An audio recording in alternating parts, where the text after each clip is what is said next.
a sinner, left my lover crying on the dance floor. I'm a sinner, I'm a sinner. But for how long? Mike, shut up.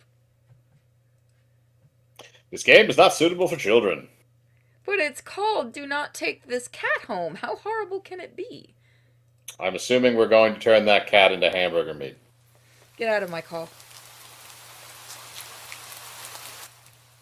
I don't give a fuck. Okay. Don't actually leave. He left.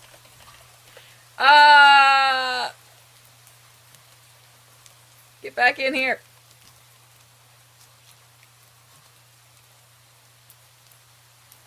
If you're talking, I thought you were giving me a vacation. I thought you were giving me the night off, damn it. if you want the night off, you're just gonna be stuck editing all night, or worse, playing Assassin's Creed. I mean, You want to play the Russian one again? I mean, to be honest, the Assassin's Creed game that I'm going to be playing can't be worse than the one I just played. Which is the one you're going into next? Unity, which is the French one. Oh, it probably won't be worse than the Russian one. It's the French Revolution. At least I get to cut people's heads off. You're not having a great day as usual. Oh, is this a depression simulator? God, I hope not. Oh, great. Well, this was under horror, so we'll see. It's the first time in a while that you felt like going out.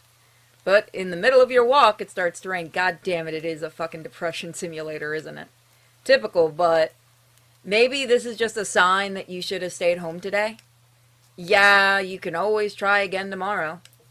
Right? You turn to head home when... Bum, bum, bum. Oh, it's Renpai. Yeah, so at least this one actually runs. Huh? What was that? Oh, I'm gonna have you just be the guy when he talks. There are only a few people around on the street. Makes sense due to the increase of missing persons around the area recently. Oh no, it's Depression Quest 2. Well, that and the weather. But none of them react to that sound at all. Curiosity guiding your steps, you follow the sound to the entrance of a dark, dingy alley. You timidly enter the alley and walk forward. The ground, dampened by the rain, makes your steps sound louder and more confident than you actually feel. Finally, the sound source comes into view in the cold, dim light of the alley. At the end of the alley, in a big cardboard box, a cat. He's a very cute cat. So, what do you think? What evil do you think this little guy's gonna do? He'll probably eat your soul. Is a cat. This is you. You get to be you. Huh? Guess that should have been obvious. It's an interesting looking cat. Its pretty yellow eyes shine like gold among the dark sea of its black fur. It puts its front paws up on the edge of the box and looks up at you. Fuck off!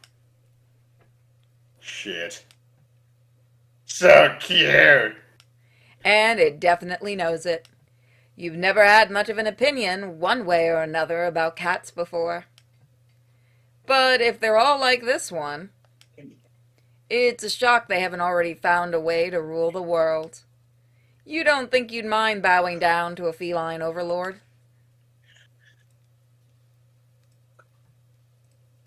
Dot, dot, dot. You look around the alley with a small frown. Who leaves a cat in a cardboard box these days anyway? Wouldn't they just jump out and leave the box eventually? No, they wouldn't. Cats love boxes. It's fucking weird. Yep. The cat doesn't answer you, so do dachshunds. Obviously. It also doesn't do as you suggest and leave the box. It's just looking at you, as if waiting for you to make the next move. You want to take the cat home, or do you want to say fuck it? Against my better judgment, we will take the cat home. You know what? You reach into the box, What? pick the cat up, holding it out in front of you. Why not? Oh. You're all alone, and well, I'm kind of in the same boat myself. So. You bring the cat close. You didn't realize it was shivering Come until here. just then, but it slowly Come breathes here. easier as it presses into your chest, which I have a feeling he's got a cat on his chest right now. Yes, I do. Come here. Why not stick together, right? At least for a little while. I am kinda hungry. You think a little while will probably be more like a day. You'll be responsible and take it to shelter tomorrow, but for now, Let's get you out of the rain, Fuzzfuck. We're gonna name you Fuzzfuck. you stop by a small local pet store for some cat food and then head back home. You live in a modest apartment. 1 bedroom, 1 bathroom. One you live alone in. So it feels weird having another living being inside it after so long, even if it is just a cat. After locking the front door and placing the cat on the floor, you watch for a moment as it curiously explores the new environment. Leaving the feline to its own devices, you set about making the both of you some dinner. You take out a can of cat food and open it with a tab on the top. You put some cat food on a saucer and click your tongue to call the cat over to you. It perks up at your beckoning and rushes over. It looks at the plate of food and completely ignores it. Yeah, it's a cat. Not hungry, I guess. Well, fuck you too. I'm gonna eat it. You try not to let it annoy you. The cat doesn't understand the Oh. concept of money to appreciate that you spent your hard-earned cash on it. It's just a cat God. after all. It tastes like tuna. Bad tuna. I'll just leave it here if you get hungry later, okay? I'm gonna go vomit. The cat rubs its body against your leg with a purr. You smile, that's enough of a thanks for you. It follows you into the kitchen as you start your own dinner. You decide that you've had enough ingredients for a sandwich. Bread toasted, mayo and mustard spread, turkey and cheese and lettuce perfectly placed. That cat's going to steal that. Yep. Ow, you motherfucker! You wince as you cut your finger on a knife while slicing a tomato. Stupid. I blame you, cat. You feel a little embarrassed for such a blunder and sigh, tossing the knife into the cutting board. You're about to head to the bathroom for a bandage when the cat hops up onto the counter. It sniffs at the knife and meows, almost pointedly at you. Yeah, don't worry. I'm alright. It's just, You watch as the cat starts to lick lightly but enthusiastically at the blood on the knife. Yeah, so we might want to get rid of this cat. At your blood. You're so shocked by the time you come to your senses the knife has been completely licked clean. It's a fast little fucker. The cat sits back staring at you. You feel a little uneasy.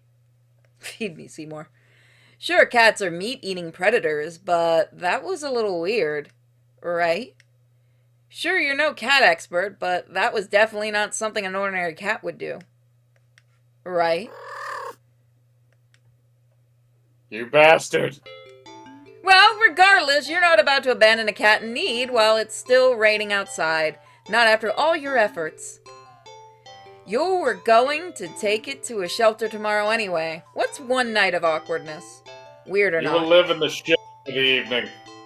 It's just a cat. The rest of the evening, unfortunately, goes downhill from there.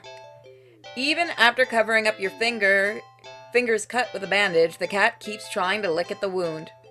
While you're eating your sandwich. While you're cleaning up the kitchen. While you're trying to watch TV. You gently push it away every time, but you're starting to get worried about that strange behavior. What if it's got a taste for blood and thinks you're food now? You're not sure what you'll do if it starts to get more aggressive. It's You a keep cat. thinking- Cats will eat a dead body. No, I'm aware of that, but I mean, it's a cat. It's puntable size. It is true. Like, I'm never going to be terrified of a cat that barely comes up to like halfway up my shin. You keep thinking about the cat food sitting in the corner, untouched. That's when the cat gets to learn how to fly.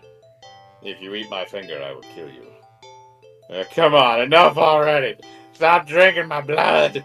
You shove it away a little more forcefully, this time out of annoyance.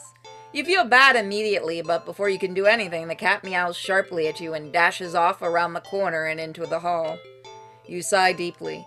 At this point, you're just worried that it's going to take a bite out of you in your sleep. Did you also set up a litter box? Because if you didn't, you're about to have a fun night. Maybe a vet will have an idea on how to calm it down. You can only hope. You don't have many other options left other than tossing the cat out in the rain. After finding the number of a local vet. I mean, I know how to calm a cat down very easily without having to, like, do too much. Catnip? No, you just get it baked. I knew that's what you were going to say. You pick up a Biggs used to love that. Uh-oh. The lights just went out? Motherfucker, he got to the fucking wires. Great, just great. Rain must have knocked out the power. You check your cell phone, only to find it's out of battery. You must have forgotten to charge it before leaving. Yeah, you're dead as fuck in this. It's because that cat was playing Fruit Ninja on your phone when you weren't watching, and he deliberately ran the battery out. Absolutely. The outing had been so spur of the moment that it had no doubt messed with your usual routine. You grab a flashlight and turn it on. It's quiet. It's too quiet. Did the rain stop? Come out or I'll get the gun.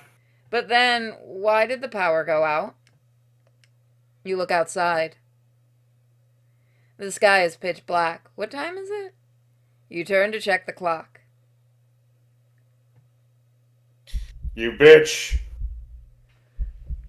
Help, you are so kill, fucking boned. Help, kill. The cat is sitting on top of your digital clock staring at you. Thinking now, you realize the clock shouldn't be working at all with the power outage, but the numbers are lit up and going completely haywire. The cat stares at you. It's completely still. You think it was a statue if you didn't know any better. It's not giving off any indication that it's alive. It's not blinking. It's not even breathing, but its eyes. This isn't normal. You're afraid. You want to run, but you're afraid of letting the cat out of your sight. You consider tossing the cat out after all. But as soon as the thought enters your head, you feel a sharp urge to vomit. Those eyes, its eyes hold you still, even with your flashlight trained on it. Its pupils are large, round, inky pits. The flashlight flickers. And the cat is gone. Fear immediately grips your mind.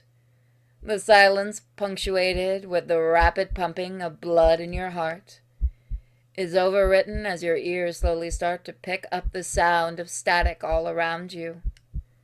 How is the clock working with no power? You don't know why such a question matters at the moment, but you feel as if having the answer will make sense out of everything that's happening. That order will be restored. But no answer comes to mind. You back away from the clock and feel as if the air itself coils tightly and abruptly in response, like a predator prepared to pounce, but waiting for your next move. But you're afraid to move. You're afraid to even take a breath. But you can't stay still forever, right? Whatever is watching you, you can already feel its impatience. It's too eager. You don't know how you know this, but you can sense it as clearly as if it had whispered. Fine, motherfucker, let's bring it. Let's play. Right into your ear. Right into your soul.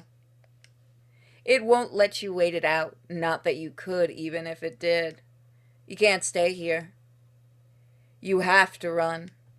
With this thought, a sudden primal instinct awakens within you, making you tear yourself into a hasty burst of movement, of action, but you're still weak from the fear that grips your mind.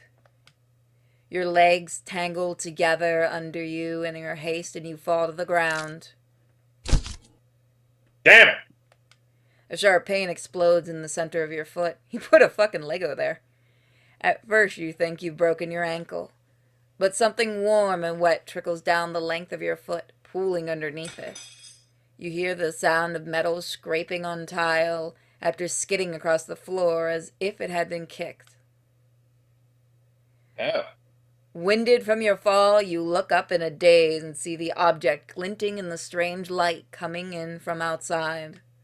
The light pouring in from your now open front door. Thoughts of how, when, who, what in regards to your inexplicably open door screech to a halt. As your brain finally identifies the metallic object you've been staring at. It's your kitchen knife? And still tinted red from your earlier blunder, but that's not right. Wasn't it completely licked clean by the... You gulp dryly at the pain in your foot. You barely have time to wonder how the knife ended up on your living room floor to be stepped on, instead of resting on your cutting board in the kitchen where you left it. Fucking hell. When you spy something in the dark just beyond the knife. It spies right back at you. A pair of glowing golden eyes come forward as the cat emerges from the shadows into the light of your doorway. I am the knight! It pats like, you're just yelling at that at the cat. It's like, what the fuck? I am vengeance! Meow. Pads lightly over to the knife as if skipping into light. I am Batman! And bends down and laps at the blood dripping from the blade. Was there ever a Batcat? I have to go look now. I know there's a bat dog. Yeah, Ace. But I don't know if there's a bat cat.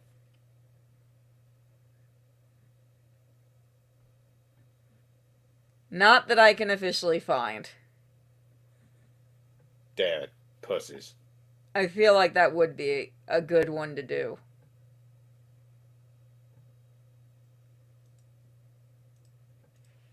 It's like a John Wick thing. Like, Catwoman dies and, like, gives Batman her black cat, and then somebody, like, Bane or somebody breaks in and, like, stomps the thing, and then Batman loses his shit and just goes John Wick and kills everybody.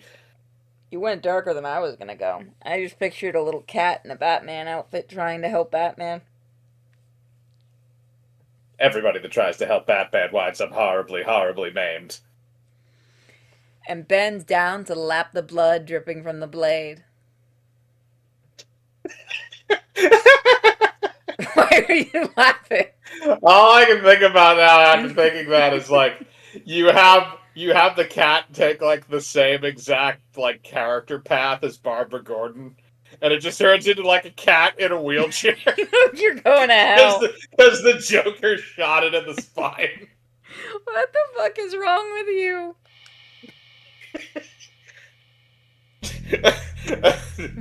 Nightwing just, like, walks in and just sees, like, Barbara Gordon, and then the cat is there next to it in an identical wheelchair, next to an identical Bat computer that's just small enough to be its size. He just looks like, what the fuck is going on here, man? What did I walk into? I kind of love that one. Your senses slowly begin to overwhelm you. The chill in the air as it starts to suffocate you under its weight. The sound of your shaky breaths discordant against the static now piecing your skull. The dryness on your tongue spreading to your throat. The incomprehensible sight of the stray you'd taken in. The incomprehensible sight of... Okay. Licking away at your kitchen knife, once again, completely clean. The scent of blood from the fresh wound on your foot. Yeah, at that point, that cat is going to learn how to fly. Blood. Come fly with me. The golden eyes slide up to you as if in response to your sudden realization. I'm Blood. gonna call you Mr. Mittens, the destroyer of worlds. You're hurt. Your foot is bleeding. You're bleeding. You're bleeding. The cat barely moves, shoulders twitching as if just considering the act of pouncing forward. But you're already on your feet and out the door. You run, or rather limp, down the empty street. All I could think of is the fucking movie we watched last night. The sky is black and bleeding red. But there's a strange light emitting from nowhere that casts everything else in white. The houses, the trees, the road, even you. Everything. Except your blood. You can just barely glimpse the bloody imprints of your injured foot. Okay, I was like, what the fuck is that sound? Leaves in your wake with every impact that makes it to the ground. Is it a It vampire hurts. cat? It hurts. But you can't stop. You don't stop. Can't stop, won't stop. Not when the shadows grow around you. Not when you feel the gaze of the eyes all over you. I said gaze before anyone says it. Not when the road ahead of you is darkened by the long shadow of something else behind you. Even then, you don't stop running because you got adrenaline. If that's the cat right there ahead of you, then you're fucked. You got crack cocaine. What in the world is behind you?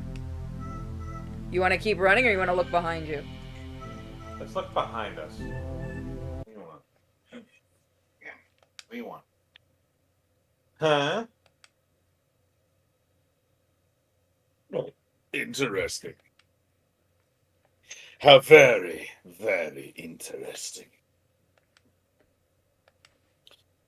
Yeah. Okay, so we got one ending. Ending 0. Oh, wow. Look at how many endings Wow, there are. there's 40 endings? Jesus. I think we'll stop there for now with this one. Yeah, I think... So hello and welcome to Do Not Take This Cat Home. I'm looking at horror games from Itch.io. If this looks familiar, then you've been on my other channel, Sinfully Pure. And I can't delete my save. I've been trying. So I've actually looked everywhere, so what I might do is put the first episode up here on the... You know what? I'll put a link at the end of this video to the original video so you guys can see it. You're walking. Right, of course. It's the first time in a while that you felt like going out. And you're actually glad that you did. The weather is absolutely perfect today. That's a good sign, right? Maybe your luck is finally starting to turn around. You tentatively allow yourself to feel excited for the possibility of where you could go or what you could do. Maybe even who you could meet. You're so deep in thought that you almost miss it. Huh? What was that? Curiosity guides your steps. You follow the sound to the entrance of a lonely alleyway. The sunlight only just manages to reach down in between the tall buildings on either side. You timidly enter the alley and walk forward, the loose gravel and scattered debris of the ground softening your step. Finally, the sound source comes into view in the warm, almost ethereal light of the alley. At the end of the alley, in a big cardboard box, is a cat. Huh? Guess that should have been obvious. It's an interesting looking cat. Its pretty yellow eyes shine like gold among the dark sea of its black fur. It puts its paws up on the edge of the box and looks up at you. Huh? So, you look so familiar, right? Then again, it is a black cat. Not many different ways to standard black cats look after all. This one sure is cute though. Just look. It's not glaring at you or hissing at you or getting this close like other stray cats have in the past. It's just sitting there patiently, waiting for you to do something.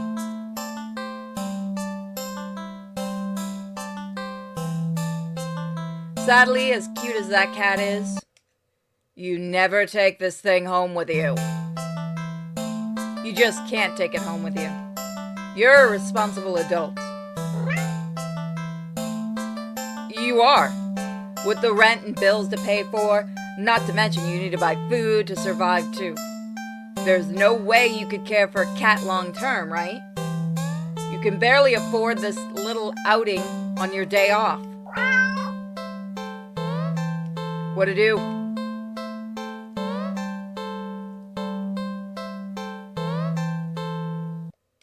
You're not ready.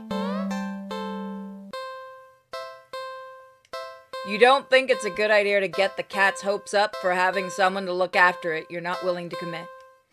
What if it gets attached and somehow tracks you down back to your home?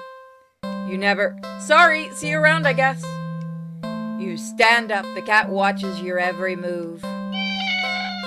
You make it halfway out the alley when the cat meows almost pitifully at you.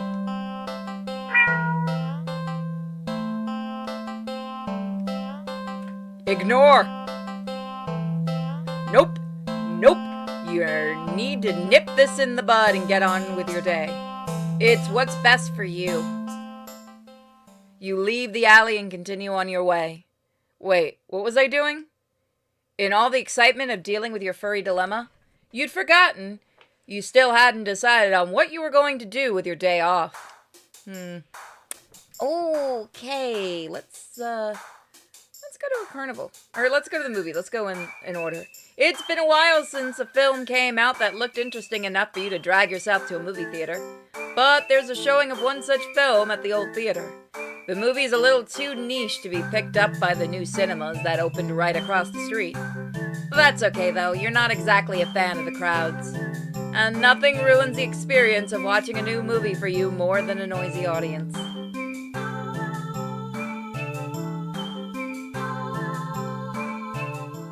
By the way, we do stream every Wednesday, Friday, Saturday, and Sunday over on Kick, links in the description. You eagerly buy your ticket from the kind old man in the booth and head inside.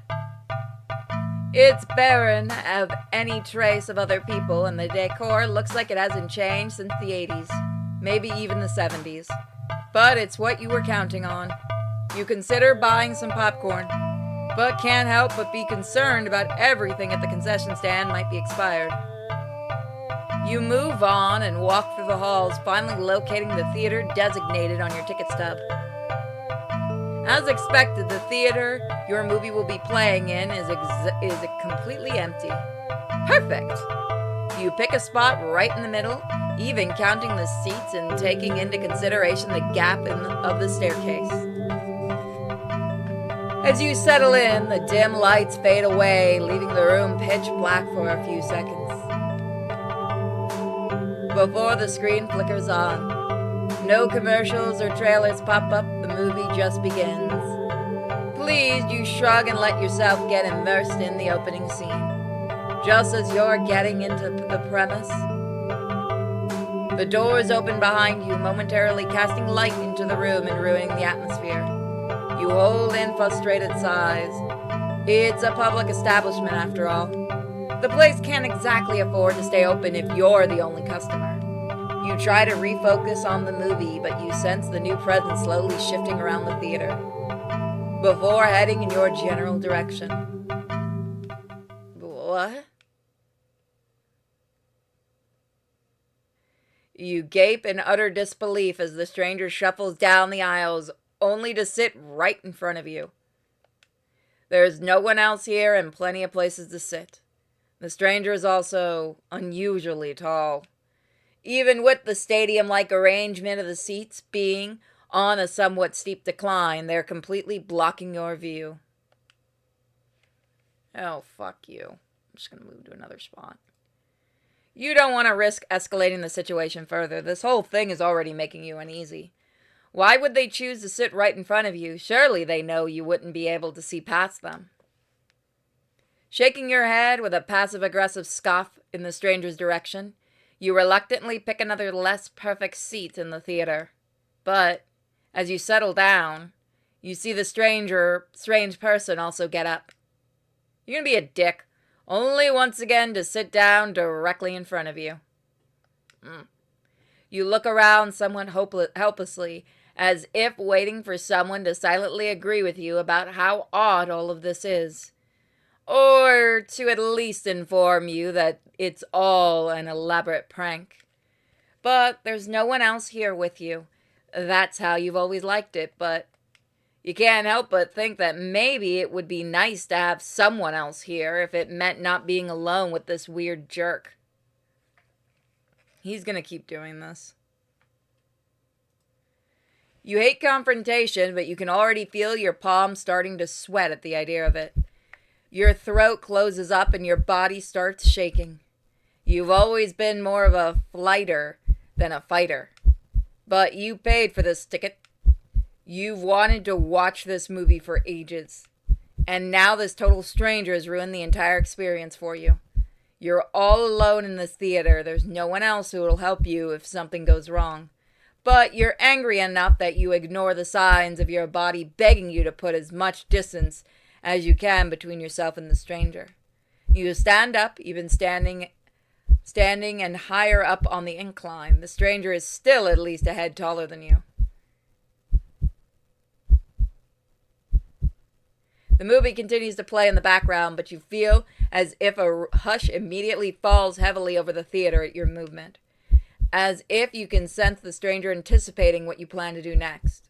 You square your shoulders and force a little bass into your voice. Hey!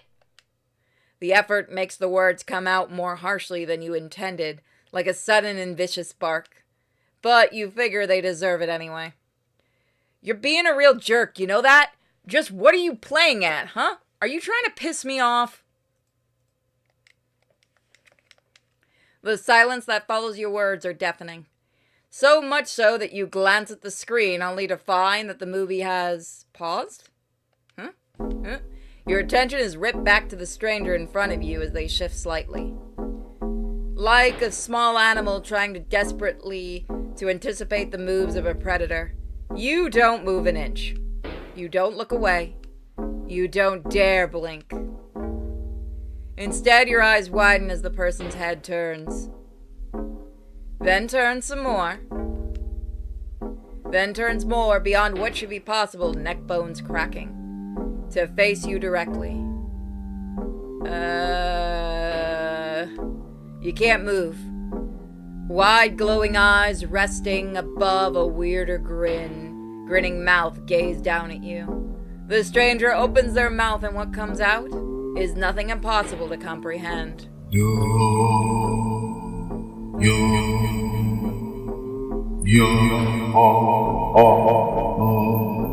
go get the Eldritch Abomination. She speaks your language. The voice is endlessly deep and creaks like a weighty door, foreboding and oddly melodic. Look, buddy, you're still sitting in front of me. Stop being an asshole. Alluring. But it also snaps you out of your terrified trance, and before you know it, you're already out the door. You run through the halls of the empty theater, heading for the exit. You feel something watching you from behind, but you're too afraid to look. The exit now in sight, you sprint forward and burst through the doors. You look around frantically and spot the crowded cinema across the street. People, that's what you need. Safety in numbers and all that. Without thinking, you rush into the street when a sinking sensation crawls down your spine, compelling you to look behind you.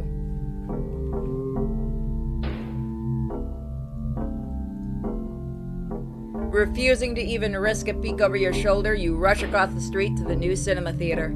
You didn't realize that it felt like you've been surrounded by some kind of dreadful pressure. Until it very suddenly vanishes, leaving you feeling more than a little shaken. But at least breathing comes easier. You think it's within your best interest to repress everything that just happened. Yeah.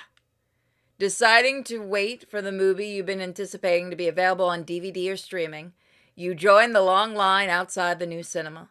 By the time you've reached the ticket booth, you just want to get inside. So you pick a movie at random, take your ticket from the tired-looking teenager manning the booth. The decor is chic and sleek, and the inside is bustling with people. It's not what you're usually into, but it's kind of nice not being alone.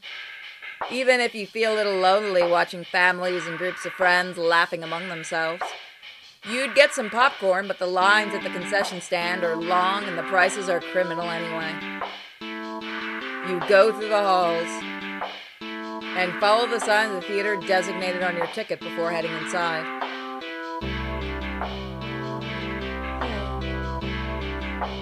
You sigh at the sight of the absolutely crowded theater.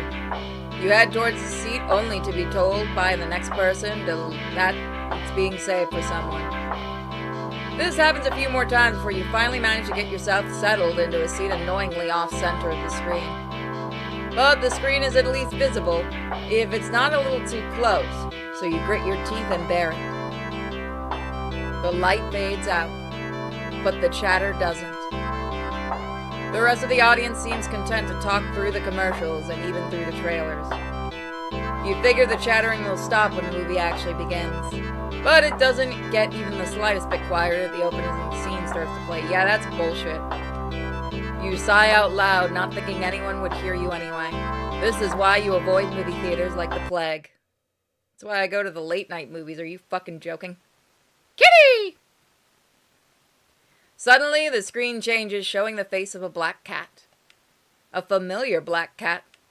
Confused murmurs fill the room, but then the cat on the screen meows.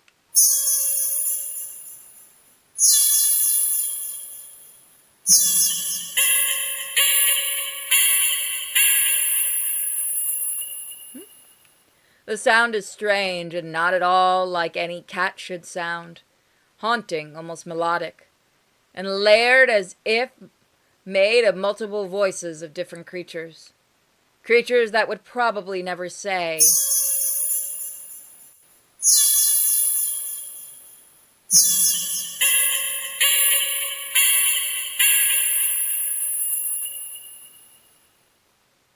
Poke your fucking eyes out for just saying nya nya nya nya nya. You sit in confusion, wondering why you haven't already gotten up and left to complain to the cinema staff. But then you hear it. It's scattered, disorientated at first, but among the crowd, people start to chant along with the cat on screen.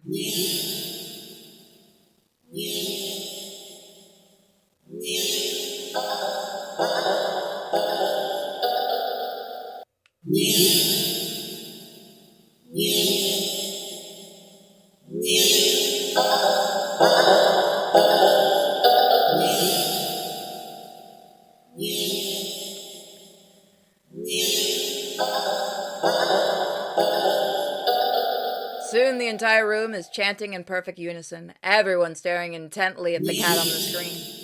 You're feeling strangely drawn to the screen yourself, but the compulsion to stare blankly like the others isn't that strong, for now. Also, you start to notice out of the corner of your eye that some of the people in your immediate vicinity are looking at you. No. There's outright staring holes into you, even as they continue chanting.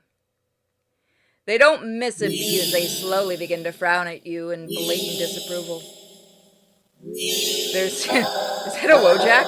Their scowls deepen as time goes on, as if they're getting, I already have anxiety, bitches, I already get this feeling constantly. Impatient. Thinking fast, you look at the screen and begin to chant in tandem with the crowd. Nya, nya, nya, nya, Nya, nya, nya, nya,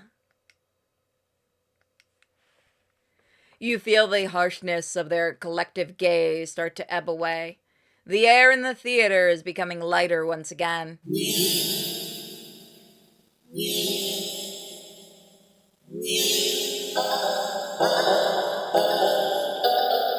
release the air shakily just to realize that you've been holding your breath earlier. You feel stuck. Surely you can't just get up and leave now. Not after whatever all that was. The people around you all seem fine now, but there's no telling if they'd get aggressive at you for even moving too much. Never mind outright getting up and leaving. You decide to let this run its course. Hopefully someone will come along, right? Or at least turn off the film. You continue to chant along with everyone else. Nya, nya, nya, You start to feel lightheaded. You feel as if you could fall asleep, but your eyes don't feel heavy in the slightest. You try to look around and gauge the other's emotional state. But you can't seem to look away from the screen. You try again, but you're still locked into eye contact with the cat on screen.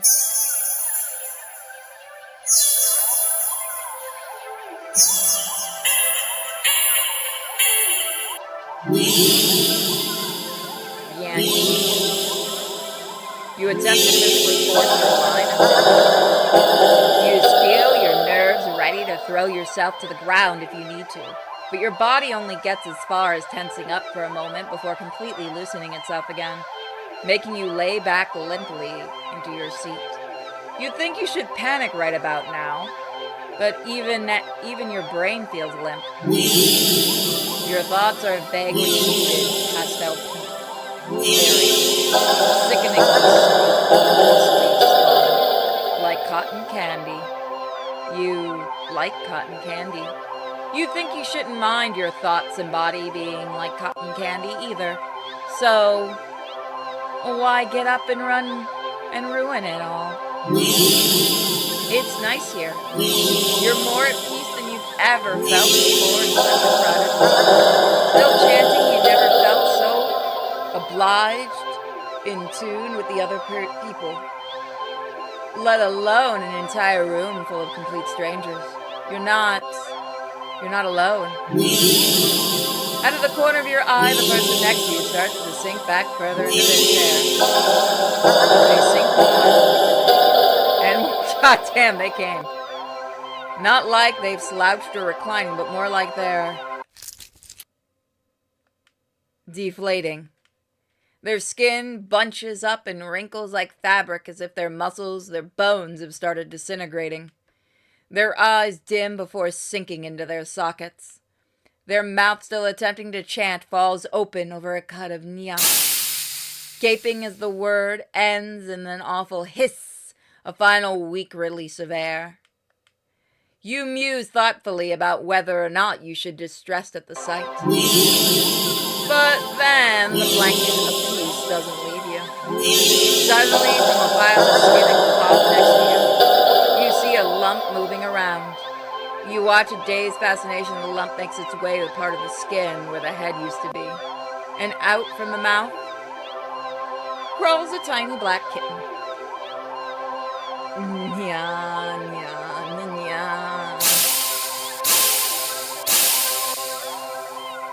You can hear a familiar hiss from all around you now as the unified chants start to fade. Are they all just turning into cats? Only to be replaced with a faint mewling of kittens. Finally, your voice is the only one still chanting, still human, and alone. Again. You don't want that. You can't go back to that. Not again. Not again. Please. Just then, you go completely limp. Your body feels light, but it might as well weigh several tons, because you realize quite suddenly you can't move. Not an inch. You can't shift your eyes to look around. You can't even breathe. But somehow, the chant continues to creak weakly from your mouth.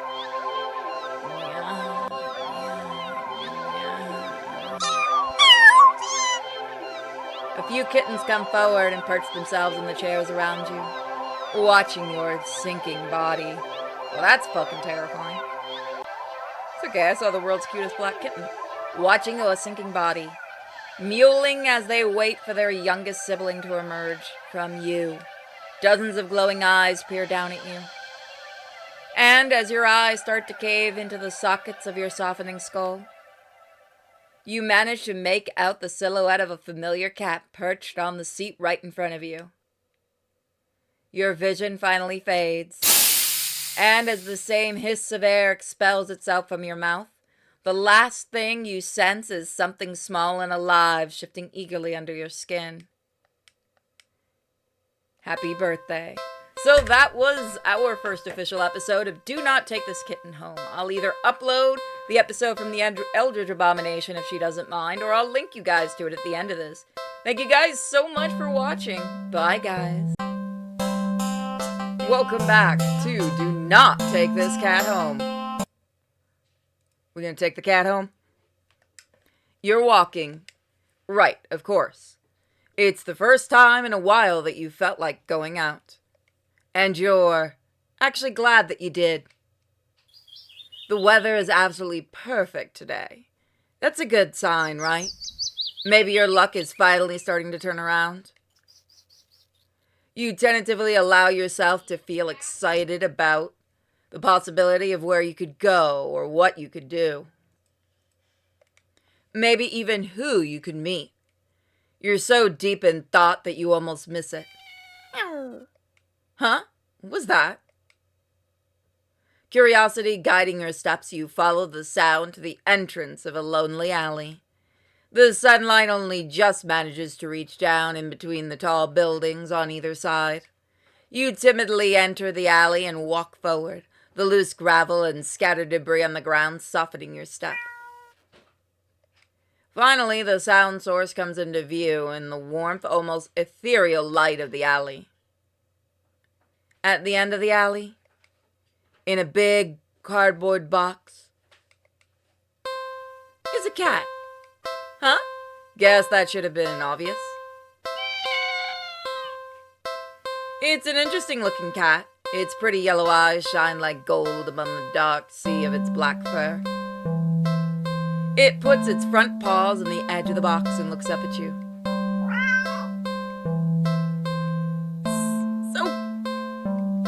You look so familiar, right? Then again, it is a cat. Not many different ways for a standard black cat to look after all. This one sure is cute though. Just look. It's not glaring at you or hissing at you for getting this close like other stray cats have in the past. It's just sitting there patiently, waiting for you to do something. Do not take the cat home. Sadly, as cute as the cat is, you never take this thing home with you. You just can't take it home with you. You're a responsible adult. You are. With rent bills to pay for, not to mention you need to buy food to survive too. There's no way you could care for a cat long term, right? You can barely afford this little outing on your day off.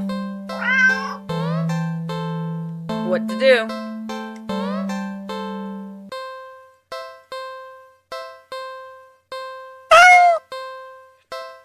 Aw, you just want a little attention, don't you? The poor thing must be bored sitting in the box all day. You're not sure you're much of an interesting companion, but you're willing to do your best.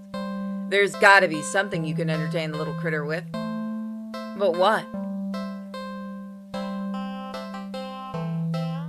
After being out in this alley alone for who knows how long, you personally think your furry friend deserves something special. I'll be right back, okay? You quickly leave the alley and rush to the nearby pet store. You browse through all the different toys for cats. There are so many to choose from, plush and bright colored and scented with catnip. But you realize most of the toys aren't meant for a cat to play with alone. You can't stay in the alley playing forever. You can't exactly afford to get another cat as a playmate. Another? That's it! You know exactly what to get now. After a quick succession of searching the store, you make your purchase and rush back to the alley. You make your eager to show off your find. I'm back!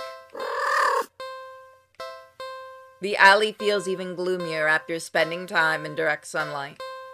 It makes you feel that much prouder of your gift. You skip over to the cat and dig in the store's plastic bag. I got you something. The cat leans up, curious at the bag's contents. You pull out your gift to the cat. Ta-da! It's a small cat plushie. The plushie is a light orange cream color with burnt sepia stripes, making it resemble a tabby cat. The synthetic fur is soft, but not unrealistically so, and the large eyes are pale green, more subdued than you would have expected for a toy. There's no denying it's just a plushie, but the thoughtful detail makes it almost uncanny to the real thing, which makes it perfect. A companion for the cat, and one you could actually afford. Win-win. That's not all. You give the plushie a little squeeze and... Meow. The cat looks unimpressed. Well, you think it's cute. Guess your purchase wasn't so successful after all. Out of options and lower on cash. Okay, you awkwardly place the plushie in the box next to the cat. You get up and turn to leave. You're a few steps away when you hear an electronic meow behind you. Meow. Huh? You turn to see the plushie on the ground next to the box. The cat is watching you closely, staring.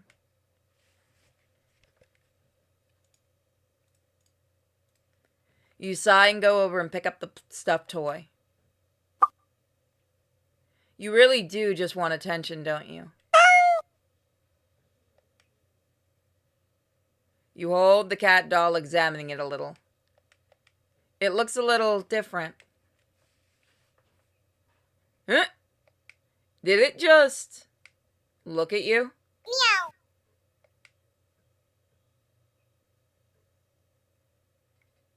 Meow.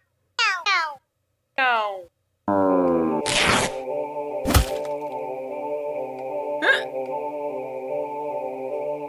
Plush toy somehow opens its sewn-on mouth and bites into your wrist. Ow! Stop! You try to fling it off, but it grips on you. It's strong as it drinks your blood, ravenous and frantic. You hit it against the concrete walls of the alley. You try to tear at its sturdy fabric. But try as you might, you can't seem to hurt it or make it stop. It's just a toy after all.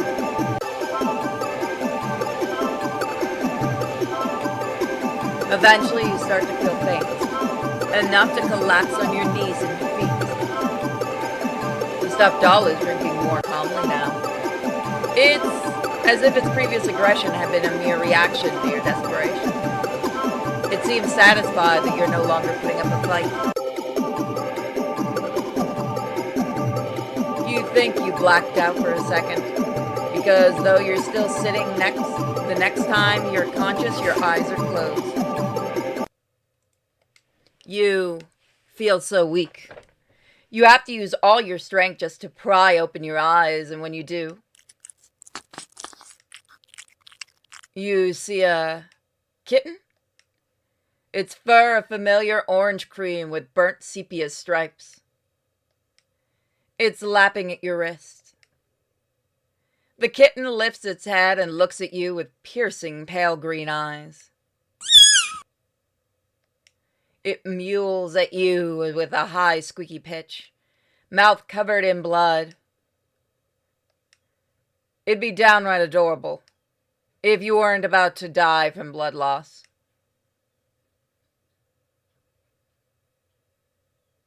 The cat strolls into your line of vision and picks up the kitten. It gives you an indecipherable look before turning away. The cat carries the kitten back to the box and starts to carefully and dutifully clean it.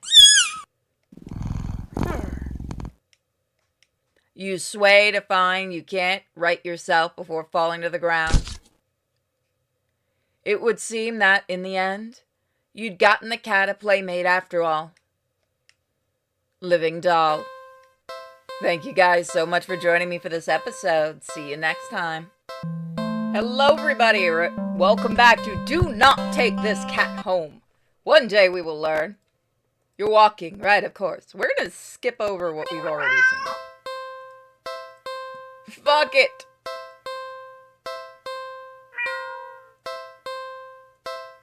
Well, why not? Right?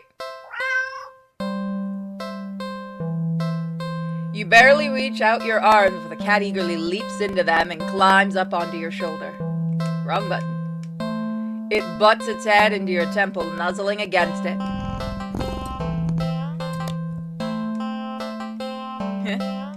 You can't help but smile at the cat's enthusiasm. Let's get you out of here, yeah? On the way home, you briefly consider getting cat food. But that would be a waste of time. You shrug at the odd feeling and move on. You live in a modest apartment. 1 bedroom, 1 bath.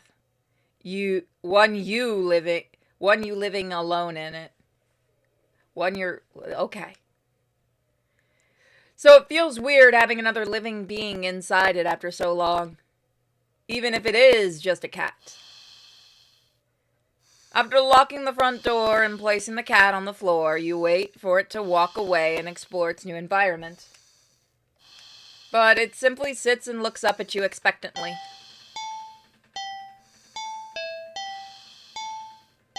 Like what? It's not every day you have access to a cute fluffy animal. What else is there to do but pet it to your heart's content? You sit on the floor in your living room and click your tongue to get the cat over. The cat dashes over to you, immediately climbing into your lap. Poor thing, you just want some attention, don't you? Alright. You carefully pet the cat. And rub behind its ear. And scratch under the chin. A smooth sweep along the back.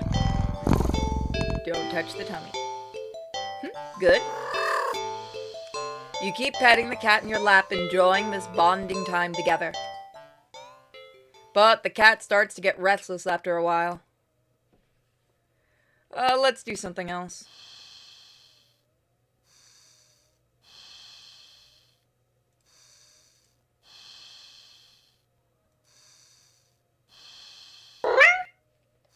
Poor thing was probably bored stiff sitting in that old box all day. Just watching crowds of people walking by, then ignoring them. You can't just leave them alone as soon as you're home. A little interspecies socialization won't kill you, right? Aw, you just want some attention, don't you? You want to play, huh? Okay then. What to play, though? Let's see.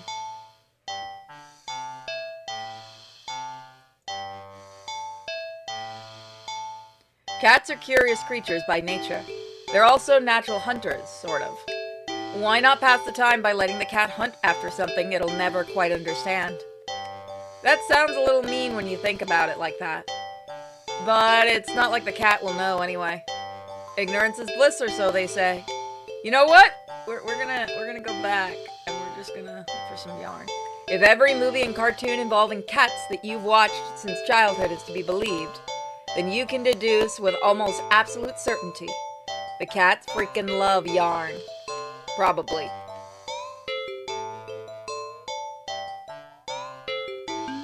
You unearth some from an old box in the hallway closet that's filled with knickknacks from various abandoned hobbies. You consider just handing the ball of bright red yarn over to the cat and supervising from the side, but that would defeat the idea of playing together, wouldn't it? You cut off a decent length of string from the ball of yarn and go back to the living room. Oh, look at it. It's so cute. It's gonna fucking murder me, isn't it? The face of murder. The cat is resting on the floor. It's not asleep, but when it looks up at you... It's not quite asleep, but when it looks up as you enter the living room, you feel like it could doze off right then and there. You'll fix that. You smirk a little, confident with your surprise. And let the piece of yarn dangle just above the floor, pinched between your thumb and index finger. The sudden shift in the cat's demeanor makes your heart start to beat a little faster.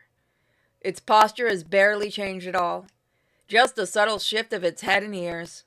A slight tension in the shoulders. A sharpness in the gaze as it locks onto the yarn dangling an inch above the floor. That cat could still pass as being almost relaxed. Calm. And yet the air is thick with its eagerness to lunge forward. Waiting for the right moment to strike. You feel like you've just witnessed the awakening of the perfect predator. You're almost afraid of what will happen once you make the first move. But it will be you who makes the first move. You take a deep breath. Relax your shoulders. And... yoink! The cat had lunged in an instant you wiggled the yarn. But you're faster.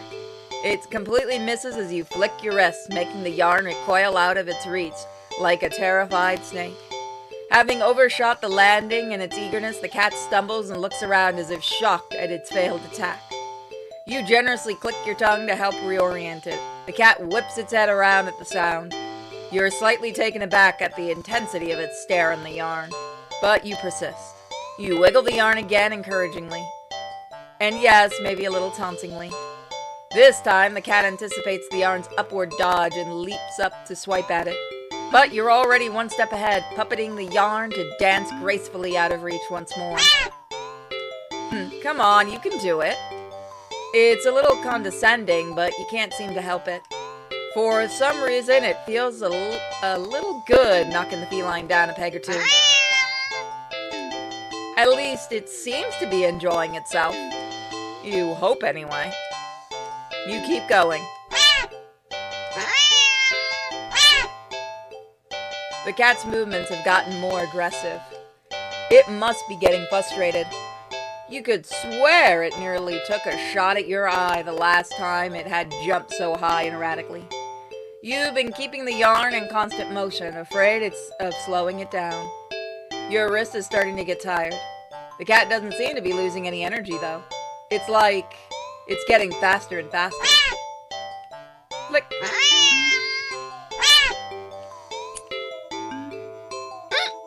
Your wrist finally cramps sharply, making you lose control of the yarn's motion as the tip of it brushes against your stomach.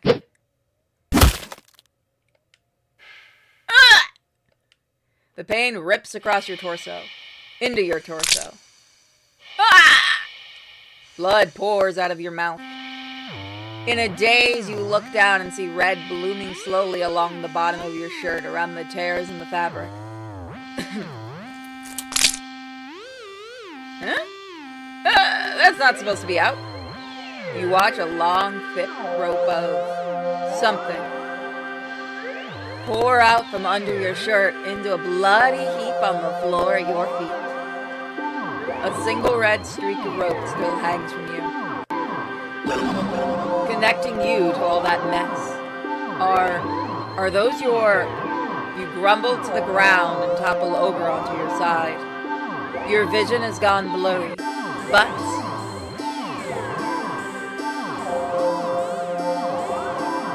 you can just make out the shape of something small, deep inky black as it walks over to inspect your... Oh God, that's your intestines. Before it starts to giddily roll around in the mess of your blood inside next to you. God damn it, cat, we were bonding. Darkness falls over you. The cat sounds happy. Nonsensically, you wonder where the yarn has gone, but there's really no need to worry about that. The cat seems content with the next best thing. At the end of your rope. Alright guys, so I will see you next time. You think we'll ever become friends with the kitty? Thank you guys so much, and check out my links in the description and my other channels, Sinfully Pure and Cenobite Unicorn. Bye guys! Welcome back everyone! Should we take this cat home? Let's find out. Alright, so we're gonna skip through. We're gonna take the cat home. No, you know what? Don't take the cat home. Sadly, as cute as the cat is, you never take this thing with you. You just can't take it home with you. You're a responsible adult.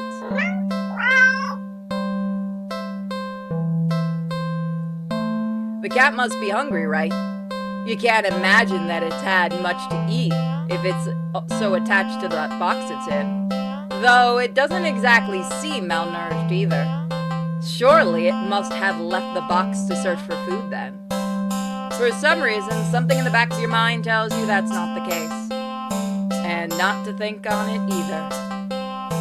Well, either way, you can't exactly enjoy your day out knowing you left behind a hungry cat. Especially when you could have done something to help. So, what to do about the hungry kitty?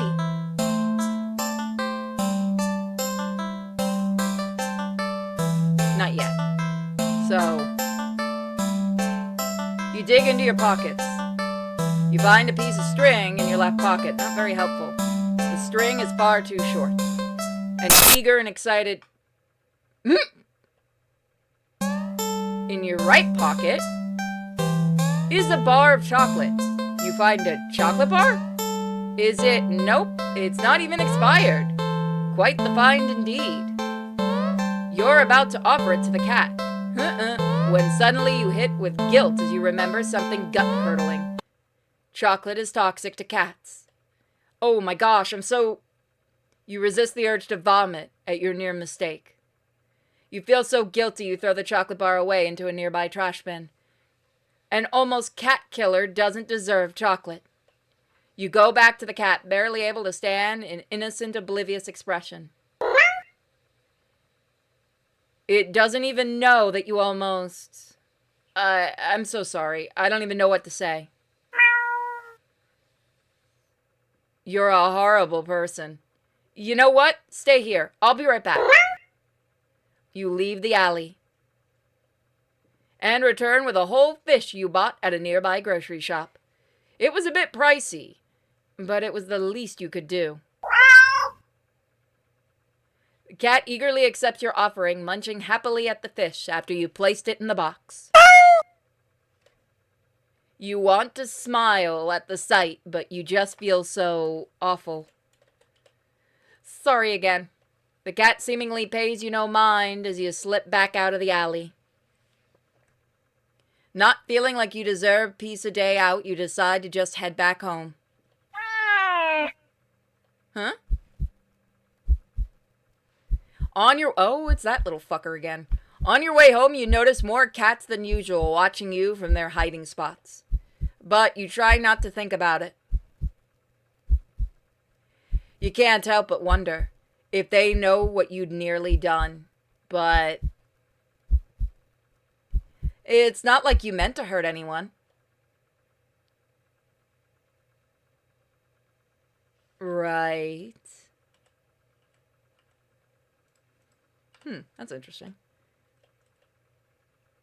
You finally reach your apartment building. You're about to unlock the door when... Huh? Ah! You look behind you only to see dozens of cats standing there, looking at you. Did they see you feeding the cat in the alley and thought that you had more food for all of them? I'm sorry, I don't have any more food for you. None of them move an inch. You're starting to feel a little unnerved when finally a single cat pushes its way to the front and... Oh, it's... Uh-oh. It's held carefully between its teeth is the chocolate bar you'd thrown away earlier. It places the chocolate bar down in front of it before looking back up at you. All the cats look up at you. You can't. You can feel their judgment. You feel your sins weighing down heavily on your back. But without the money to buy enough food for all of them, you don't know what to do. Fuck it, this'll be funny. You collapse to your knees and bow down low as you start to earnestly beg for their forgiveness. I'm so sorry, I swear. I'd do anything to make it up to all of you, but you're out of options. Suddenly. You feel something stir in your stomach and swim its way up your throat, closing off your airways as it tries to force its way out of your esophagus.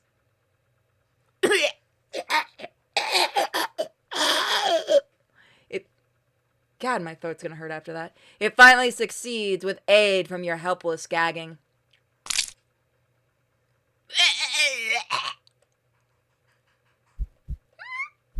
What the? Lying on the ground in front of you is a flopping fish. You just threw up a living fish. What the hell? The cats come rushing forward, all tearing hungrily at the fish. You're happy to finally be of help, truly. But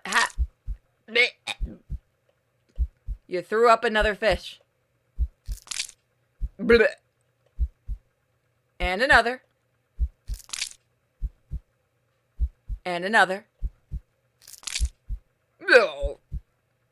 And your stomach hurts.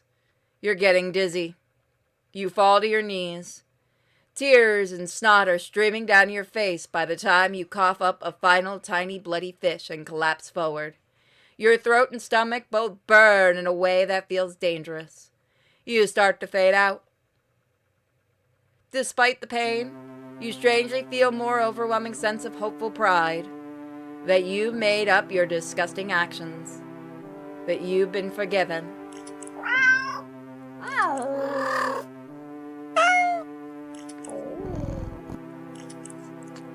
The sound of happy cats munching away at their fish fills your ears. Then,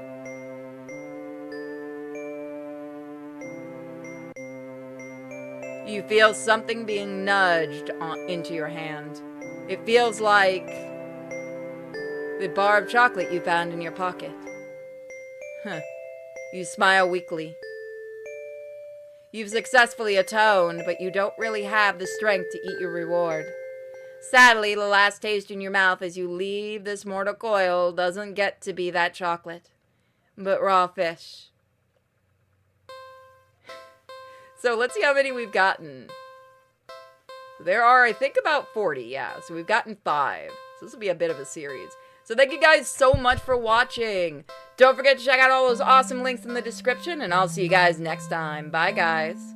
It's that time again. Do not take this cat home. So last time we didn't take the kitty cat home. This time, let's take him home.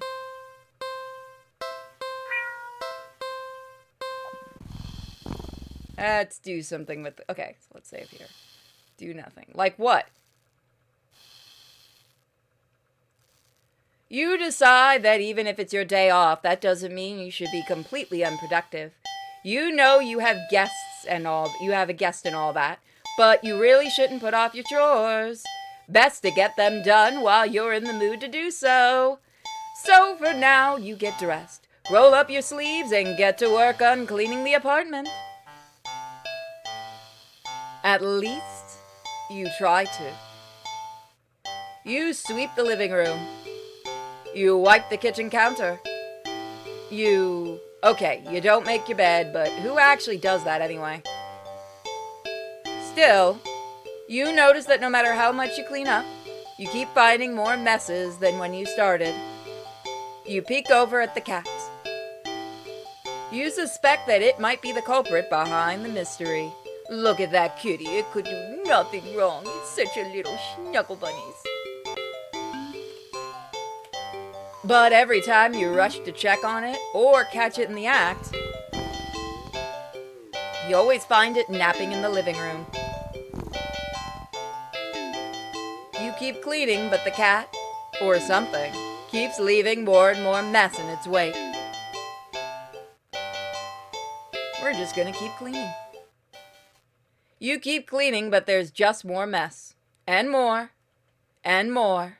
When you finally stop and you look around, you don't even recognize your home anymore. The piles of junk everywhere. Do you even own this much stuff? You don't remember ever buying or receiving most of it. The piles tower over you. You feel claustrophobic. The stench of garbage is overwhelming, despite your hands feeling raw from all the cleaner fluid you've been using. Your eyes still burn from the bleach. You need some air. You need to get out of there. You hear a crash and see a teacup. You're certain you don't own smashed on the floor. You look up and see the cat perched on a teetering pile of china and kitchen appliances. It carefully nudges another teacup from the pile, sending it careening to the ground.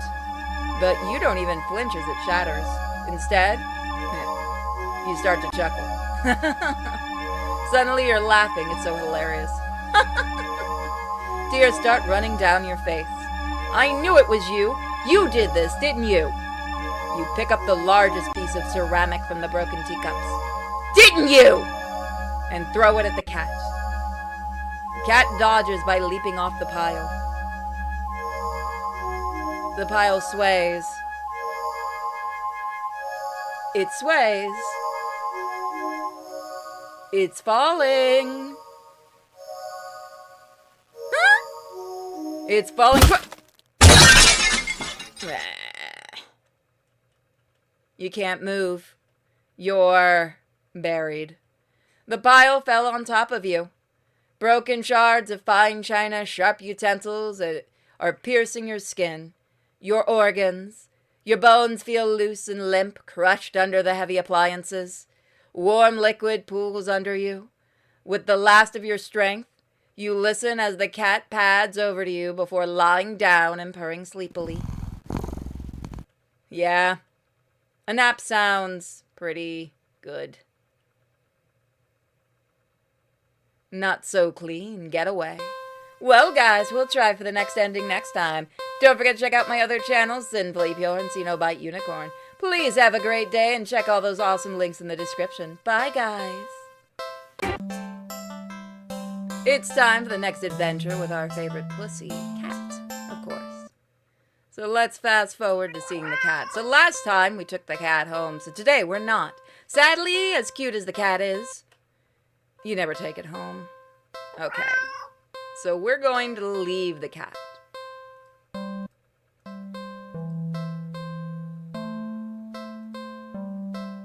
You don't think it's a good idea to get the cat's hopes up for having someone look after it, so we're gonna skip. You know, we never turned back before. Aw, how are you supposed to walk away from that? What kind of monster would you be if you could? You sigh a little and walk back to the cat. It's almost hopeful. Its tail swishes faster as it leans up a little more towards you, as if eager for your next move. You really can't afford to take the cat home with you? Well, maybe it wouldn't be completely impossible. A few extraneous luxuries cut here and there, and you could see how things could work out for sure. But there's a slight problem that's been making you waver this whole time. One you simply can't ignore. The problem being that you don't trust this cat. It sounds ridiculous even in your head. Cats don't require trust to care for. They're incapable of betrayal or deception, specifically because, like other animals, they only seek out the most basic essentials of living, procreation, and comfort. Malice isn't something that could ever logically be applied to them. And yet, you feel it. That behind that gut-wrenchingly adorable face is something truly dangerous. And that something brought you here. It called you here. You're a curious person, but even you can't shake the deep instinctual desire to get away from it, get away from it, get away from it, get away from it, get away from it! The cat's face looks blank. It's an expression you've seen on many cats before, but something about it feels sharper. Like it's aware of your thoughts and your intentions to leave.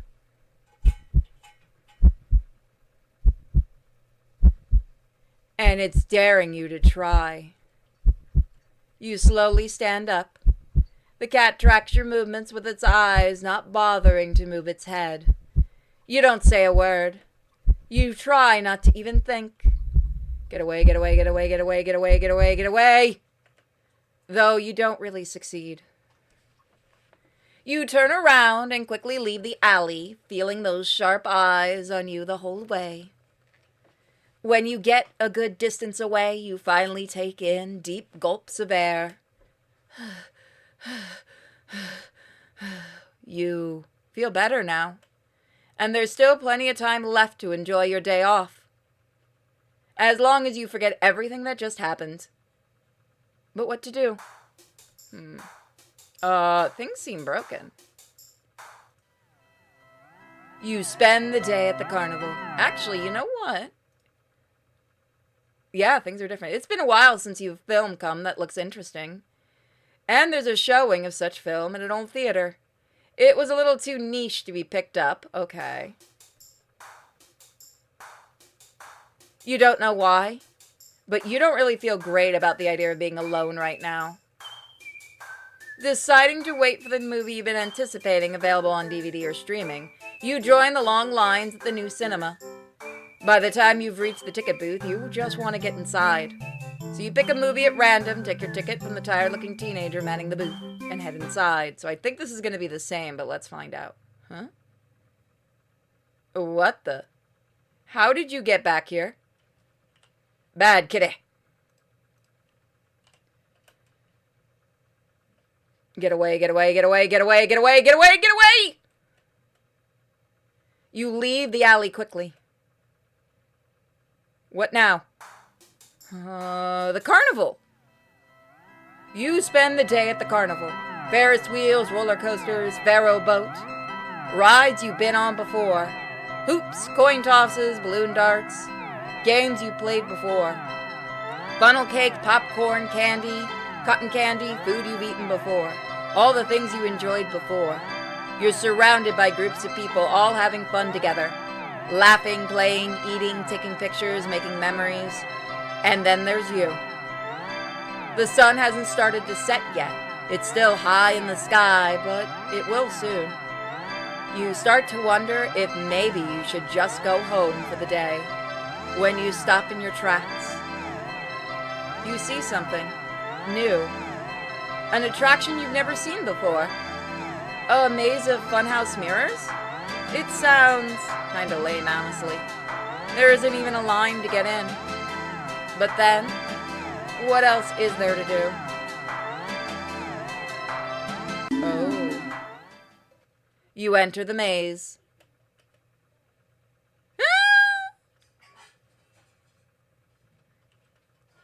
The cat's face looks. Get away, get away, get away, get away, get away. You leave the alley quickly. What now?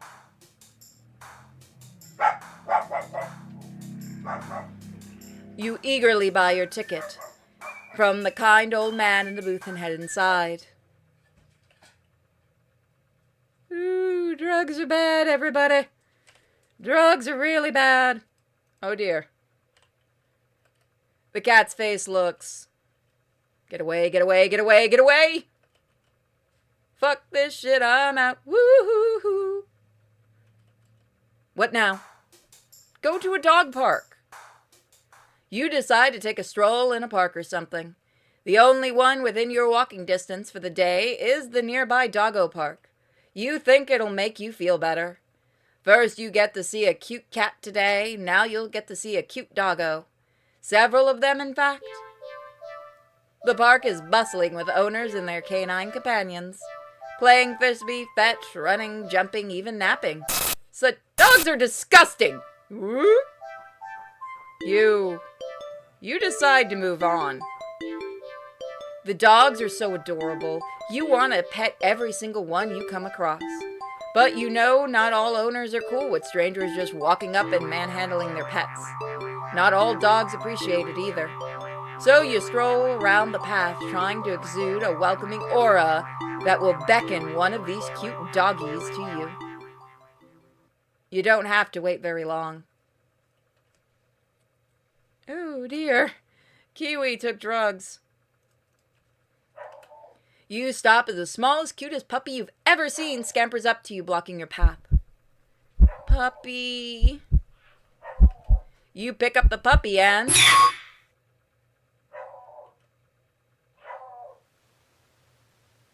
The cat's face looks... It's... Get away, get away, get away, get away!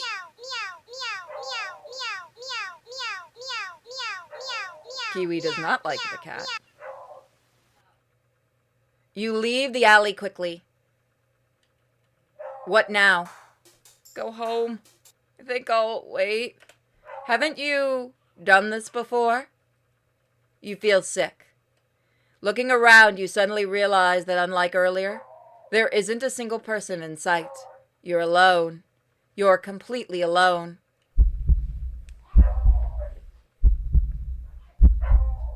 So why do you feel like you're being watched right now? You feel your heartbeat start to race. You need to get home. Now. Sorry, the dogs are playing in the background. You walk back home, the feeling of eyes on your back getting worse with each step. Kiwi wants that cat. By the time you fumble with the keys at your door, you're soaked through with cold sweat. Your skin prickles and itches. The heavy gaze you feel might as well be eyeballs physically pressing into your flesh. Sticky and unnatural. You finally get inside and... The weight of relief in the sight that escapes your lips actually cause you to physically shudder. The horrible feeling from earlier immediately dissipates as if it were never there. In the wake of its departure, you're left shaking and cold in your sweat-soaked clothes. But you're too relieved to care. Exhausted, you mentally pass on the very concept of eating and head straight for your bedroom. You open the door. Ooh.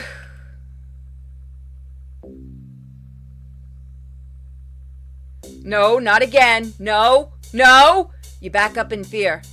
Eyes trained on the cat and its horrifying grin. You need to escape. You need to get out. But if even home isn't safe anymore, where will you go? You risk a glance around you and... You see that the walls all around you have become fleshy and lined with sharp teeth. The ground now a tongue withering under your feet.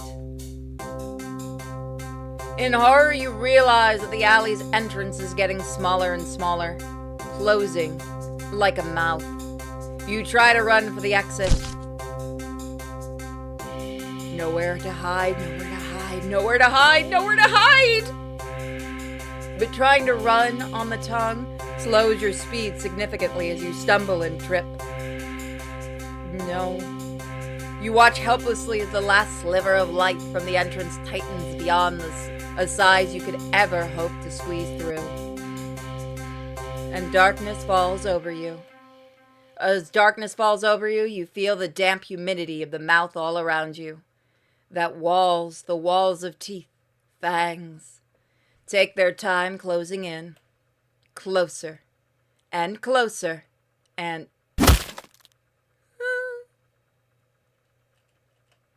Ending 23, feedback loop.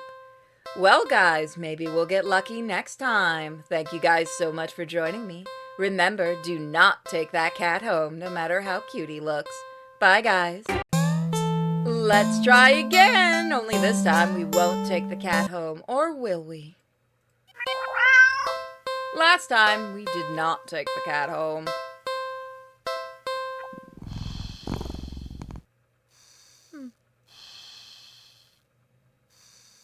You know what? Let's go back and do this one, but let's see if we do the other choice what happens. How are you supposed to finish cleaning up if this little imp is making a menace of itself? No. You know the cat's the culprit. You consider locking it up in the bathroom, at least until you clean the rest of the apartment. But it just doesn't seem fair when you don't actually have any proof. You need to investigate this further. You need proof. Not just for the sake of your sanity, but more importantly, for the sake of cleanliness. You start to clean again and peek behind you, catching mere glimpses of a paw here and there, or a tail there. But, as with earlier, when you rush back to the living room, the cat's still sleeping. Okay, you want to play cat? Then let's play. This time you decide to lay a trap. One of your feline friend won't be able to resist. You tackle the kitchen island counter and give it the works. It's glistening by the time you're done. So clean. You drop kick anyone who even thought of eating off of it. The perfect trap for your little cleaning saboteur. You whistle innocently as you exit the room and hide around the corner of the entry hall. From the angle you're at, you have perfect view of the cat and the island counter. There's no way you won't catch the culprit in the act now. If it really isn't the cat, maybe you'll give it a treat as an apology for your suspicion. But as you deliberate if you should stop by the grocery store to get some fish, the cat starts to shift.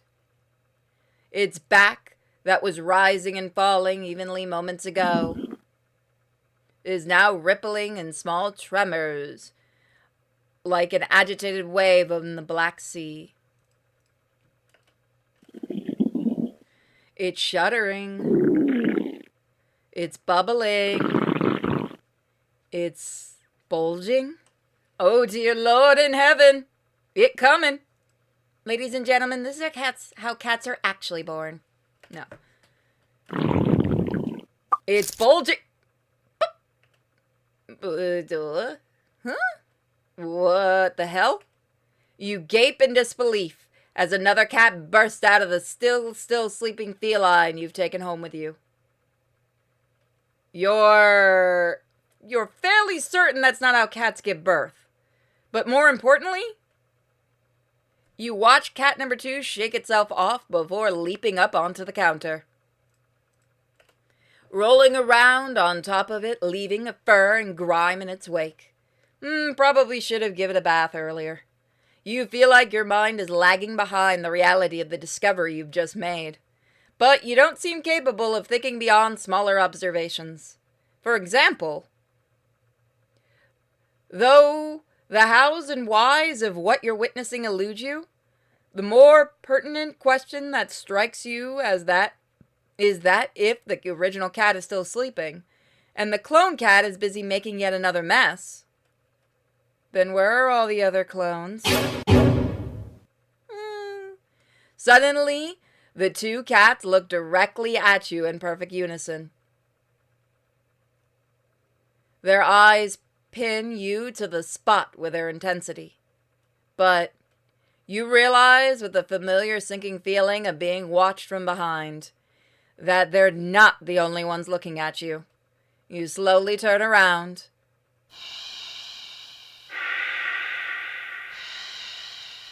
Oh, dear Lord, that thing spread like a fucking rat. Packed in the hall behind you from the floor to the ceiling is a living, breathing, withering wall of cats. Of clones. All piled on top of each other. The glowing golden eyes of every cat in the undulating wall of pure black fur. Every single eye is trained upon you. Out of fear and sheer desperate need to distance yourself from this light unreality and order, you take a single step back. And in response, the wall just breaks. The cats all stampede over you. It'd be kinda cute. Didn't hurt like a son of a bitch if their silk paws weren't hiding claws as sharp as knives. You try to protect yourself. You try to protect yourself, but there's just too many of them.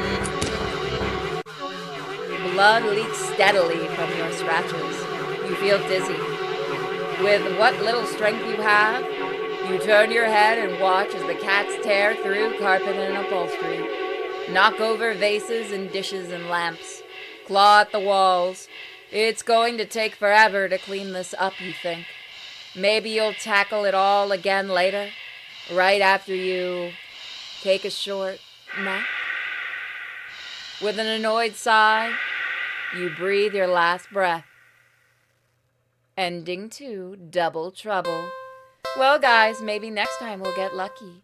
Don't forget to check all those lovely links in the description, and I'll see you next time. Bye.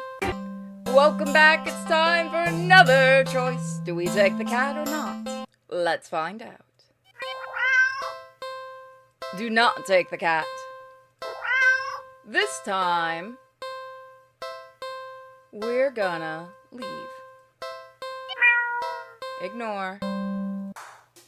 We've gone to the movies. Let's go to the carnival. You spend the day at the carnival. Ferris wheel, roller coaster, Pharaoh boat. Rides you've been on before.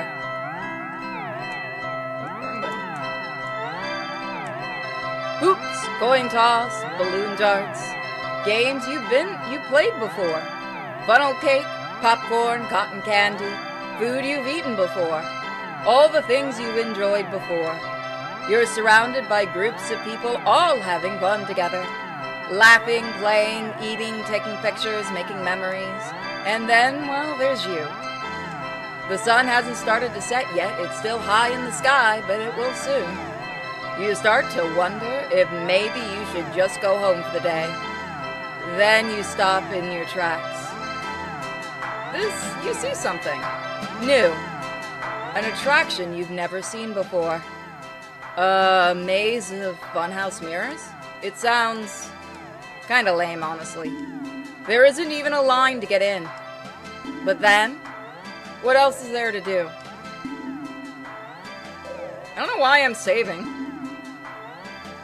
There's got to be a better way to spend your day off than wandering around staring at a weird mirrors. Now what? I think I'll enter the maze. You enter the maze. A few rooms in and you notice that the mirrors aren't all weird. Some just show you looking back at yourself. A little bored, a lot tired, and so very, very... Maybe this was a mistake. Why did you think going into a maze of mirrors was a good idea? Even if it was something new to experience. I can't do this today. You turn around and head back the way you came. Only to bump into a mirror. Ah, what the? Where's the exit? You try again, only to find another mirror blocking your way. By the time you're all turned around, you realize that the way you came in is completely gone. Okay, don't panic. I have to keep going forward, right? You step through the only opening you can find and nearly trip over something on the ground. You bend down and pick it up. Huh? What is this thing? In your hand, a worn-looking flashlight. Almost said something else. Curious, you flick it on. Click. Huh. The light doesn't work very... Crap, the lights. Did the power go out, or did the attraction operator forget you were in here? How long have you been in here, actually? You pull out your cell phone and check the time, or maybe call the police. Your phone's dead. You grip the flashlight in your hand. The light it emitted earlier was dim enough for you to know there's probably not much juice left. Best to reserve it for the worst-case scenario and feel your way out of here. Yeah, you can do this. You take a calming breath. Whew, well, forward we go. Hello, daring adventurer. Who said, welcome to the Mirror Maze. Would you like to know how to navigate the Mirror Maze? Yes, I need help. Once again, welcome to the Mirror Maze. You're in a bit of a jam, but don't worry. You're in good hands, or rather, good paws. See this little cutie here? They'll be doing their best to guide you through the maze. Aren't they generous? When you enter a room, the emergency lights will flash, letting you see the path before you for a second, and also what lies beyond them. Whenever you see these kind kitties, just go where they are and you'll reach the next room. Unfortunately, they're not the only things in here. It is highly suggested that you refrain from following any other of our creatures' guests. They can be sneaky or distracting, but they're always hostile. So please, take caution when advancing to the next room.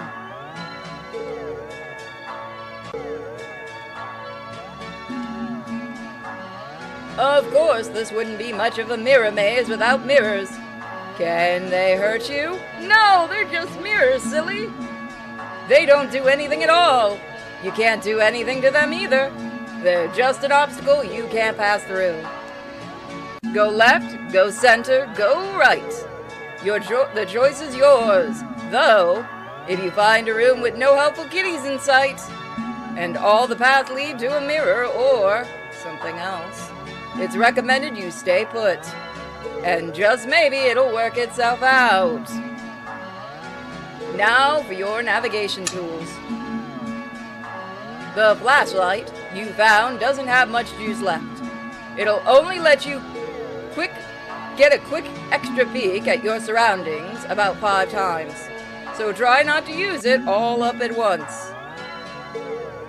Joke's on you, asshole, I have saves. If you keep track of your progress through the rooms up to the left, and your lives up to the right, you've got 3 lives, so be careful to avoid less friendly guests lurking around. Why only 3 lives, you ask? Because you're soft and squishy. It wouldn't take much to damage you beyond repair. And besides, you're human, and humans usually only have 1 life, yes? And yet here you get 3. Don't you think you ought to show a little more gratitude? And that's the end of your tutorial. Hopefully it was helpful. Are you ready to play?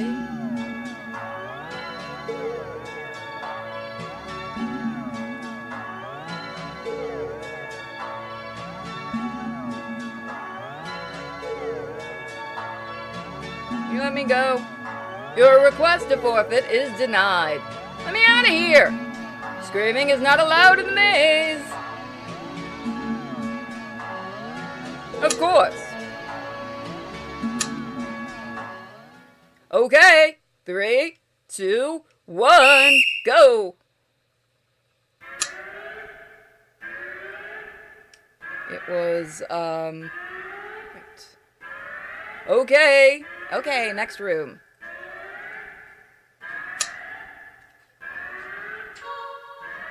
Okay, next room. Okay, next room. This room feels off. Just wait. I think something's just changed.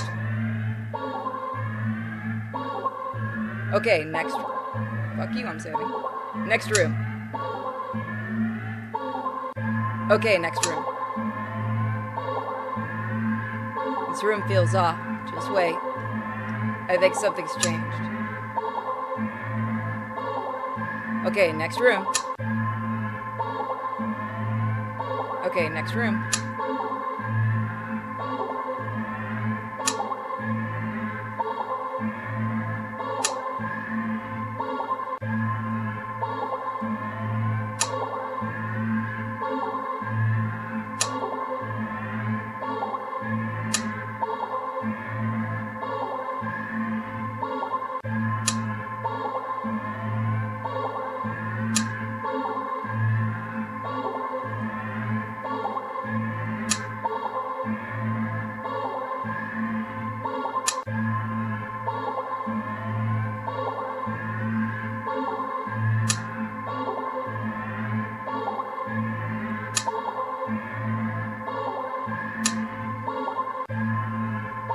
I feel like it's gonna fuck me at some point.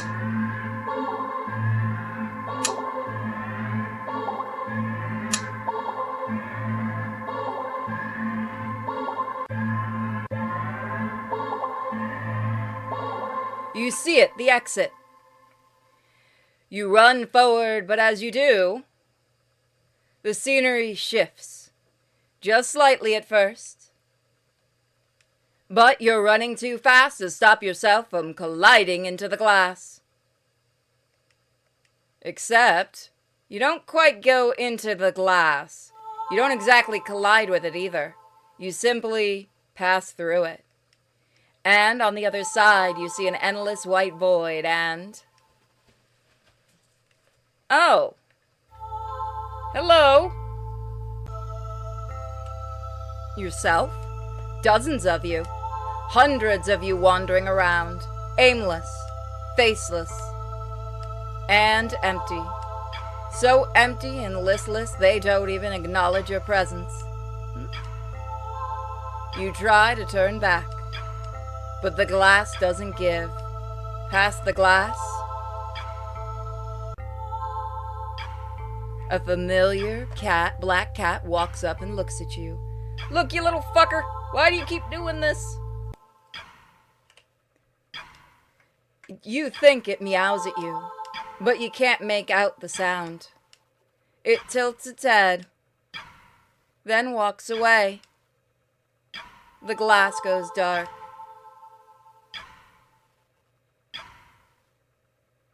Then you watch helplessly as it disappears completely. You're trapped, with only yourself as company. You beat the maze. We did it, guys, so next time we'll take the kitty home. See you then. Bye. Well, it's time to take the kitty, or not. Let's decide. I don't remember what we did last time, but we'll take him home this time. Well, last time we did something alone.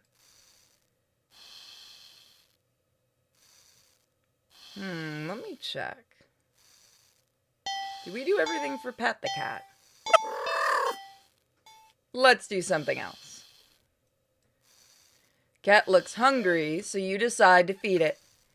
You regret not stopping by for food earlier, as you don't have much left. Grocery shopping day is tomorrow, after all. You head to the kitchen and click your tongue, ensuring the cat follows you. It leaps nimbly onto the kitchen counter and watches you as you search for meal options. Let's see. You find something you expect. A can of tuna in the pantry. Some leftover meatloaf in the fridge. And, what's that? You realize there's a tightly sealed Tupperware on the bottom shelf of the fridge. You don't recognize it. The foul odor is leaking from the container. Whatever's inside can't be safe for human consumption. But the cat seems excited about it, practically salivating over it. Still, you're the caretaker here. You're the one who needs to decide what's best to feed the hungry kitty. So you'll feed it. Tuna. Cats like fish, right? Shrugging, you take out the tuna for the cat and the meatloaf for yourself. You put the frankly ominous container back in the fridge. The cat looks a little disappointed. Though tough. You'll need to dispose of that weird whatever it is later. You open the tuna and spoon it onto a small saucer. You put the saucer on the kitchen counter next to the cat. You don't think you should be encouraging it to eat up there, but you'll figure it out. You'll figure it'll make up for electing not to feed it the toxic goop it wanted. The cat looks at it, finds the tuna. Acceptable. You'll take it. Eat up, kitty. As the cat digs into the meal, you go about heating up the meatloaf in the microwave. While setting the timer, you hear... You turn and see the plate is completely empty. Whoa, that was quick. You need to pace yourself. Huh? What the? Watching baffled as the cat continues to hiccup, causing little bubbles to float out of its mouth. It's adorable. Okay. That's okay. You can process this. It's not completely out of the realm of possibility, right? Right? Best not to think about it too hard. Soon enough, the room is filled with floating bubbles. The cat releases the final tiny bubble before yawning and laying down right there on the counter. Well, glad you enjoyed it. The bubbles haven't left the room or popped. They seem to be pretty resilient. Wait, what? What's that? As one of the bubbles floats closer to you, you see there's actually something inside. A tiny furry... fish? Is a fish. Catfish. This is just getting weirder and weirder. Still, you can't help but marvel at the impossible wonder in front of you. You lift your hand. Extend a finger towards the bubble. Carefully press it against the surface. The little fish inside lashes out viciously, sinking its tiny fangs into your finger. It doesn't really hurt that much at first, but then... Oh! What the fuck? The pain starts to climb from your finger to the rest of your hand. Past your wrist. Could it be some kind of venom? You fling your arm around in an attempt to dislodge the fish, but...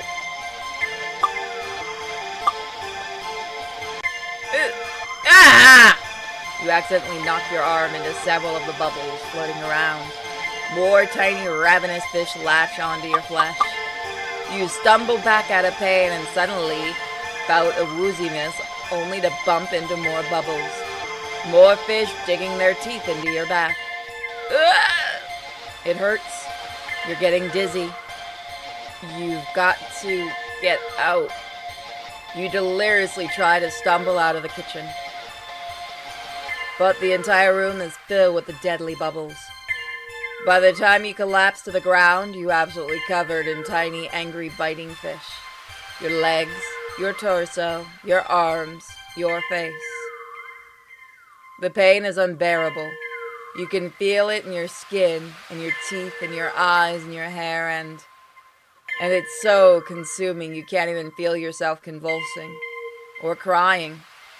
You don't black out. Your eyes are still rolling up into your skull when you gasp out your last breath. Fuck the cat. Fish out of water. So we'll see what happens next time. Bye, guys.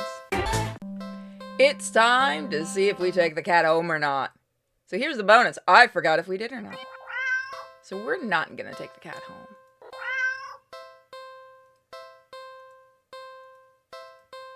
Let's see. Let's go to the dog park. You decide to take a stroll in the park or something. The only one within walking distance is the nearby dog park. You think it'll make you feel better. First, you get to see a cute cat today. Now you'll get to see a cute dog. Several of them, in fact. In the park is bustling with owners and their canine companions.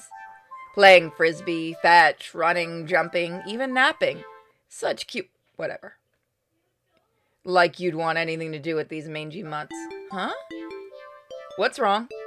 You didn't think that. You decide to move on. The dogs are all so adorable you want to pet every single one you come across. But you know not all owners are cool with strangers just walking up and manhandling their pets. Not all dogs appreciate it either. So you stroll around the path trying to exude a welcoming aura that will beckon one of these cute doggos to you. You don't have to wait very long. Look at that. It's Kiwi! It's Mr. Kiwi. You stop and the smallest, cutest puppy you've ever seen scampers up to you, blocking your path.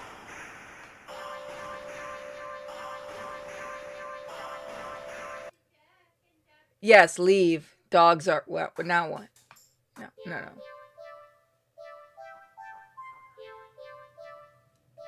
You pick up the Hold on. You just barely manage to rein in the reflex to throw the puppy as far away from you as possible. With a shaking hand, you quickly place the puppy on the grass and take several jerky steps back. The owner seems confused by your reaction to their puppy, but you just waved at them in a daze before hastily stumbling away. You're not feeling so great about being at the park at the moment. Maybe you should leave? Let's stay at the park. You stay at the park.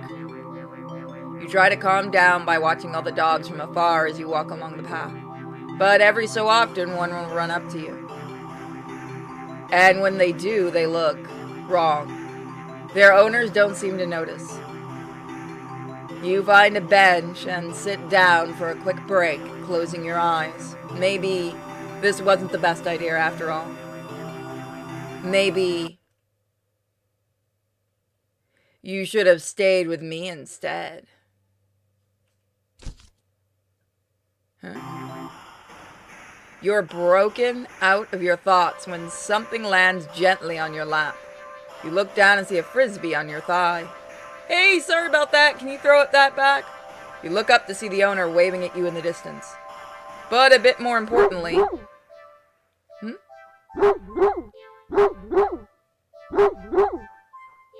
A series of excited barks jerks your gaze forward as you see a large dog sprinting towards you.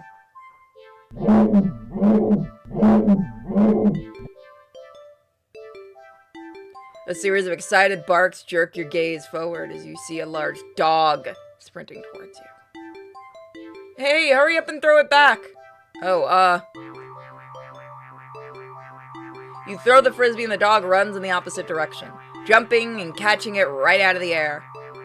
Impressive. The dog and the owner walk up to you. Thanks. You can pet him if you want. The dog looks up at you, eager for its reward of pets and pats for catching the frisbee. Should I? Really? Are you sure? I'm warning you. Do not touch that mutt, or you will regret it. Fuck you, pet the dog.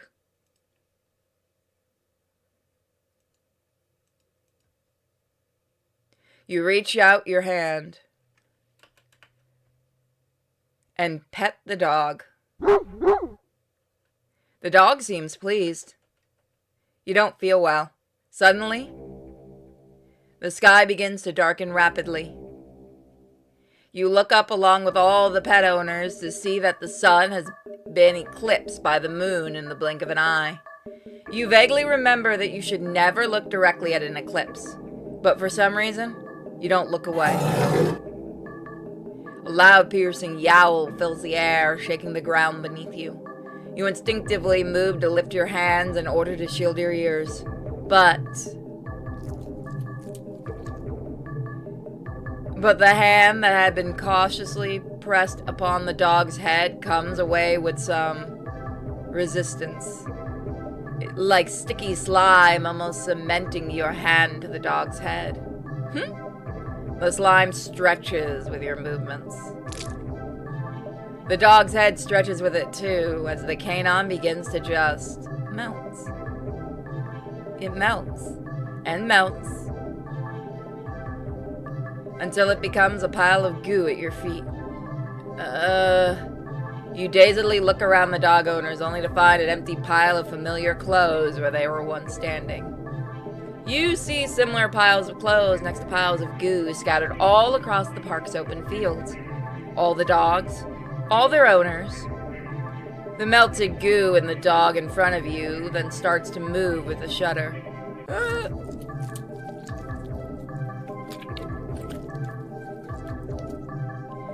It slithers across the grass towards a field in the center of the park. All the other piles of goo follow after it.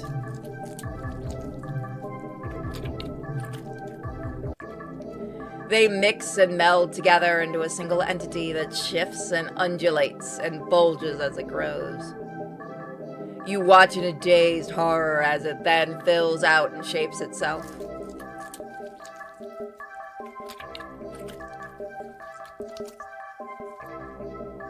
into a behemoth of a dog.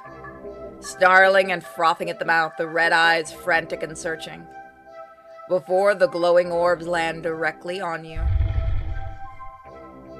The rumbling growl it emits is so low and deep you can feel the sound of it crash into you. We're gonna leave the park. No. You had your chance. Better start running. You try to run, but you're not fast enough. The behemoth barely takes a few leaps before it's already towering over you.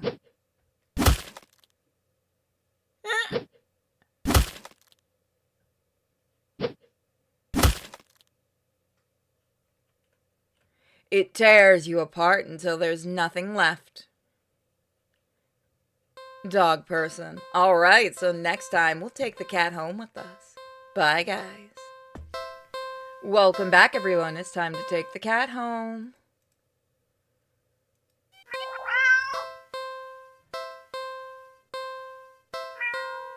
He's so happy. What did we do last time?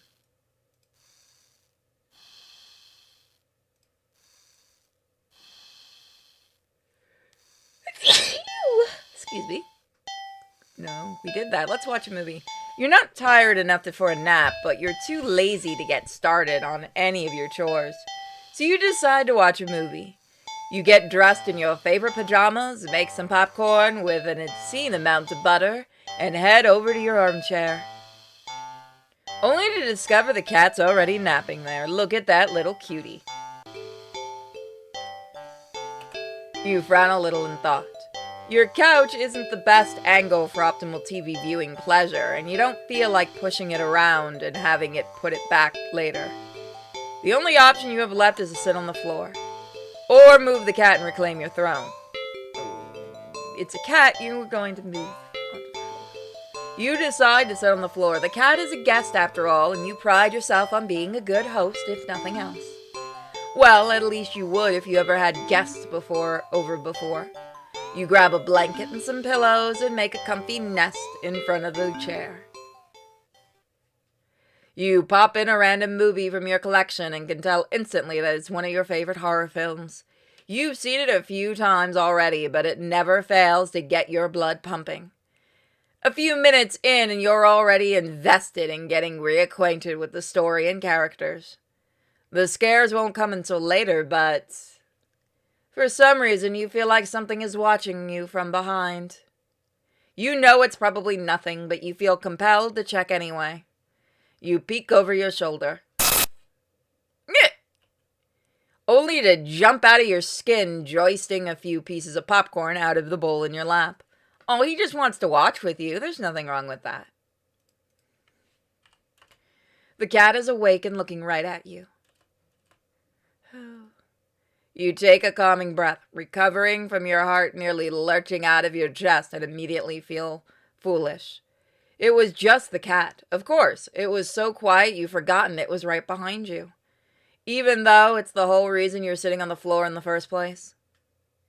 You shakily pick up the remote, intending to rewind some of the parts you missed.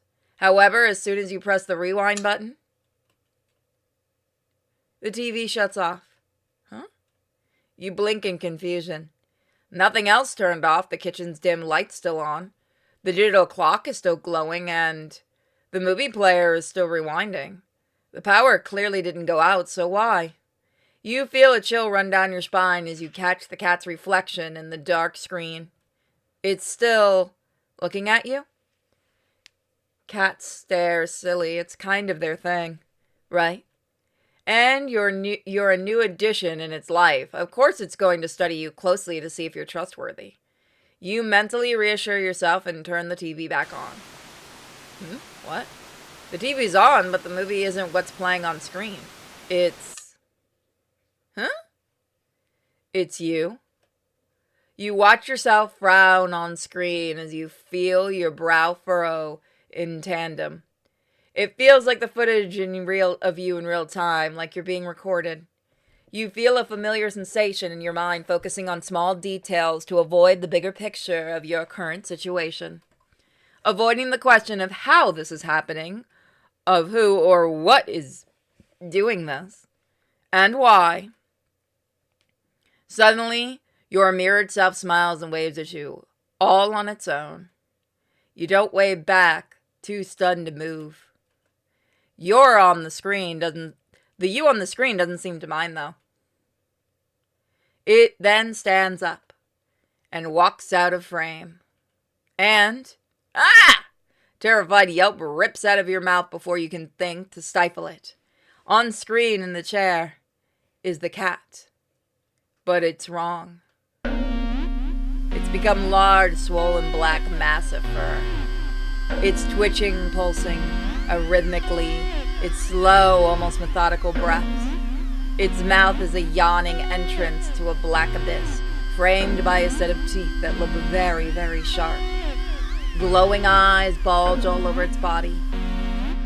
It's still looking at you. It doesn't even acknowledge your on-screen persona as they walk back into frame and pet it almost lovingly. Then, you inside the TV touches one of the cat's fangs.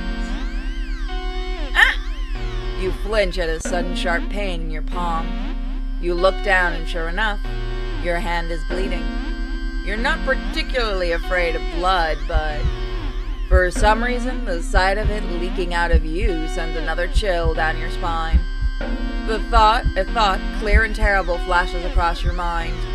It's not just the mutated cat in the TV that's watching you, is it? Don't look behind you, don't look behind you, don't look behind you. Don't look behind you. You watch helplessly on your on-screen self, smiles and nods at you almost encouragingly. They stand in front of the cat's gaping jaw. They look into the depths. And as you're torn between the terrifying realization of what's about to happen and the gripping wonder of what they see looking back at them from the deep, deep darkness, they jump in.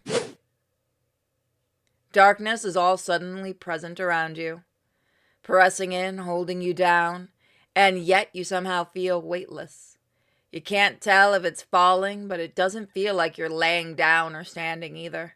You feel warm, cold, everything, nothing. You feel nothing. Silent film. All right, let's look at our endings. 12 endings. So we still got a lot to go, folks. So I will see you guys next time. Bye, guys. Welcome back to Do Not Feed This Cat. Last time we took the kid. What the fuck is going on? I think I died enough times for shit to happen.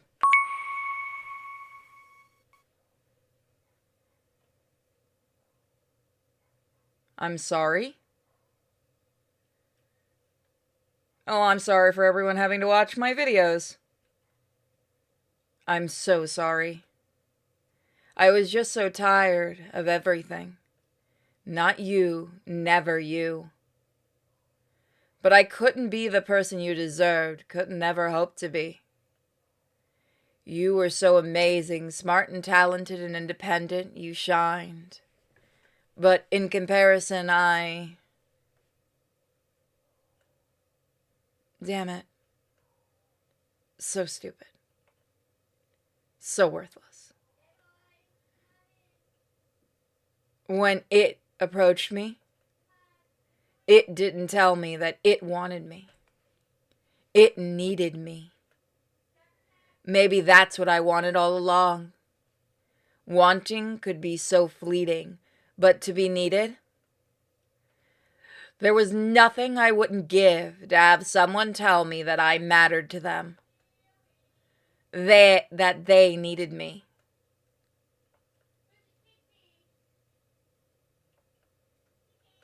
You're walking. Weather's absolutely perfect. That's a good sign, right?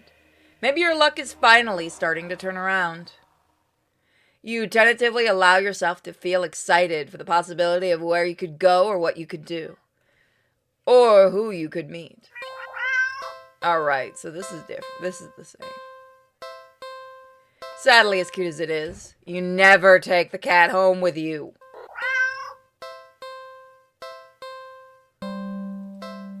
Cat must be hungry, right? Alright, so let's see. Wait. Okay. You glance around the dark, dingy alley and only see garbage bags, trash bins, empty cardboard boxes, and scattered litter here and there.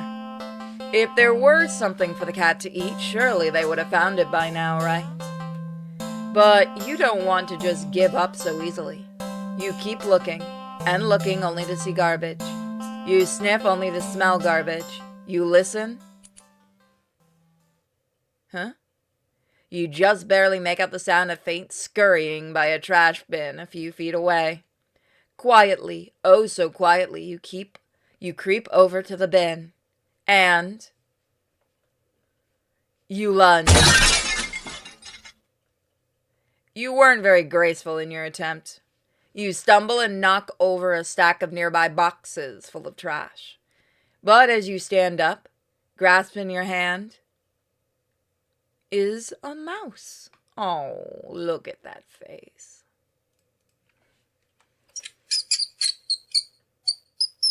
The mouse squeaks and shrieks in distress, wriggling and struggling desperately in your grip. You're holding it too tightly and careful for it to be able to bite or scratch you, though. It wears itself out eventually and looks up at you with black eyes. It's completely at your mercy. I like the mouse.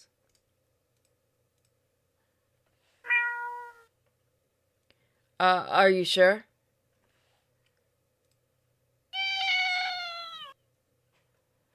You can hear the cat's stomach growling. It must be so hungry. It must be starving.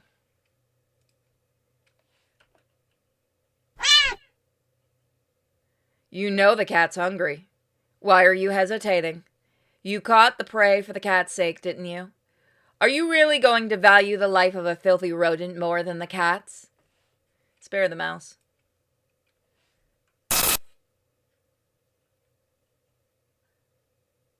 You're mocking me, aren't you? Last chance. Hand over the prey. Now. You let the mouse go. It scurries away, squeaking into a tiny hole in the wall. But you don't mind it too much. You don't flinch as a giant claw paw slowly falls in front of you, blocking your path to the alley's entrance. Not that you had any delusions about escaping. The cat is hungry after all. You close your eyes in acceptance as the paw gently pulls you back, and back, and... a life spared. Maybe next time we'll get some more luck. See you guys next time. Bye. Welcome back to Do Not Take This Cat Home. You're walking. Right, of course you are. So this is the same. Let's take the cat home. Like what? You square your shoulders. Sorry, kitty, but that's my spot. You pick up the cat and place it on the floor. It's clearly upset with you. When you try to pet it as an apology, it dodges your hand and scampers away. You shrug and put your random movie before nestling into your chair. It's some horror film that you love to heckle from the beginning to end. Nothing but an endless string of pointless jump scares. Did the writers not know the meaning of the word subtle? Huh? What was that? What was that in the bathroom? The cat must have gotten into the medicine cabinet or knocked something over. Calming your thundering heart with a deep breath, you pause the movie and get up to investigate. What? The cat dashes between your legs from the hall. Fleeing the scene only makes you look guiltier, you know. You even more reluctantly see the damage now. You just want to relax and watch your bad horror movie. You go into the bathroom and turn on the light. Just as you thought, all the stuff in your medicine cabinet is scattered on the tiles. You sigh, at least none of it looks broken or damaged. You crouch down to pick everything up. Huh? Did the door just close? Did you bump it when you crouched down, or... Well, at least the cat can't come in and make more of a mess this way. Huh? The lights? Didn't you just replace the bulb? Weren't they faulty? Were they? They weren't faulty, were they?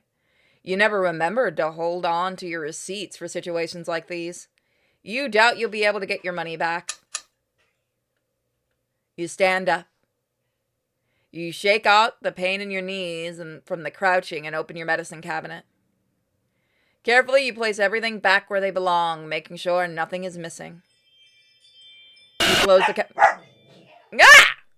You jump back, slamming against the wall, covering your mouth. You look back up at the window on the medicine cabinet to see... Nothing. Nothing? What the hell? Something was...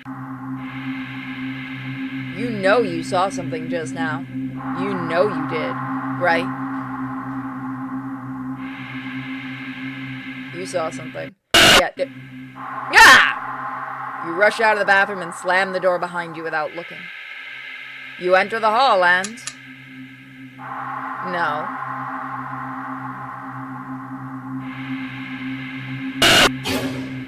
No. You shield yourself with your arms and... Nothing. Nothing again. You peek through your fingers and see... Just your usual hallway. You don't feel very good. You need to sit down. You carefully make your way back to the dark living room, trying to not overwhelm your senses any more than you already have. Maybe you should watch something a little more lighthearted, or just lie down instead. You don't know. It's a little hard to think. You just need to sit down. Stumbling forward, you reach your chair, but...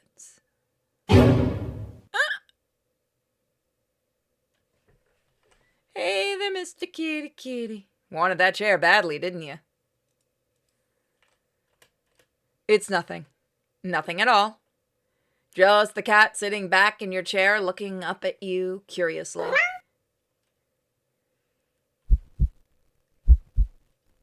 But it's enough. Your heart lurched so harshly out of a mixture of fear and anticipation that it completely gives out. Your eyes roll up into your skull. You feel yourself falling back. You're dead before you even hit the ground. Real subtle. See you guys next time, and remember, do not take this cat home. Welcome back to Do Not Take This Cat Home. Nah, we're not taking the cat home. We're gonna feed the cat, though. Feed the mouse to the cat. The mouse looks scared as if it can sense your intentions. It weakly struggles again.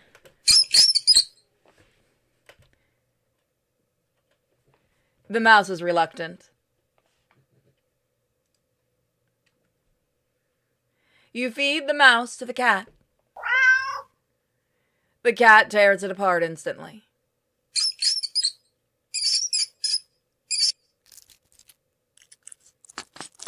The mouse pains, squeaks, and squeals piece through you until they're abruptly cut off.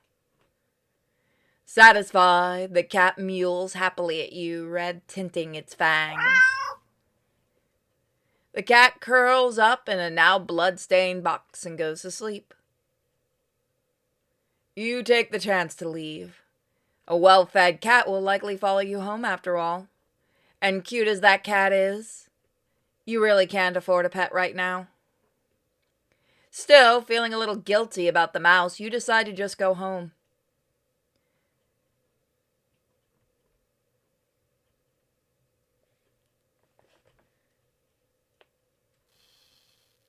After a long walk home, you finally enter your apartment.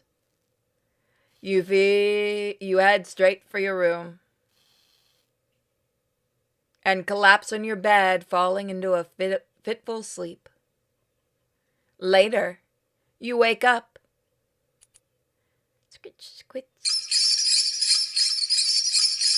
To squeaks and scurrying noises all around you, so loud and constant they sound like screams. In the darkness of your room,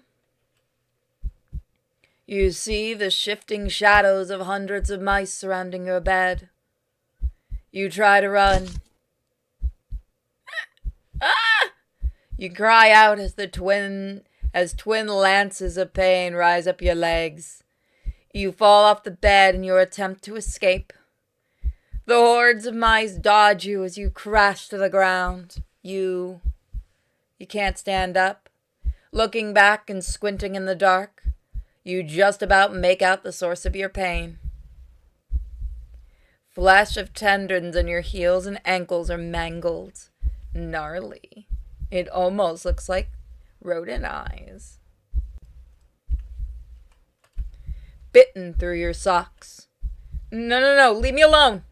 Desperate, you crawl with only your arms towards the door. The mice descend upon you, biting into your skin, gnawing away pieces of you. You start to fade in and out of consciousness, but you still reach for the doorknob. Your arm heavy, weighed down by the mice, clinging to it with the little clawed hands and teeth. You manage to jostle the doorknob enough for the door to slowly swing open. What?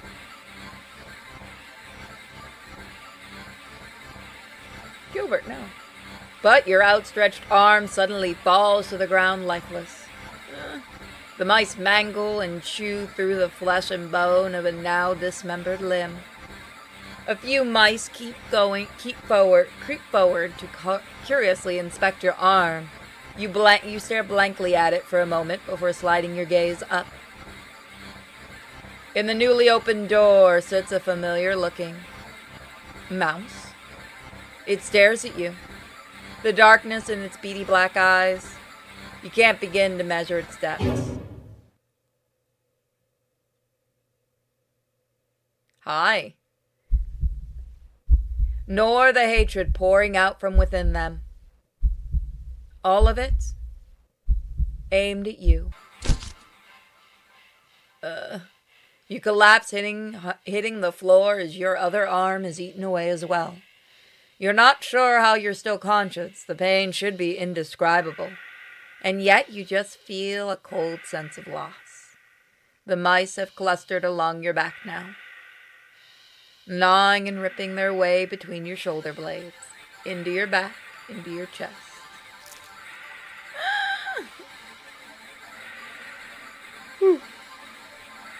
You weakly cough up blood, and they must have damaged something important. You feel something being pulled out of you. And in between the moments, the blankets of darkness fade your vision. Splat.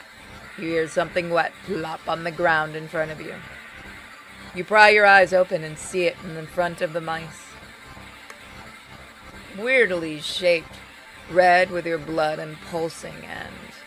oh, my heart. Oh, that's your heart, isn't it? The other mice all descend upon it, abandoning your half-eaten body.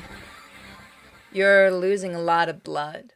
You feel sleepy, but you also feel anger. Yes, so much anger. How dare they? How dare they? Last thing you see before your vision fails you is a pair of glowing eyes leering in from the darkness beyond the doorway. You can hear squeaks and shrieks of terror all around you. Low yowls, deep snarls, gnashing teeth, tearing flesh. As your remaining senses leave you, you smile weakly with the last of your strength, When something with soft, slightly damp and sticky fur nuzzles your cheek. Good kitty. Well fed. Well, at least the cat helped us in the end. See you guys next time. Bye. It might say do not take this cat home, but it is time we take the cat home, isn't it, everybody? So this time we're going to try to feed the kitty again. Let's try meatloaf. You get the feeling the cat won't be too impressed with anything that comes out of a can. And you're not about to feed it whatever the heck that toxic-looking sludge is. So it's settled. A tuna sandwich for you and leftover meatloaf for your feline guest. You ignore the cat's disappointed meows as you put the weird container back in the fridge to dispose of later. You warm up the meatloaf in the microwave. You place the now warm meatloaf on a saucer next to the cat on the counter. You don't think you should be encouraging it to eat up there, but you'll figure it'll make up for electing not to feed it the toxic goop it wanted. The cat looks like it finds the meatloaf interesting. Works for you. Eat up, kitty. As the cat digs into its meal, you go about searching for some bread for your tuna fish sandwich. You're so distracted by your search that you only just barely hear. You turn around and see that the meatloaf has only 1, maybe 2 bites out of it. But more alarmingly, there seems to be a red trail. Something leading away from the cat had been sitting, and off the edge of the counter towards the living room.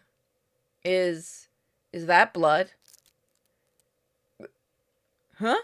You jump at the strange sound coming from around the corner, further into your apartment. You attempt to steel your nerves. Taking a breath, you walk around the counter and head into the living room.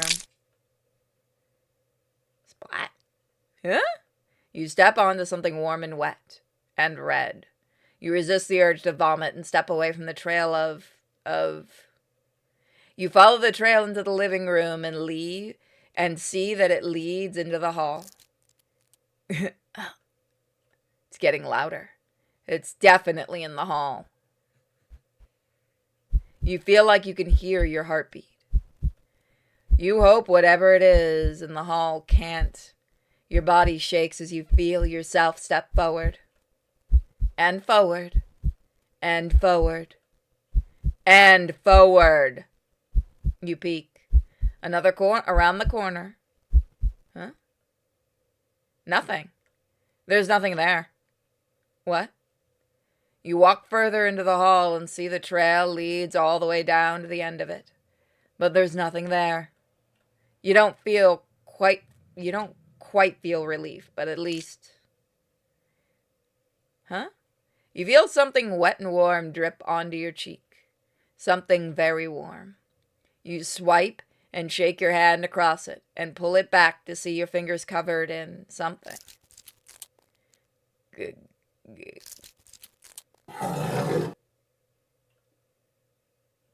You look up, see what can only be described as meat.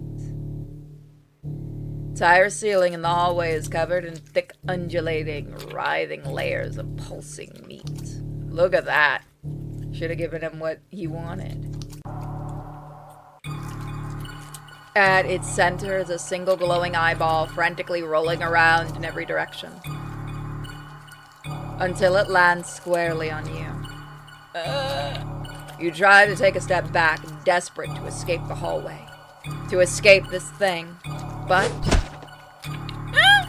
before you can scream, meaty tendrils shoot out and grab you. No! Let me go! They pull you up. And up. Into a pair of slowly opening jaws. And then... leftovers. See you guys next time. We won't take the cat home next time. Thank you for joining me. Check out all the links in the description, guys. Bye. Hello, everybody. Remember, do not take this cat home. But we're gonna... we took him home last time.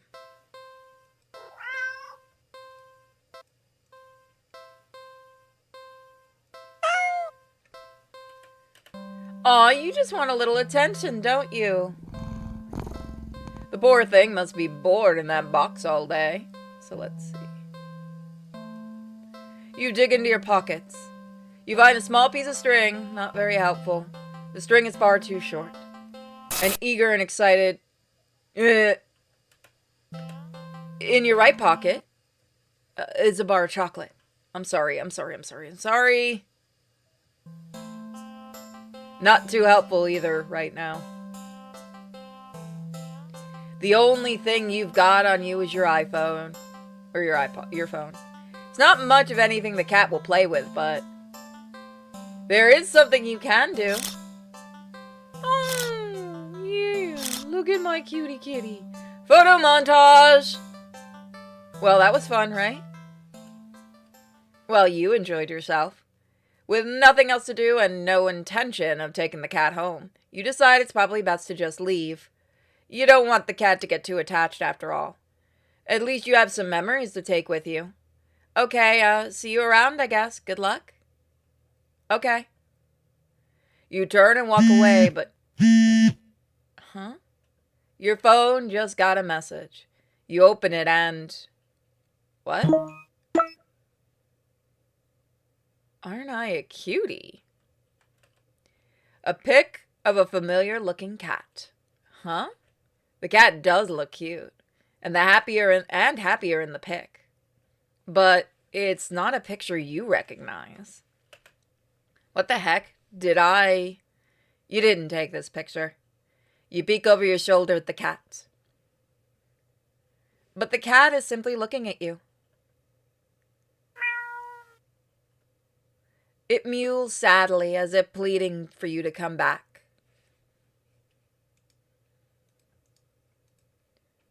You ignore the cat and briskly walk out of the alley without another look. Whew. That was weird. You're a good distance away when... Not again. You reluctantly look at the new message and... Don't ignore me. Oh, sad kitty. Creeped out, you decide to just go home.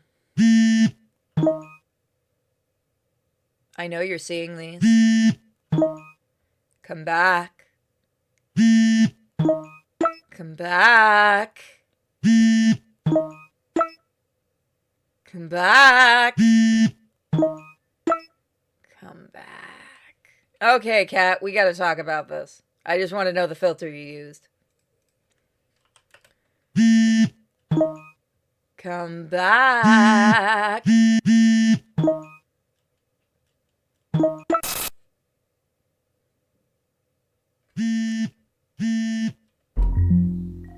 Can see you. Can always see you. You can't hide. I'll always find you. Ooh. Your eyes dart around nervously, certain that you're being followed. But there's nothing there.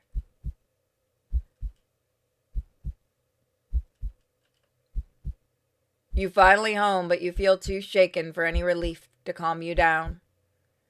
You rush to the bathroom and slam the door behind you.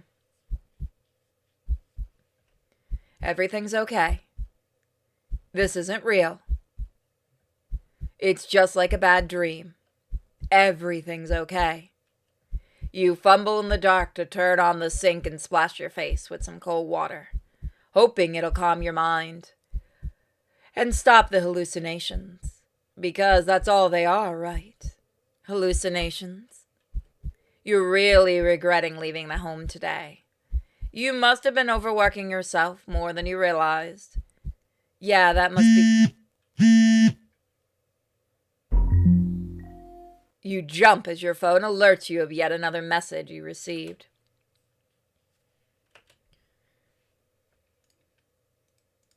Bad decisions all around. With shaking hands, you look at your phone. Hi, friend.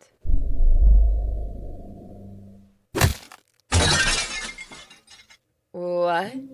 Startled, you whirl around and instinctively jump back. You slip. smashing the back of your head into the bathroom mirror. You don't register the pain just yet, your eyes shifting wildly around the room. There's nothing there. Nothing at all. You feel dizzy.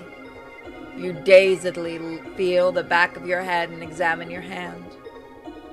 You can't really see anything, but it feels warm and wet. The smell of copper fills the air. The dizziness overwhelms you and you collapse on the bathroom tiles. Help. You reach for your phone and call an ambulance. The batteries are dead. Photobomber. Well, guys, remember, never take the cat home. See you guys next time. Welcome back to Do Not Take This Cat Home. Let's take the cat home. You know what? We should feed it what it wants today.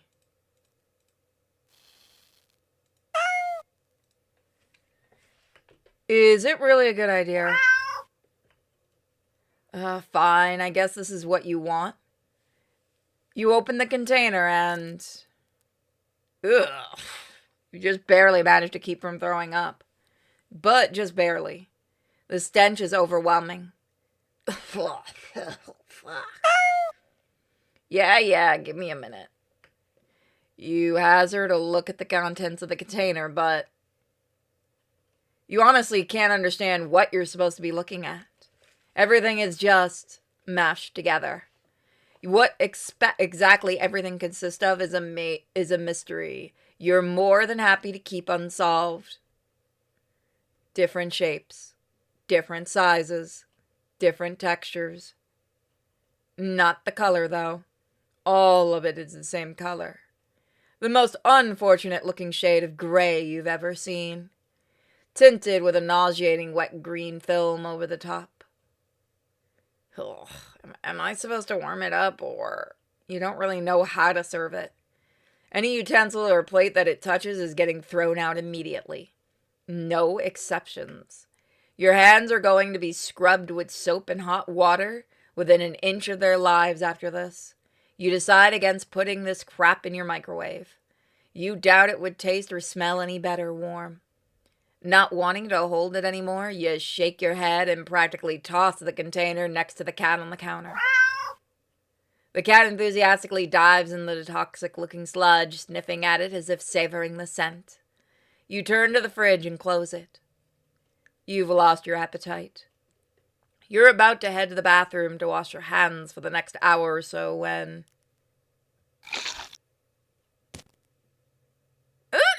Ow! A sharp pain in your foot causes you to stumble. You catch yourself on the kitchen sink and look down to see that the tip of your sock is... red. Huh? And the red is still slowly seeping to the rest of your sock.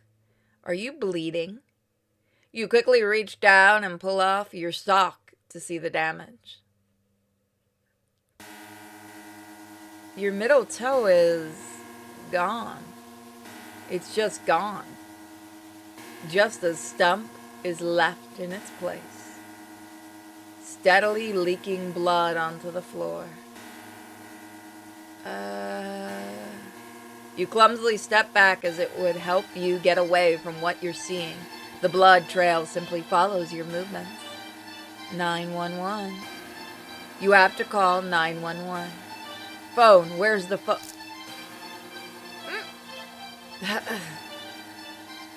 What? Your tongue is...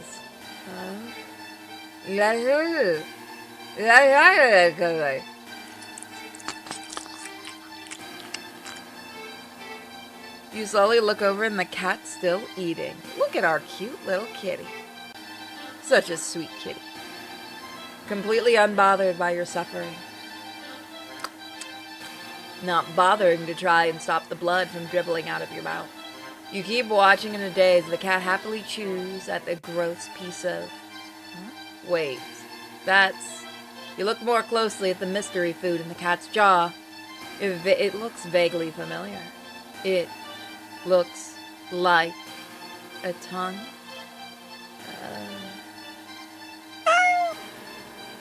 Before you can even think to do anything to stop it, the cat dives in the container again and bites into a piece that... Ah! Ugh. You collapse on the floor, clutching your torso. You writhe around on the ground, blood-streaked tiles crying. Something inside you just... Ah! Blood pours from deep within you. Whatever that was, felt important. And now it's probably gone too. It hurts. It hurts so much. Stop. Please. You keep weakly trying to reach up to the cat on the counter above you. Your vision blurs from the effort, from the pain, from your tears, from... Ah! Ugh. Your eyes. You fall limply back onto the floor. You're leaking blood all over. From all over. Your foot, your mouth, your insides, your eye sockets. You can feel your life fading away too. That's fine. If it means not feeling the pain of losing another part of you, then. Hopefully the cat will take its time eating your eyeballs and give you time to just. You are what you eat. Cat, you are evil as fuck. See you guys next time. It's time again. Do not take this cat home.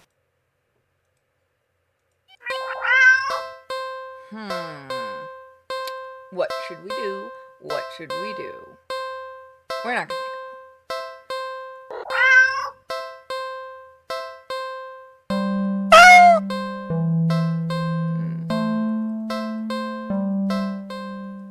Let's see. We don't have that yet. So let's play with the cat.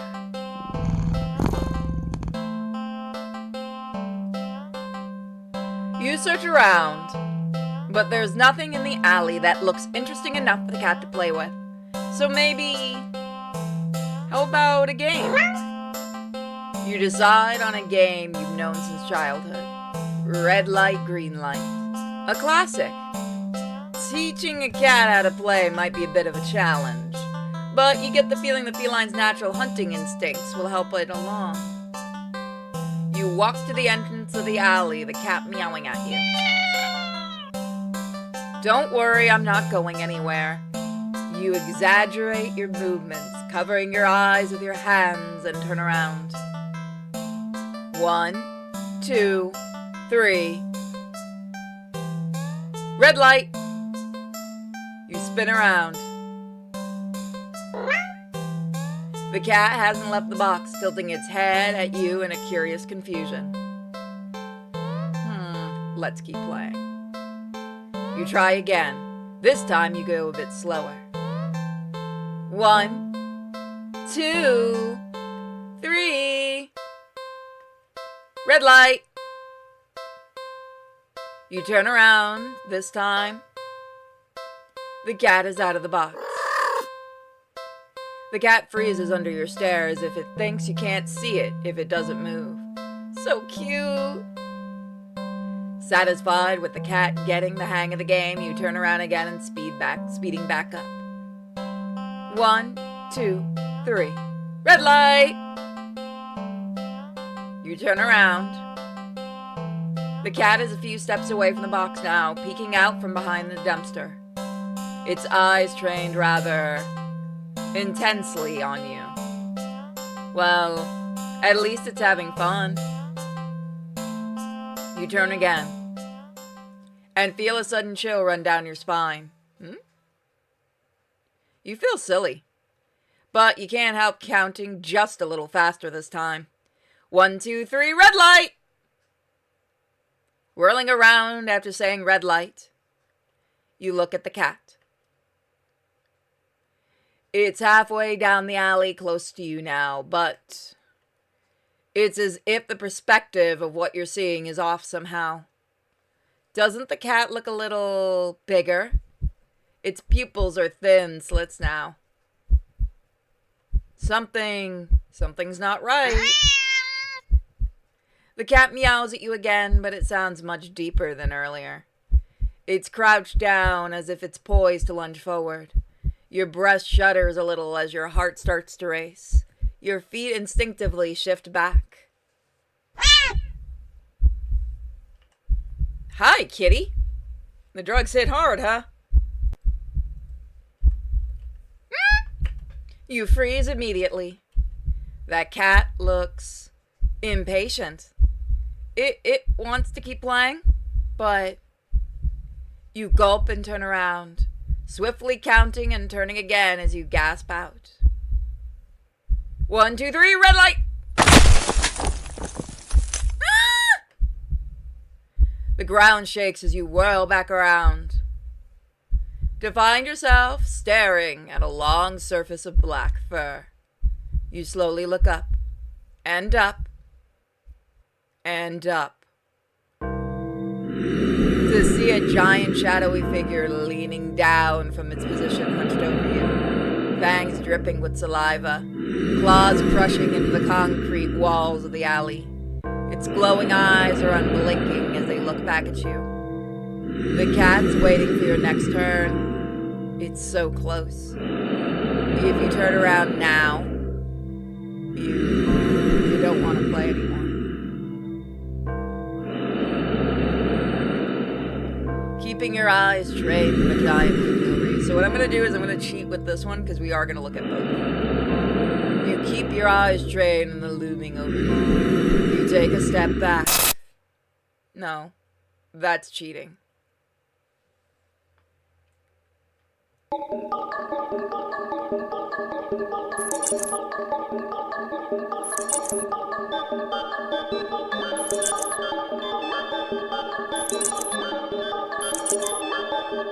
Oh, what's this?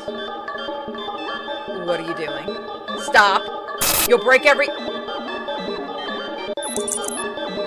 The cat stares at you, keeping eye contact, and back up. You step back. And back. And as you take one more step back out of the alley... Oh, we're gonna go home. Error. Error. Error. Error. Error. The world outside the alley seems to be broken. What exactly did you do? Error found. Well, I guess we won't see what that other ending is. Thank you guys for joining me. Remember, do not take the cat home. Let's see what happens next time. Bye, guys. It's time to take the cat home.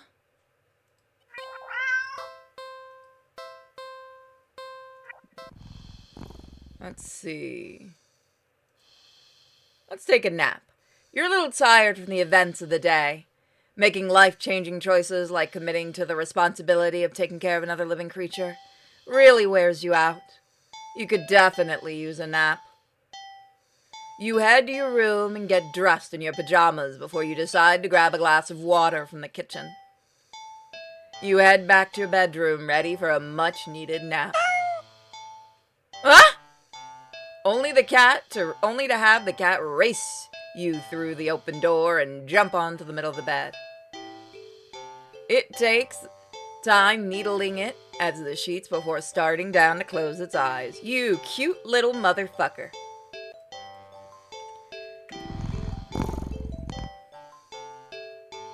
Well, that was fast. You frown thoughtfully.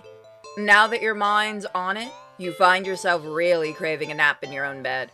There's no way you're settling for sleeping on the couch, certainly not the armchair, which means you should move the cat. You tentatively nudge the cat in an attempt to make it move on its own. It doesn't budge in the slightest. Keep trying. This is your bed. You push a little more firmly this time. The cat sounds annoyed with you. Again, you will sleep in your own bed. The cat opens one of its yellow eyes and slides it up to look at you. That is a warning. Is it a voice a little deeper than before? Move the cat. You really want to do this. You move forward, ready to shove them. Ah! You throw him back by some invisible force and crash into the dresser before falling to the ground. When knocked out of you, you look up in a daze. You don't quite comprehend what it is you're seeing. A strong swirling wind is picked up, throwing items all over the place.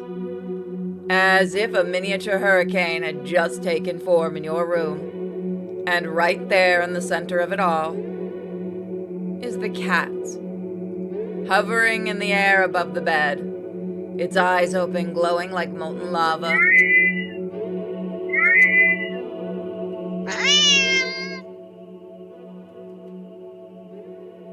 You watch as the vortex rips open in the center of your bed. A panic of the swirling wind turns into a vacuum, dragging you towards the bed. Your nails catch and tear as you desperately try to cling to the carpet, the floorboards, and every piece of furniture within your reach. Bloody fingers slipping clumsily on every surface.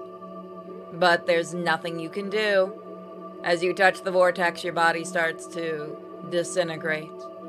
Tiny particles of your body separate and float into nothingness. The last thing you see is the cat landing nimbly on the bed and needling your sheets. Mavort curls up and falls back to sleep. Do not disturb. Well, guys, next time, we don't take the cat home. Don't forget to check all the links in the description. Bye. Welcome back to Do Not Take This Cat Home. We're gonna rush over to Do Not Take the Cat Home. Play with the cat. Let's look around the area.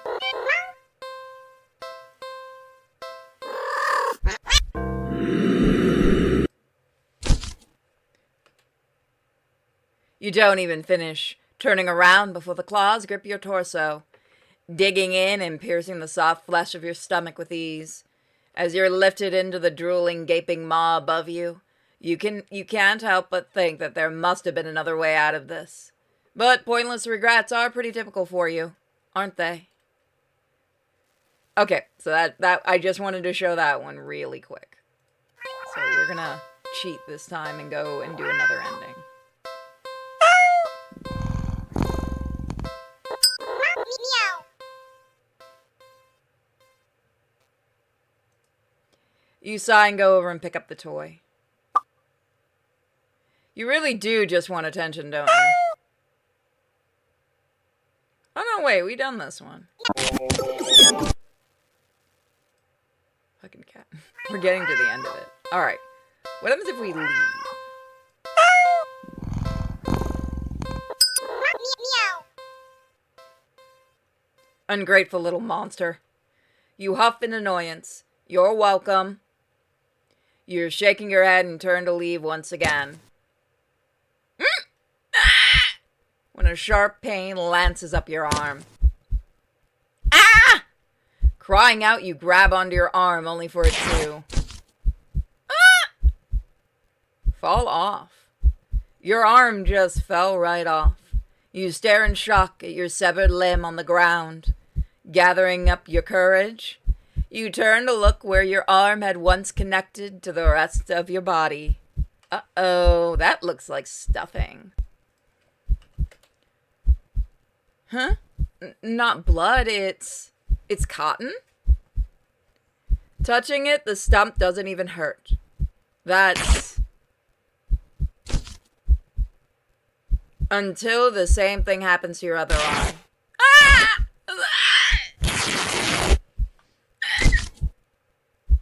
Ah! You fall when both of your legs succumb to the same nonsensical fate. crying out as the agony that comes and goes like it never happened, as if you're not currently laying on the dirty ground of an alley, limbless. What in the world is going on? You can't make sense of it. You can't think straight. The pain has receded, leaving you with a strangely empty pit in your stomach, considering you still have a stomach and it wasn't replaced with. As you lay back helplessly and still in shock, staring at the sky, the cat's face appears in your line of vision. Hey, you little fucker, how many times have you killed me?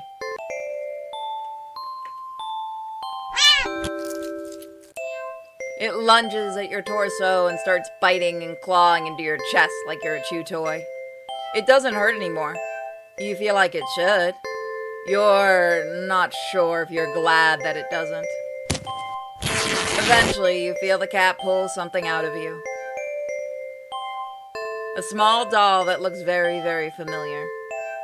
It's hard to tell, but that doll is, well, that's you, isn't it?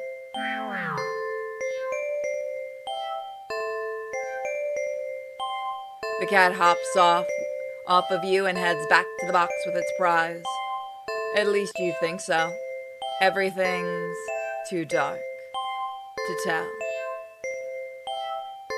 You wake up and find that the cat can't move an inch. That you can't move an inch. You look around. You can't even breathe. Though none of those realizations seem to be a problem.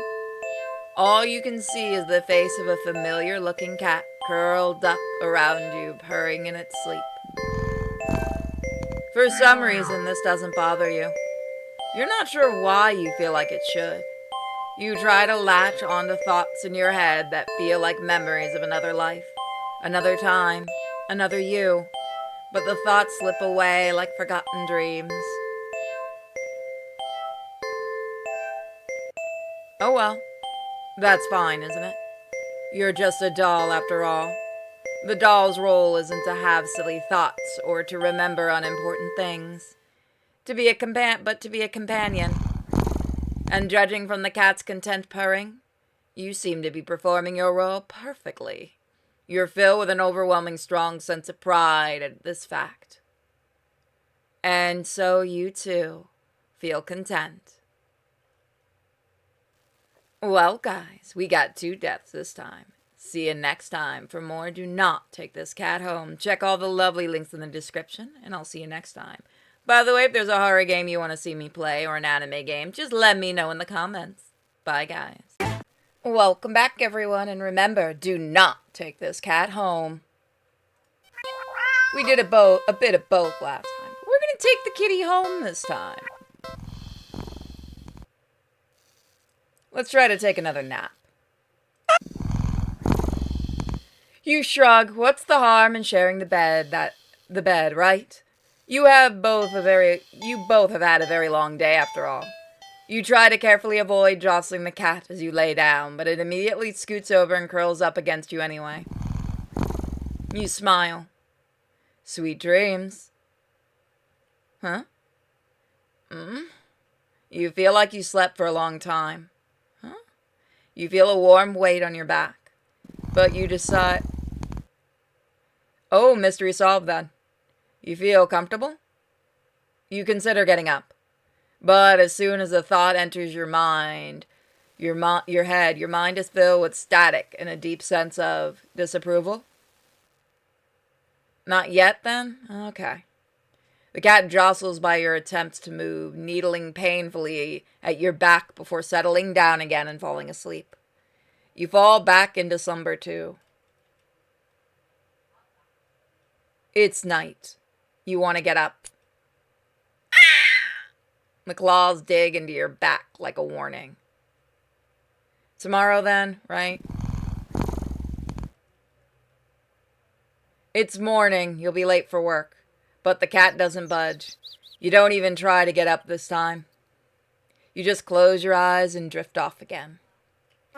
Hey, it's like what happens when you get concussed. It's the next day. Since the last several days. Or has it been weeks? Or longer? You're not quite sure. You're hungry. You don't know how long you've been laying down. You feel sore on your back, but also on your stomach, your arms, your face, everywhere. You can't remember your last meal, the last time you drank anything.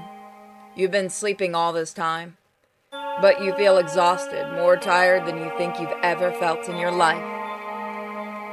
It feels like a giant hand is pressing into your bed. You can't remember the last time you've even considered moving, but somehow you know that you need to go back to sleep anyway. Everything will be fine if you just go back to sleep. Huh? You think you're hallucinating when the cat finally stirs. It stretches longedly before hopping off your back. You hear the feet padding through your still open bedroom door, its steps fading down the hall. You don't open your eyes. You don't move. You're afraid you don't remember how. You're afraid that the static will return if you try. But you eventually do try. You try to prop yourself up on your arm. It's thinner than you have ever seen it. Thinner than you think should be possible. Ah, crack. The arm snaps under the weight of your body and crumbles to dust on the sheets. It doesn't hurt in the slightest, as if even your nerves have dried up and become as useless as you feel in general. But how long have you been laying in bed? You don't have much time to think about it. Your failed attempt at sitting up sends you tumbling over the side of the bed like a rag doll. Crack, crack, crack. But you think you're probably closer to being a ceramic doll, as your body shatters instantly upon impact on the floor.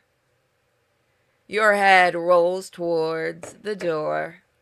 Oh, we look lovely. Letting you watch as the rest of your strewn body parts crack and crumble and turn to broken ruin as your consciousness begins to fade. The cat strolls into view, then poking and prodding at the remains of your brittle limbs. Fuck off, cat. Bad kitty, you try to say. But you think your jaw might have snapped off earlier as well. Almost as if sensing your attention, the cat walks over to you. Well, your head at least. And you watch with your final conscious seconds as it lays down and curls its body around you. It feels warm. Well, maybe another nap couldn't hurt. Just a cat nap. We have gotten a ton of endings here. Look at us. I know these are short episodes, but that's what makes it fun. We're getting closer and closer. See you guys next time for more kitty fun. And always remember, do not take this cat home. Bye. Welcome back. Remember, do not take this cat home.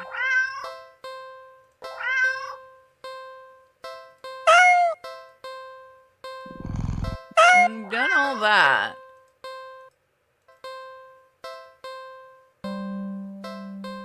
We'll take the cat home. Let's see, we've done the nap. Well, no, I think we have one more to do. Do something else.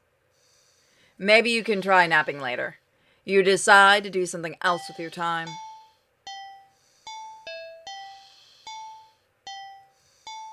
Like what?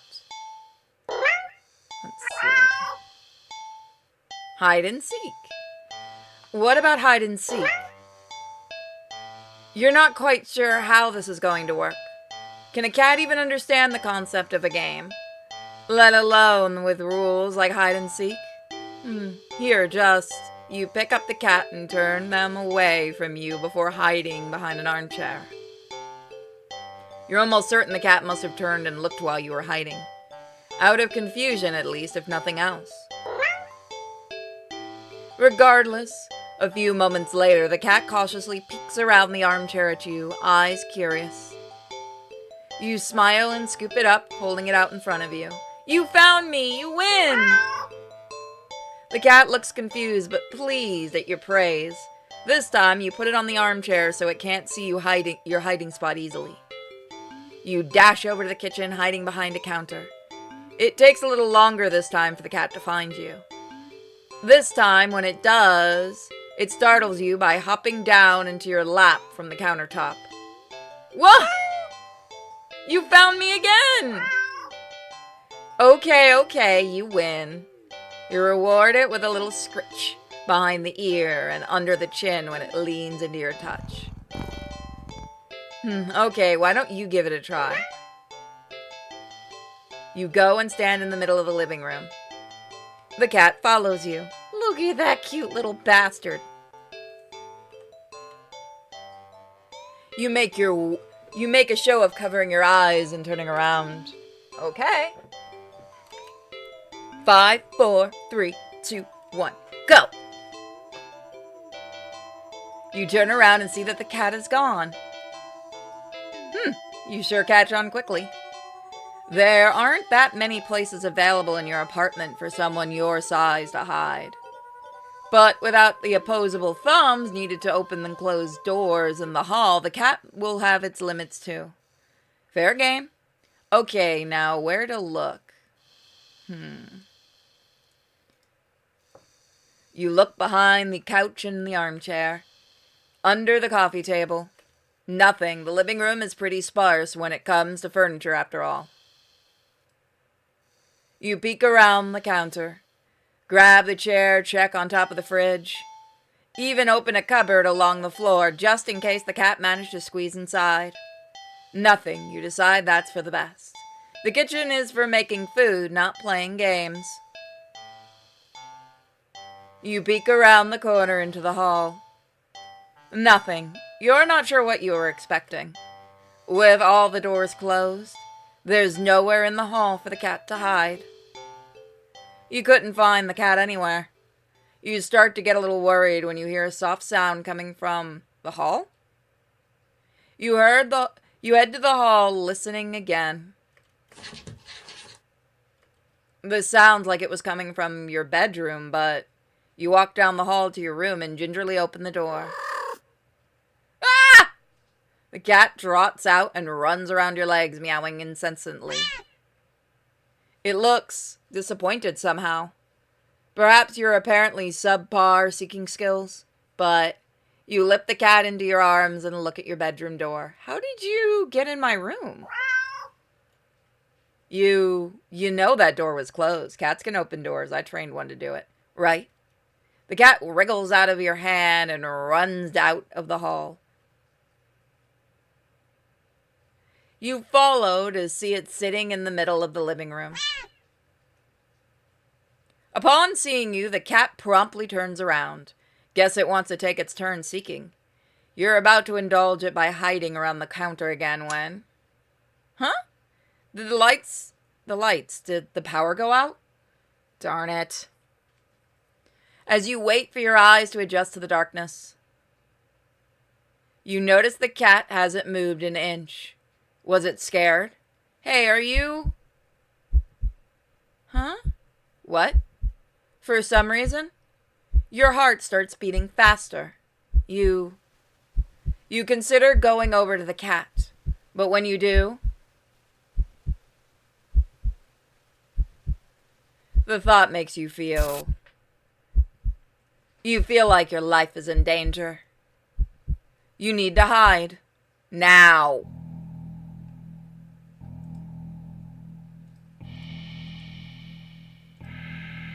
You quietly rush to the bathroom and... What? The door? Why is the door locked? You freeze upon seeing how much noise you made jostling it, listening. The silence coming from the living room feels heavier and more restless. It's going down faster. Even if some miracle opened the door now, it would know exactly where you are. No good. You've hidden there before, found you mostly instantly. You're halfway to the front. You look at the door and see several more locks over it than you know you have. You peek over to the cat. It's not looking at you, but you feel a wave of disappointment practically pouring out from it. It feels almost like a warning. You go back from the door, feeling slowly subside, letting you breathe again. There's no getting out then. You need to hide.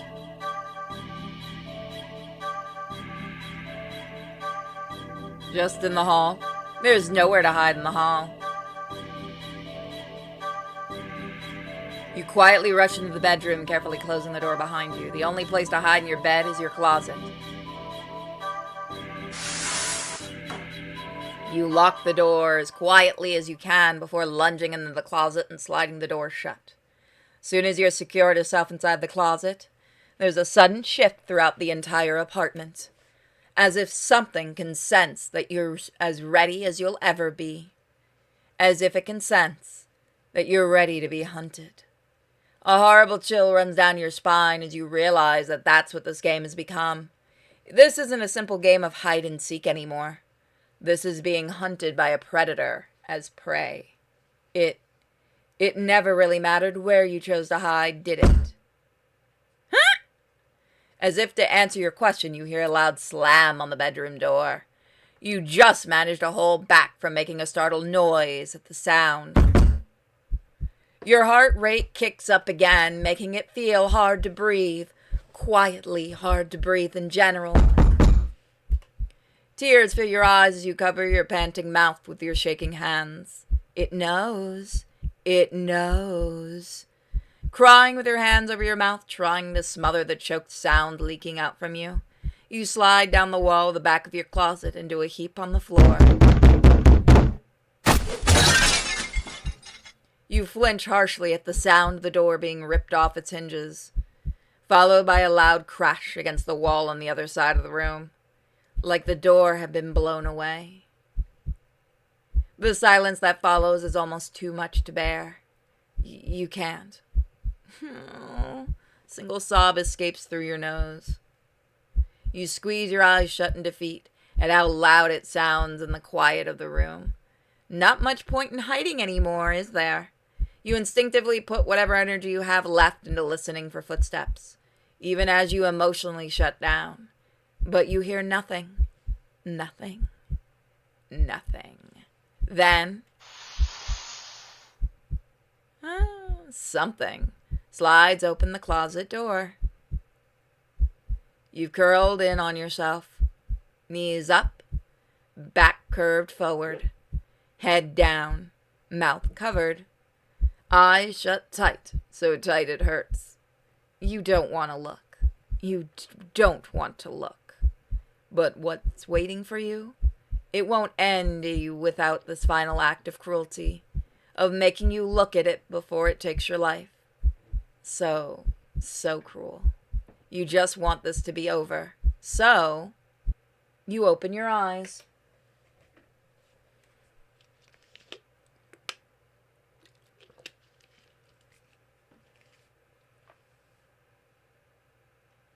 You see something glaring in at you from the darkness beyond the door.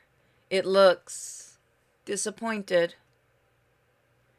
In the moments before you draw your last breath, you almost consider apologizing for being such an unworthy prey. Guess your hiding skills are just as subpar as your seeking.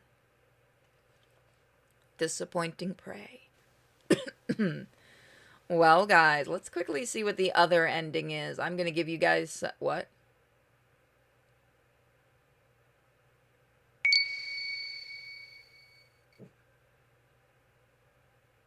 What?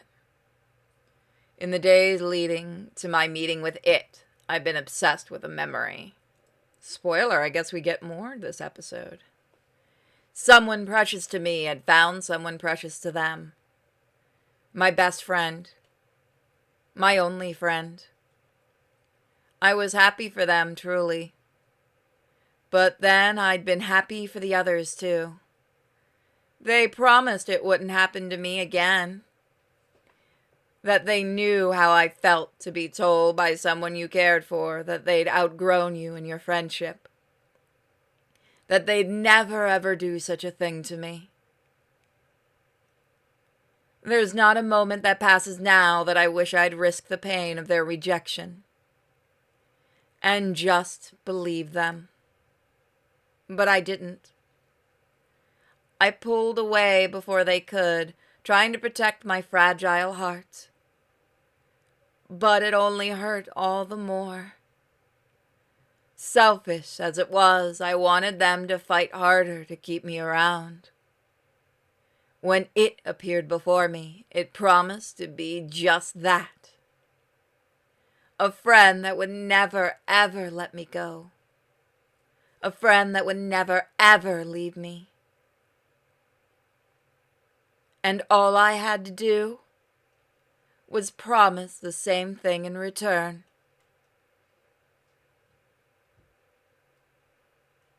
You're walking. And now we're back. The weather's good today. That good thing. You know what? Let's leave it for next time. Bye, guy. Well, things have happened and do not take the cat home. And you're actually glad that you did. The weather's good today. That good thing. Maybe good luck too. Yes, lucky. Lucky. Lucky, lucky, lucky, lucky, lucky. Lucky, lucky, lucky, lucky, lucky, lucky, lucky, lucky. Lucky, lucky, lucky, lucky, lucky.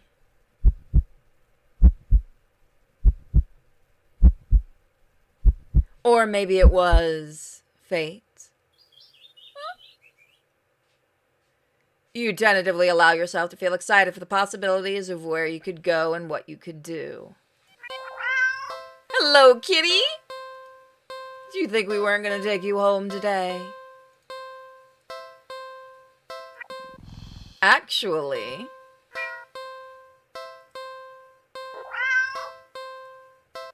Okay.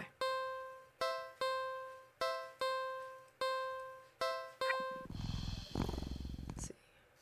Like what? Upon giving it a second look, you realize the cat isn't exactly clean. Not surprising, since up until you brought it home, it's been sitting in a dirty box. In an alley full of scattered garbage. Who knows how long? You've heard that cats can keep themselves clean. But maybe this is one of those times when the little human help couldn't hurt. You head into the bathroom and set things up, trying to remember how to wash a cat. You're definitely not an expert, but you think the best way to get a cat clean would be... carefully. You think careful is the way to go. Cats aren't always fond of water, so you doubt it'll be a fan of excessive amounts of it. So you pick up the cat and place it gently in the sink before turning on the water. The cat's startled, but ultimately doesn't try to run away. Nice. Oh, look at our good kitty. It's not gonna kill us this time. It likes baths. You're lathered hands with some soap and carefully give the cat a thorough half scrub, half massage. After a few minutes, you rinse the cat completely and gather it up in a blanket, drying it. Then you brush it and carefully run it through the cat's fur. The cat seems like it's in heaven as you brush it. Some hair are sticking to you, but you don't mind. Huh? In fact, there's quite a lot sticking to you. You try to brush it away, but it doesn't come off. Guess you're up next for the bath. You try to ignore the fur and finish the cat quickly, but more hair keeps sticking to you. Your hands, your arms. Before you realize it, you're covered in fur that won't come off. It's sticky enough that you try to just yank it off, but... Ow! What? Pain lances through the spot you tugged at. Upon closer inspection, you see that the hair is growing. Growing out of you. Ah! You can actually feel it now. Fur growing out of your back, your neck, your face, your eyes, your tongue. It's even growing inside your throat.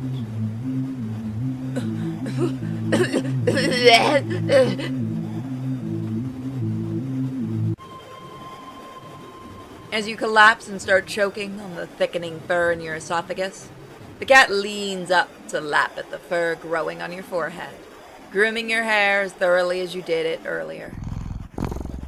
You think it'd be sweet if you weren't currently losing air. Still, feels nice at least. To be looked after and cared for in some way, even if it's just for a little while longer. The cat carefully grooming is the last thing you feel before you're no longer able to breathe. Self-care, buddies. Well, Kitty doesn't like us. Let's see. It seems now I can hit the load button. Isn't that interesting? So what happens if we do quickly? Let's give you guys a little treat today and do 2 deaths. Let's do it quickly. Cats don't like water, you think. So a quick wash would be a way to go, right?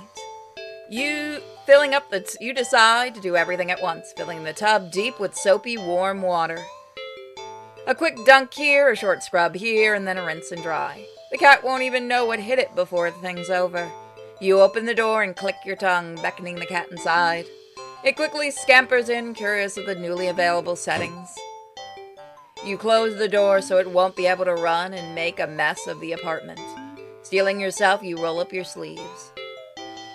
You lift the cat up and carry it over to the tub. Oh, it's gonna fucking kill us. Your plan already compromised, the cat starts to struggle in your hold. You probably should have held it so it couldn't see the water. Ow, ow, ow, hey! It scratches at your arm. You knew it wouldn't be happy about the water, but you didn't think it'd be this irate. Still, as mad as it will be at you for a little while, you know this is for the best. A deep scratch in your bicep startles you, making you drop the cat into the tub. Wow, yeah, no, he deserves to kill you this time. Shoot! Kitty! The cat doesn't reemerge, hissing and yowling like you thought it would. You rush over and dunk your arm beneath the soapy surface, searching for the cat. But if it bumped its head and blacked out, it would drown. Yeah, no, you deserve this death. But you don't find the cat. Instead, what the? You watch as the water starts to darken. At first you think it's just dirt from the cat and feel a little vindicated about your decision, but the water darkens further and further, until it looks like you've filled the tub with black ink rather than water. Even the soapy bubbles are translucent obsidian now. Something's not right. But as soon as you have this thought, what? You just felt something tugging you from under the water. You try to pull away, but your arm won't budge. Whatever it is, it pulls you closer toward the water.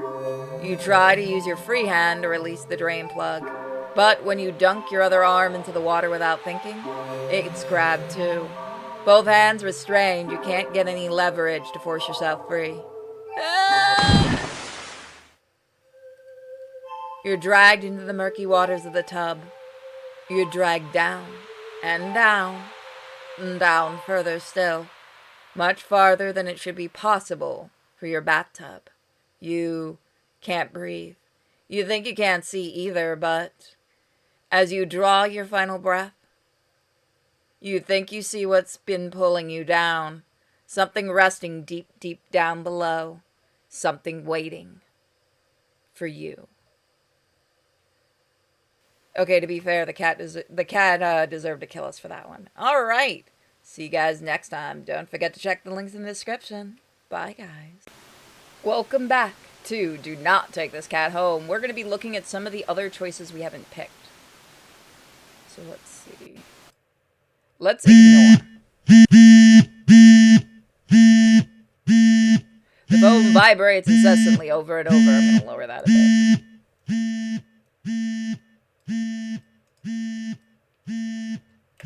But you just can't look. You keep your eyes squeezed shut, your fingers tightly grip the sink. In your mind, you beg whoever or whatever is doing this just to stop already. Please, please, please just put me out of my misery. You mutter this quietly, you don't really mean it. You don't. But as the words take shape in the darkness corners of your mind, the phone immediately stops vibrating. You think that would give you relief, but you only feel dread sinking heavily into your stomach. You can feel eyes on you. You can feel puffs of air in the back of your neck. You can feel, damp and deep and slow. You take a breath and open your eyes. You look at the mirror. Nothing. You peek around the room. Still nothing. Nothing at all. But you know that something's there, waiting to be acknowledged, for you to accept the fact that it exists. Only then will it it'll deign to give you peace, to free you from the life of constantly looking over your shoulder, to fear your own image, your own reflection. You can feel its patience, limitless and old. You can't win against it in a war of attrition. Your lifespan will long expire before it tires of you. So, you close your eyes and accept it.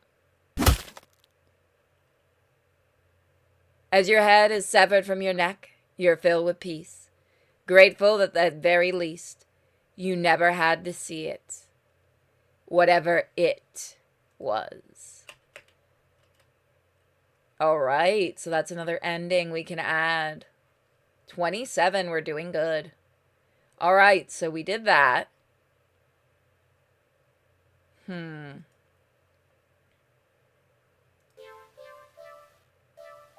Kick the puppy. What? It's just a puppy. There's no way I could ever do that. No, that's horrible. There's no way I would ever do that. That's disgusting. I think I'm going to be sick. There's no way I would ever do that. You pick up the puppy and... Terrified, you drop the puppy to the ground, practically throwing it from you. Aww. You immediately feel horrible, wincing in guilt at the tiny yelp it releases upon hitting the ground. The owner shoves you aside with a cutting glare and storms away with the puppy. I'm sorry! You call out, but they don't turn back in response. Not that you expected them to. You deserved it.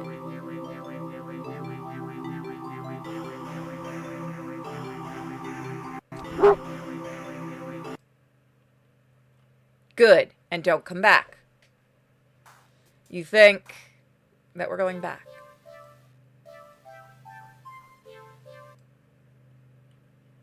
A wise decision. Just to fuck with it.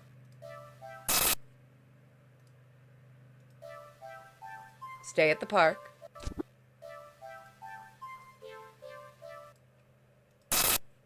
Leave. Good. Let's see. Do something else. Go watch a movie.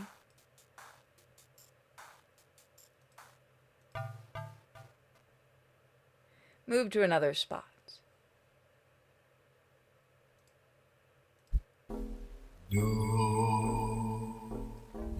There's the one we haven't done. Despite your resistance, you feel your head turning to look back at its own accord. While in the middle of the streets, you catch a glimpse of a grotesque-looking person standing behind the glass doors of the old theater. Bad kitty. Watching you intently, cradling something in their arms, something familiar. But... Huh? A glimpse is all you get, as a truck speeds forward and crashes into your body. And that's it. You're killed on impact, your body splattered across the road and crushed further under the heavy tires. Poor screening arrangements. So let's do one more ending today. Actually, let's see if we can uncover some secrets. Okay.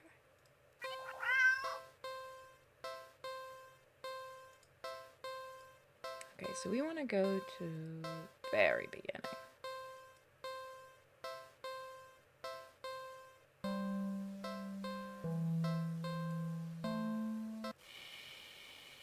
Keep running. Huh? Interesting. Very interesting.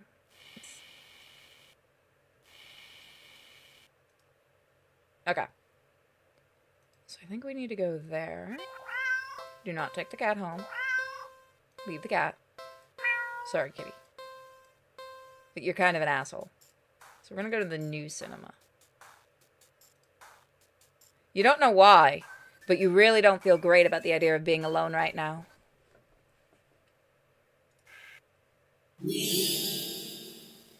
This is weird. I need to get out of here.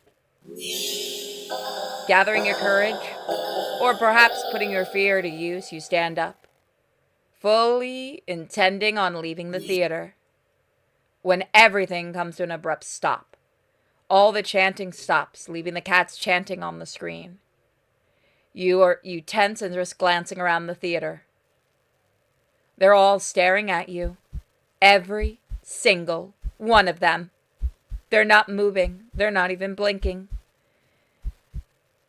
You swallow, your throat suddenly dry, even though a nervous sweat is completely soaking through your clothes.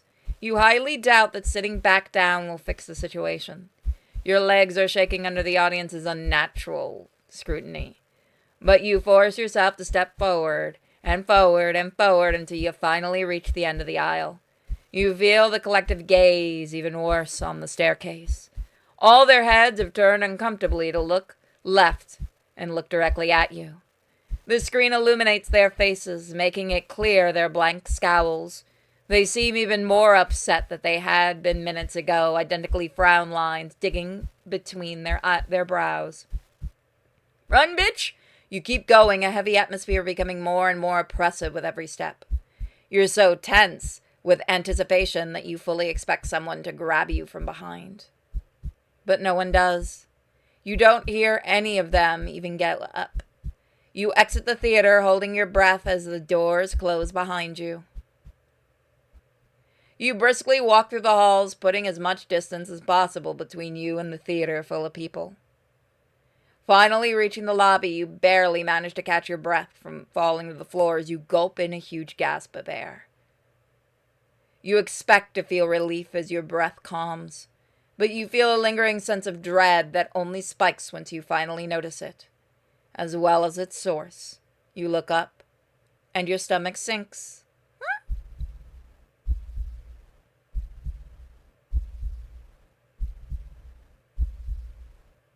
Hi.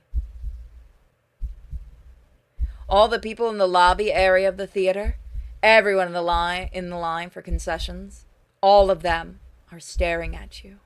And they look even angrier than the people in the theater. You don't hesitate this time. You duck your head, avoiding eye contact, and leave the cinema. You ignore the glares of everyone in the ticket booth and the lines leading to them. You make your way home. Whenever you dare to look up at someone on the way, you flinch at the blatant anger, fury, and disgust on their face. You think you start to hear a faint sound of a cat's meowing behind you, or maybe a kitten. Doesn't matter, you just want to go home. You reach your front door and fumble with the keys, cowering from the looks of pure hatred on your neighbor's face as he stares at you from his door. Wow, this is how I just feel normally. You finally get inside your apartment, lock all the doors, and slide down your back against it, still sitting on the floor. You allow yourself to breathe for a moment. Now home, your heartbeat calms and you fear slowly bleeds from you, leaving you feeling strangely empty. You pass by the kitchen, heading to your room, and slip under the covers of your bed, trying to fall asleep. Maybe it's all just a bad dream. As you fall into a fitful sleep, sure to be full of nightmares, glaring eyes, you try to ignore the ever-increasing sound of cats meowing, yowling in the distance outside your apartment. Black sheep. All right, guys, so next time we're going to go for more endings. 29 of 40, we were almost there. Thank you guys so much, and if there's a horror game you want to see me play or a horror visual novel, comment, and I'll look into doing it. I'll continue to look in itch.io for fun ones, too. Bye, guys. Welcome back. It's time to figure out how not to take this kitty cat home. Let's see what we haven't done yet. We're getting closer and closer to the end. Let's see, did we done everything for this? I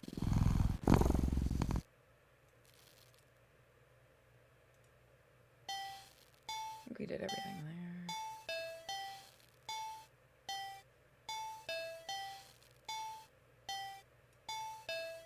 Let's see, what haven't we done?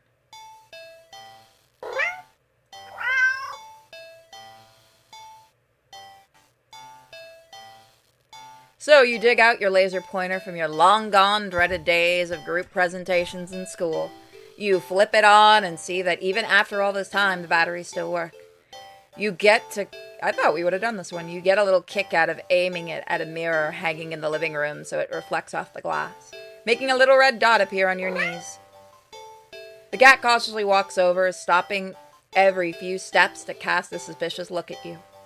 When it finally reaches you, it slightly presses its paw to your knee, like it's trying to catch the dot of red light as casually as possible.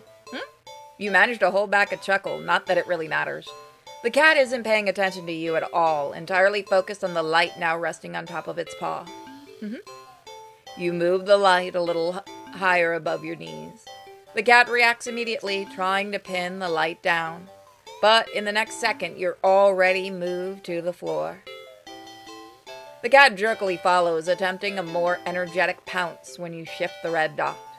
Over here. Over here. Over here. Actually, that's really cute. Look at that. Cute little kitty. Too bad we know what you're going to do to us. By the couch. On the couch. The cat might be ignoring you, but you're certainly enjoying yourself. It's been a while since you laughed this much. You're laughing so much, in fact, that you accidentally shift the red dot onto the lamp beside the couch. In its haste to get the light, the cat leaps onto the lamp, sending them both to the ground. Oh my gosh! Ooh, he's mad. Look at him. The cat is sitting in the middle of the former lamp's broken shards. Back hunched, its head whipping around, back and forth as if in a panic. You quickly turn off the laser pointer and rush over. I'm so sorry. Are you okay? Are you hurt? You reach down to pick the cat up and check if it has any injuries when... Slash. Ow, hey! The cat swipes at you, claws extended. Its back up and twitches away, making frantic half-turns in various directions as if looking for something. Or waiting for something to appear. Oh, geez, that really hurt, you know? You hold a hand with a scratch close to your chest. It bleeds, but it's not too big. You're more annoyed than anything, but... Immediately, your annoyance starts to bleed into concern. You watch in shock as the cat starts to run around, tearing at the carpet and sofa in your armchair. You want to stop it, but you're afraid of getting in the middle of its rampage. You consider calling a vet for advice on how to calm it down, but for some reason, you feel like it wouldn't be a good idea. What happened to you? Is it... An idea comes to you, or rather, a realization. You grasp the laser pointer, aiming it safely away towards the floor in the middle of the living room, thinking, hoping, that the cat would calm down if it found what it was looking for. You turn on the laser pointer. Huh? The cat's reaction is immediate. You screwed up. In the span of a mere seconds, you watch the cat spies the red dot from its perch on the shredded armchair. It leaps high into the air, changes in the air. It slams down onto the dot on the floor with a weight and force that shakes the whole apartment, maybe even the whole building. You wonder dazedly how none of the other tenants have rushed over to complain about the noise. Yet, as you stare at the sight in front of you, the cat has somehow grown in size, eyes bulging and glowing, tail thrashing, teeth enlarged, bared, and covered alarmingly in bubbling froth. Its giant claws rip and shred through the carpet, through the floor, tiles, and even below them, ravenously trying to get the red dot. Your hands are shaking. You don't know what to do. You feel trapped. You have to get away. Get it away from you. You slowly back up towards the door. The light moves with you. Instinctively, you flick the light away, this way and that, and the cat stampedes after it. So fast. Smashing through the TV, breaking the couch in half. Too fast. Bulldozing through the wall into the hallway. A chance. You turn, intending to bolt out the door and never come back. But in your haste, you forget something. You forgot several somethings. You forgot the laser pointer gripped tightly like a lifeline in your hand. You forgot the mirror still miraculously hanging on the walls next to the hallway. The laser reflecting off of it, putting a small glowing red dot on the back of your head. And as you reach the door, you forget that it's locked. I'm going to turn up the music just a bit.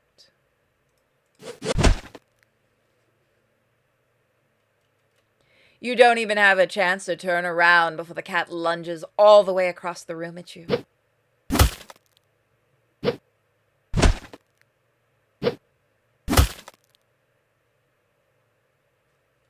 You're torn to shreds before you can even blink. Targeted. All right, guys, next time, remember, do not take that cat home. Bye, guys. Welcome back to Do Not Take This Cat Home. We've got 30 out of 40 endings, so we have to figure out the last 10 endings.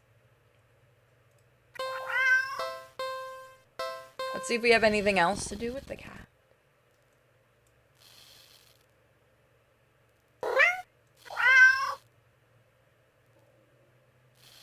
Actually, let's see.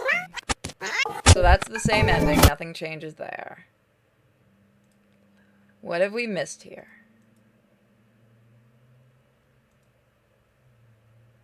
We have many, many choices. No, that's not it.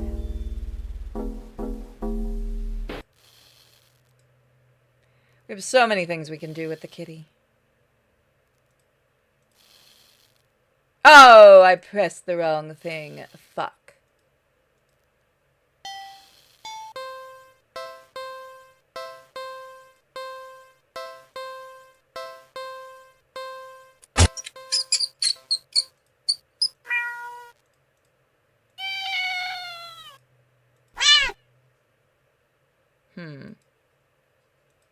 I can't believe I fucked that up.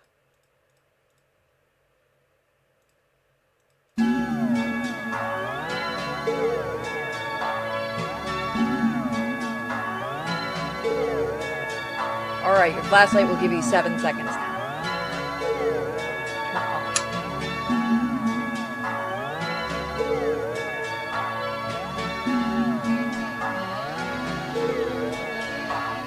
Alright, what happens if we mess up?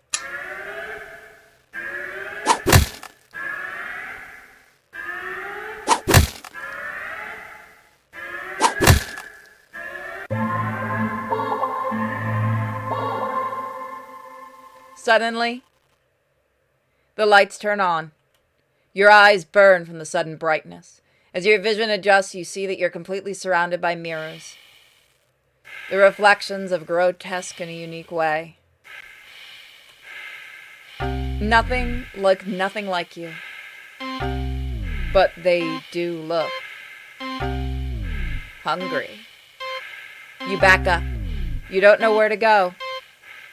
Was there even a way out to begin with? You bump back into a mirror and feel a hand firmly grip your shoulder. Ah! There's a sharp pain in your other shoulder. You rip looking at thing leaning out of the mirror. Well, I mean, we've looked better. It has a face. Its face has no features, save for the long, gaping mouth, stained in your blood. Looking around in a panic, you think that the mirror feels closer than before. The path you'd come in from is long gone. You're surrounded, and every time you blink, you could swear the mirrors were getting closer. And closer. And closer. Your horrifying reflection looking hungrier. And hungrier. And you failed the maze. Alright, so that's another ending. Let's see. I messed that one up.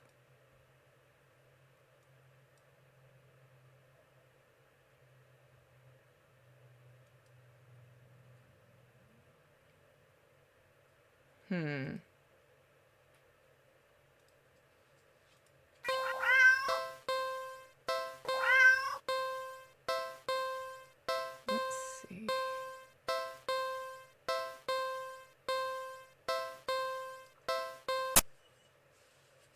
It's a bar of chocolate. I'm sorry. Oh, this is different. You find a chocolate bar. There we go. You decide to cut your losses and head inside. Your sins weigh down on you, but you're only human. What more can you do? Jeez. You try to ignore the yowling of the neighborhood cats as you go about your chores. You consider preparing dinner. But how could you enjoy it knowing how hungry those poor kitties outside are? The ones you wronged. You decide to take a bath and go straight to bed without dinner. A finished punishment for someone like you. You forego the fancy bathtub bubbles because you don't deserve them and sink into the water with a sigh. Your mind races, but you can't really think of any immediate solution that doesn't require more money. You wish there was something, anything you could do to make things right. Suddenly, your legs start to feel really itchy. You try to lift one to see what's going on, but the rise out of the water isn't a pair of legs. Huh? It's a fishtail? You feel dizzy at the sight. Maybe you're hallucinating from stress. You try to climb out of the tub to cool your head, but instead of your hands rising up to brace yourself, wet fins stretch out to plop on the rim. It's too weak to hold your weight, so you're startled by the sight. That you slip and smack your head on the side of the bathtub, passing out almost immediately. You're awake. You think you are, anyway. You open your eyes and you're underwater. You must have slid beneath the surface of the water. You gasp instinctively, except not really. The bubbles simply float out of your mouth, up to the surface. You're broke as heck, so you know your bathtub isn't that big. Did you shrink? But how? And even if there were a reasonable answer, it wouldn't explain how you haven't drowned yet. You swim to the edge of the tub and see the truth in your shadowed silhouette. You've been turned into a fish? This is impossible. You don't get any time to ponder over this, unfortunately, because just then, a shadow looms over you from above. You look up and see the cat. It peers down at you from beyond the water's surface. And then you realize this is the answer. This is how you're meant to atone. With a heavy heart, you swim up to the surface. The cat scoops you up, tossing you out of the bathtub and onto the bath tiles. You flop and gasp for air, or water. You realize the cat wasn't alone. Dozens of hungry eyes peer down at you. You can hear the yowling and what sounds like hundreds of cats outside the bathroom window. You send one last look at the cats before closing your eyes and accepting your fate. As the cats descend upon you, tearing at your flesh, you find yourself mourning the fact that you're not even big enough to feed all of them. In the end, you couldn't properly atone. Your efforts, your life, all of it, amounted to nothing.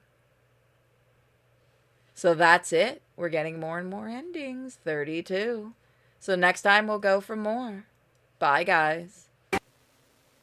Folks, I'm imploring you, do not take this cat home. Well, we're going to anyway. What else can we do with the cat?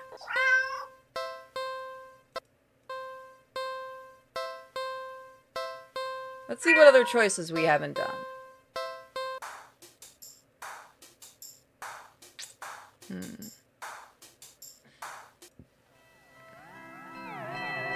Okay, we've done that. Let's see. Okay, we've done that.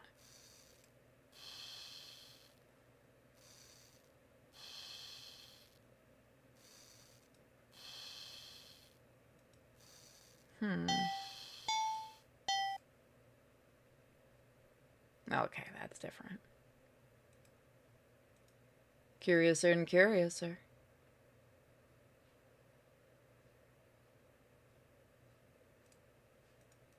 This is from the very first. So I've got to figure out how to unlock the other endings.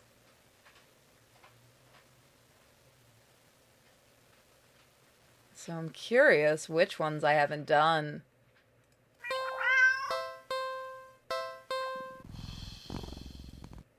Let's run through this right quick.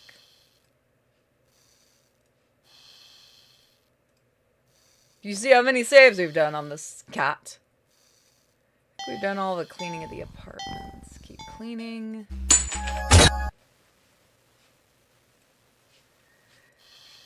Let's see. Watch a movie. So we've done those.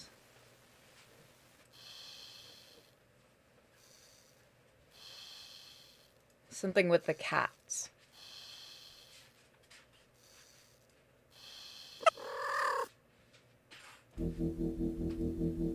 You're not quite ready to stop. You feel so calm, the repetitive actions soothing your usually overworking mind. You keep petting. You keep petting that adorable little kitty. The cat leans away from your next head pat.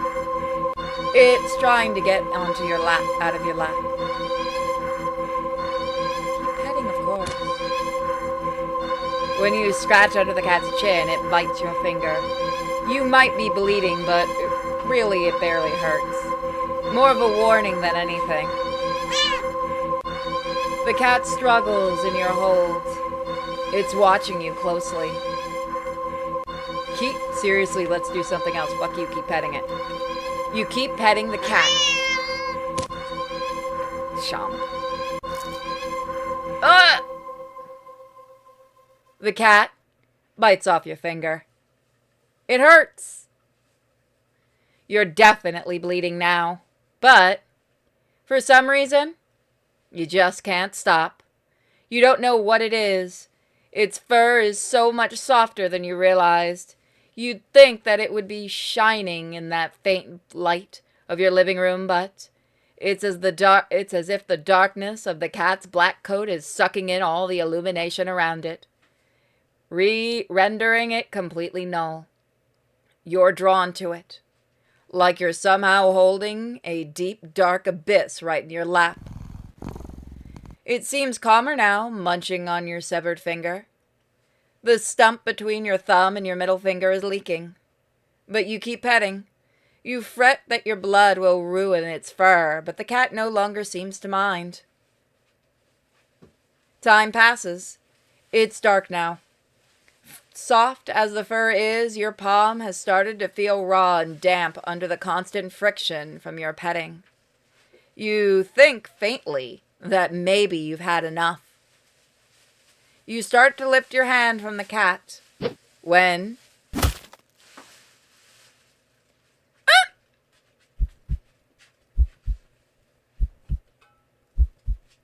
your entire hand is separated from your wrist. It flops onto your lap beside the cat. The cat claws on its front right paw glistening with crimson liquid. You don't feel it for a moment, but your body tenses. anticipating the pain as you blankly watch the cat lick at the bloody palm of your severed hand. It hurts. It really, really hurts. Then, the cat looks up at you, and you look compelled to keep petting. You're reluctant, but you're also afraid of what will happen if you don't heed the call. What will you lose next if you try to resist again? You were hurt for your incessant petting earlier, yet now you've been hurt for trying to stop. It defies all logic, but that's what scares you. There's no reasoning with such fickle whims. You feebly try to raise your uninjured hand to pet the cat, but it stiffens, golden eyes glinting dangerously. Well, all right then. You raise your bleeding stump and resume your petting to the best of your ability. You pet. And you bleed. You pet. And you bleed. You pet. And you bleed. You pet. And you... Personal boundaries. Well, that's another ending. Let's see. 33. We're getting closer and closer. See you guys next time. Bye. Welcome back. Let's see if we take the cat home.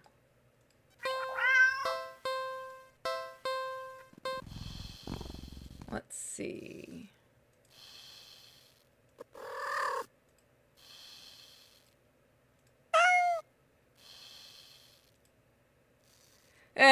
Not too hungry right now.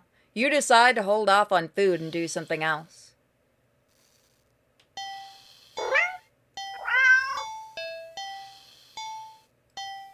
See if there was any choices we didn't pick.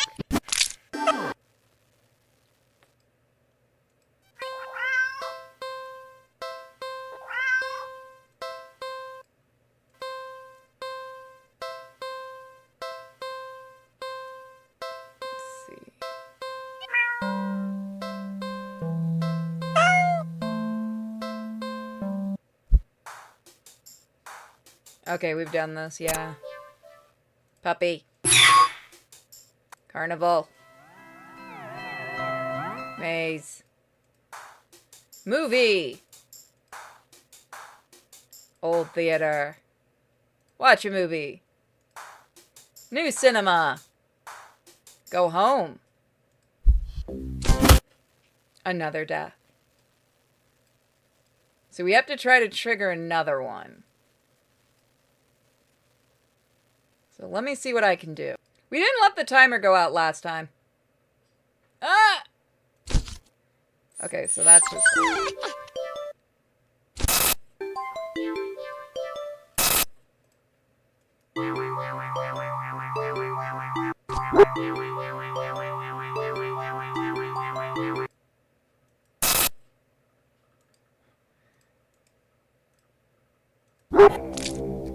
Okay, so that's just death. So I am legitimately curious what the fuck I do to get this thing to do the next kill. So we didn't do all the choices with hide and seek.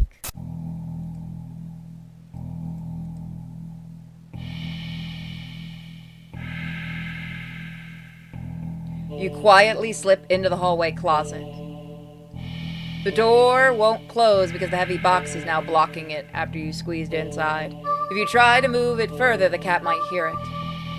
That's it, if it hasn't heard you already. This won't work. You need somewhere else to hide. Hurry. Sit on the couch. Are you joking? You get the feeling the cat won't appreciate your lack of effort in it anyway. Like hell you're getting any closer to it. Stop messing around and find a place to hide.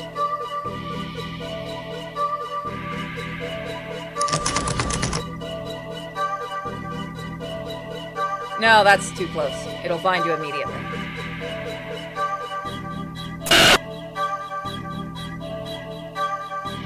So that's all the choices there. Risk another hiding spot. So what happens if the towner goes down? We haven't actually seen that. Let's see. We don't actually.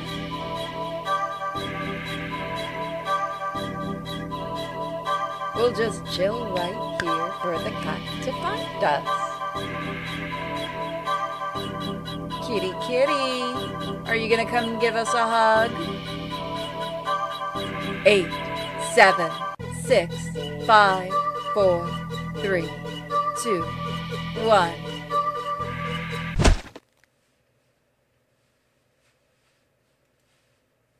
How disappointing.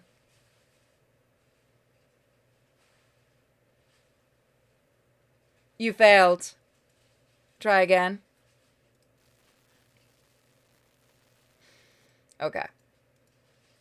So let's try this again. Let's see. We have a new one here.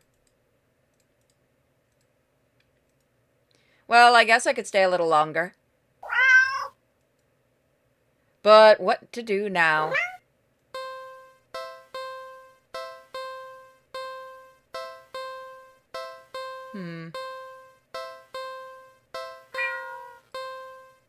The cat lets out a sad, pleading little sound. It's hungry. It must be starving. So, you look around and see a nearby shard of glass. Your body moves as if it knows what to do, what needs to be done. You take the shard and... What? Why would you do that?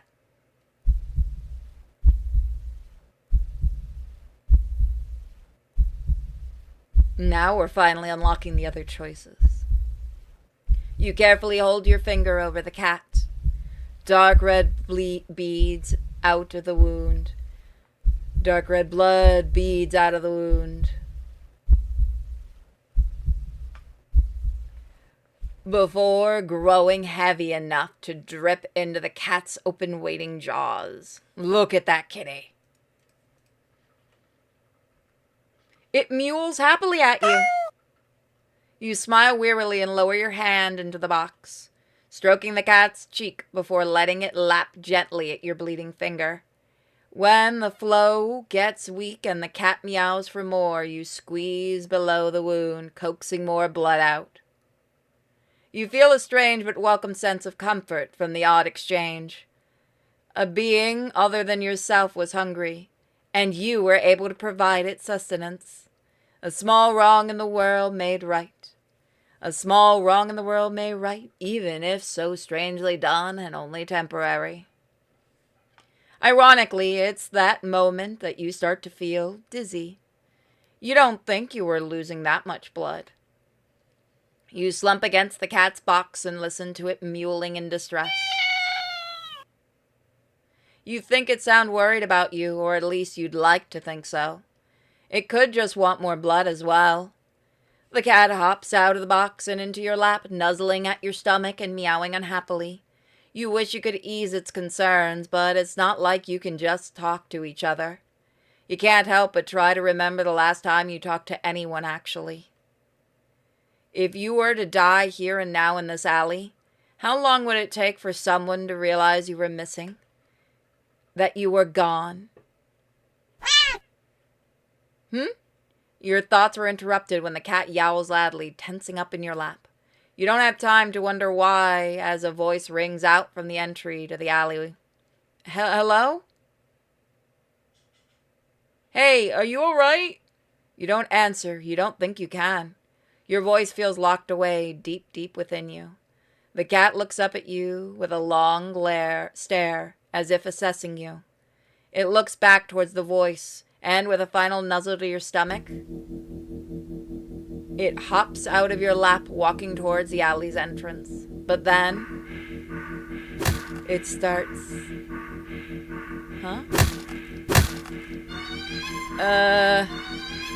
Its face opens up. It peels back and opens again. Withering tendrils peek out from where you think its mouth should be.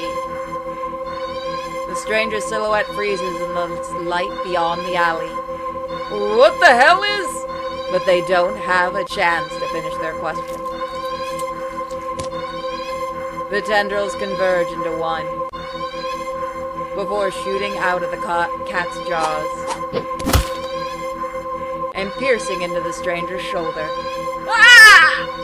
Ah! They let out a pained cry, a fearful yell. They clawed the tendril, trying to pull them loose, but to no avail. You can't seem to process their screams. You stare at the creature before you, so different from the cat who mewed out of concern for you earlier.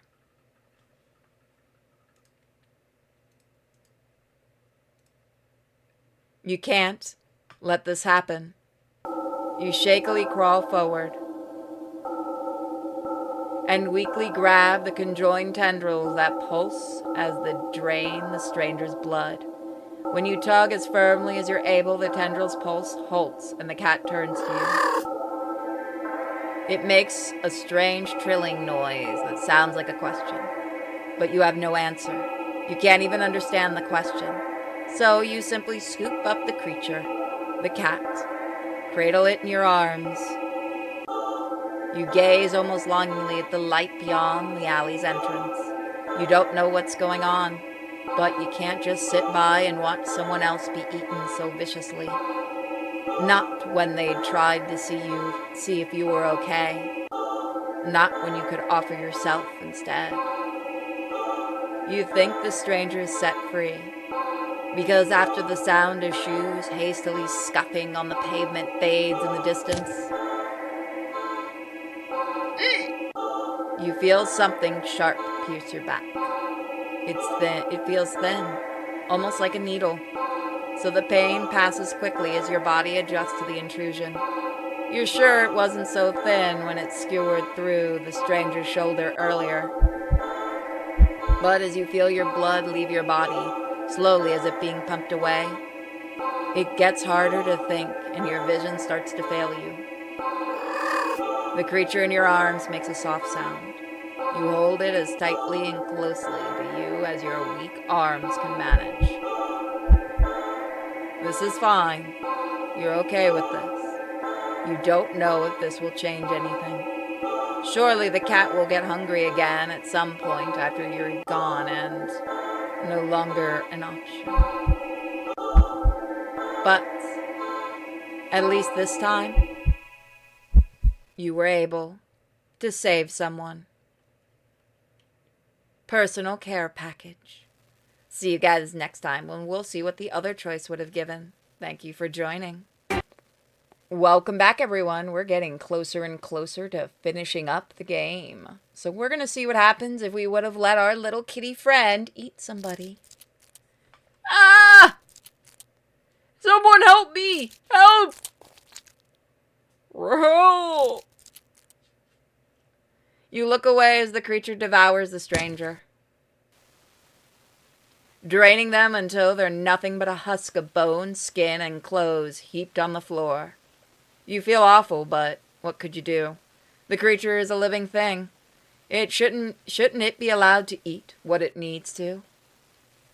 Does it not also have the right to do what it must to survive? You ignore the voice in the back of your head that's questioning if there could have been another way. It's not like you tried to see if they could eat anything other than blood. Human blood. Now did you?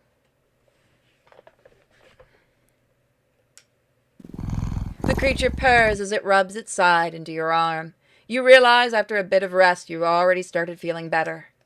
But you also think that something inside you feels a little broken too. You're just not quite sure what it is yet. You stand and hold out your arms. Still hungry? The creature trills happily and hops into your outstretched arms. Let's go then, yeah?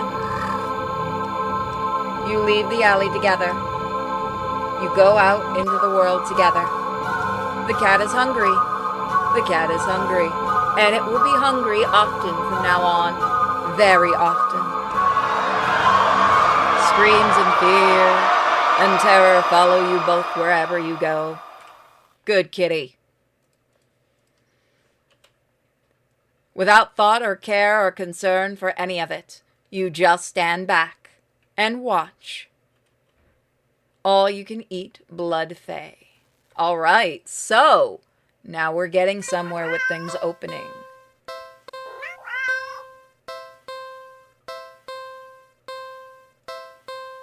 Okay, we've done that one.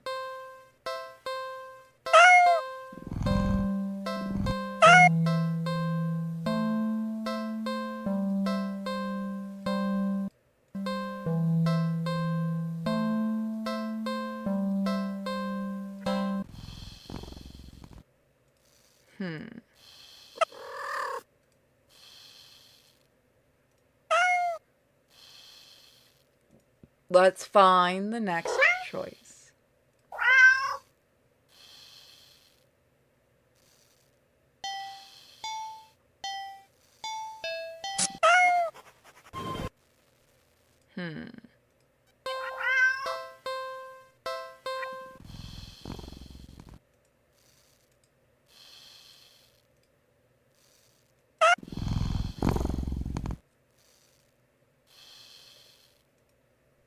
We need to find the next choice that was hidden.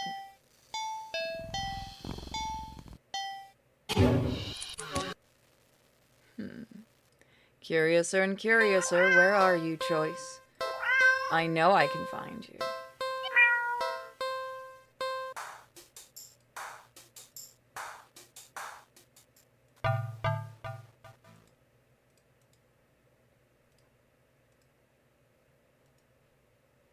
You move again.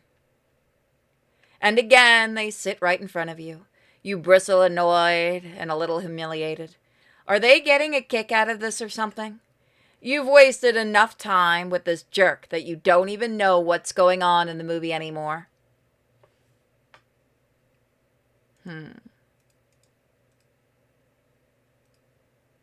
This is too weird. Feeling uncomfortable, you decide to leave the theater. There's still enough time left in the day to do something else. Now what?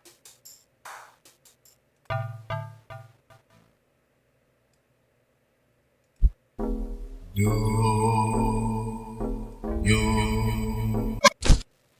that's that one.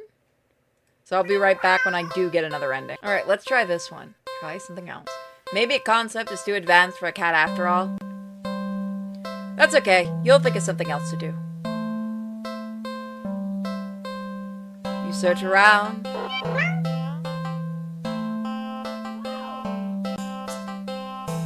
Is there anything different with the... Damn it! Stop killing me, you fucking cat. So here's a new one. It's strange.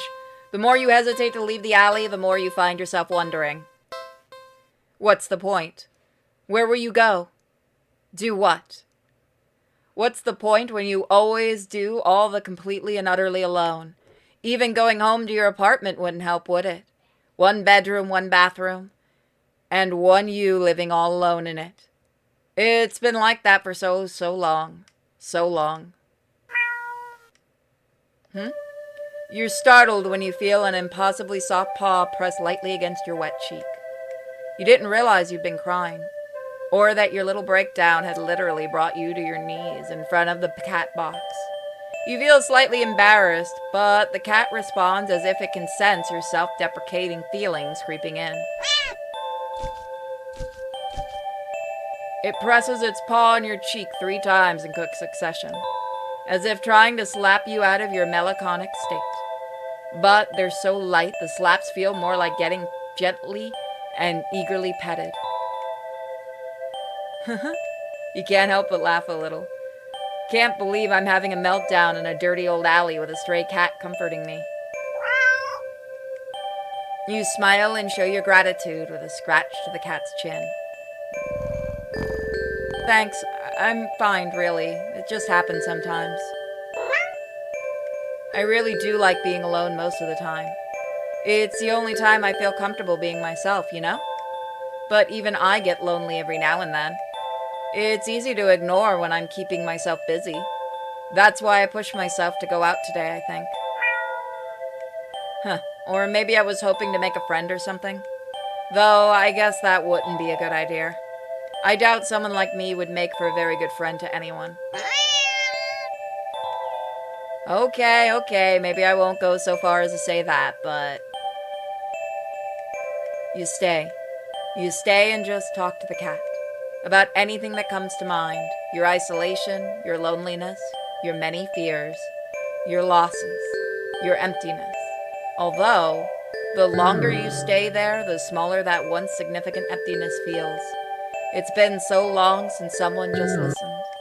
Your words shift to gentler topics. Your hopes, your dreams, happy memories of the past.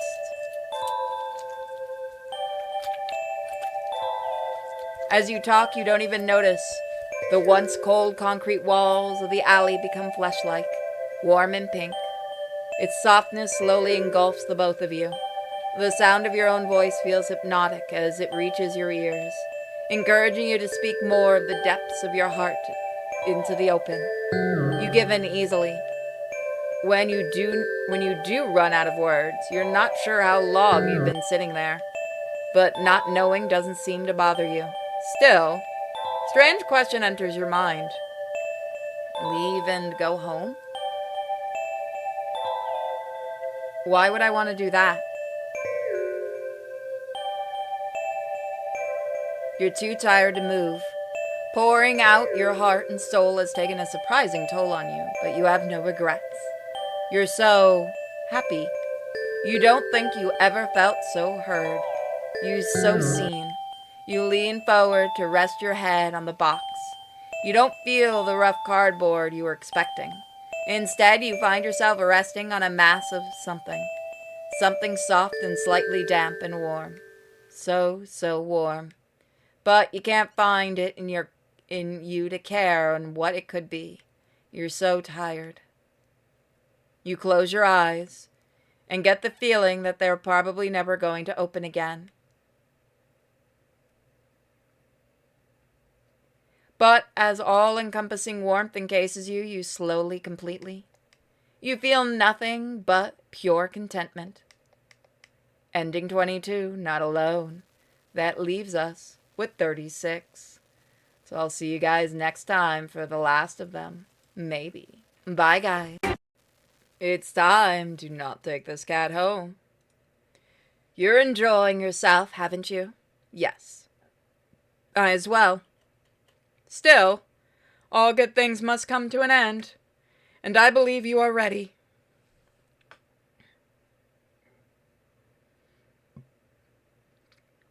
Hi, kitty.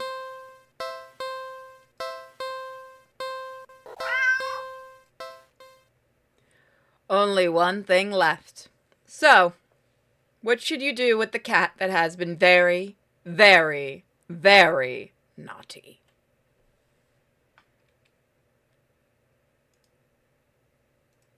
Smack it. What should you do with a cat that's been very, very, very naughty? Need another hint. It's something it deserves. Something final. And I need another hint. Something it has been doing to you this entire time. Over and over and over again. Still not following. The act of taking a life. Okay, one more hint. Kill it!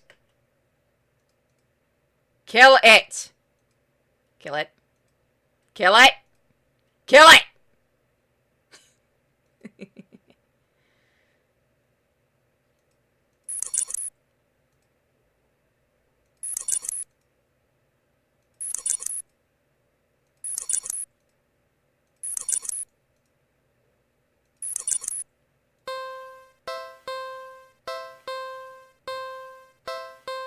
That was funny. Really? Are you sure? Maybe not.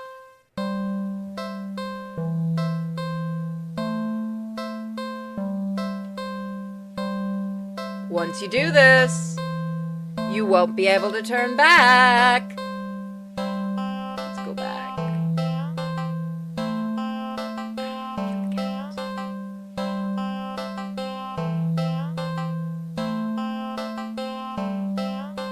Last chance.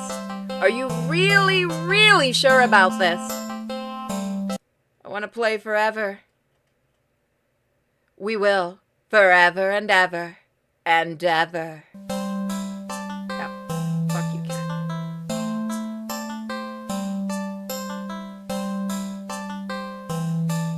Kill the cat. Yeah, we knew this was gonna happen. You kill the cat. It's just sleeping, it's fine. Its corpse lays limp and lifeless in its now blood-stained cardboard box. What would you like to do? Check pockets. There's no point. The cat's dead. You dig in your pockets anyway. Left pocket, string. Useless. Right pocket, chocolate. You eat the chocolate. You have your phone. Take a picture. No point. The cat's dead.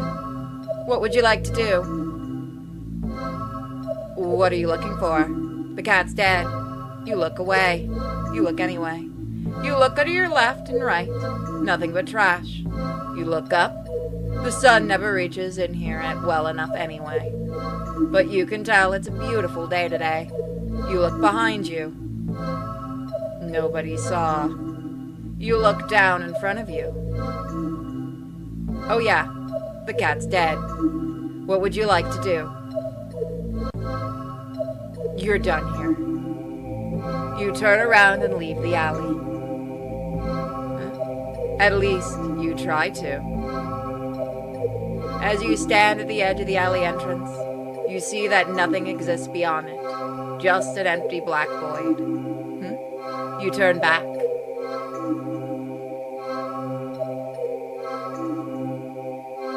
What the fuck just happened? And see the back of the alley has become shrouded in darkness. You can't see a thing. Fuck you. I'm out. But there's nothing there. But there's nothing there. Stop picking the choice. With no other options, you step towards the darkness. Closer. And closer. And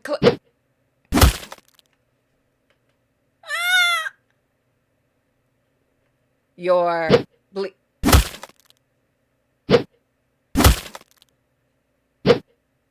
I think he's mad.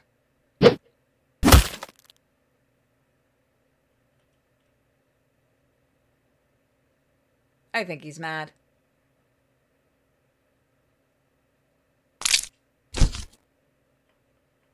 You collapse to your knees. The front of your body is slashed open, leaking blood and guts and organs down your torso and over your lap. Don't you know?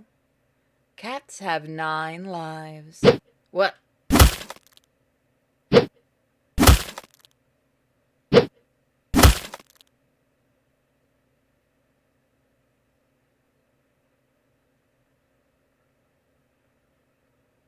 Eight more left.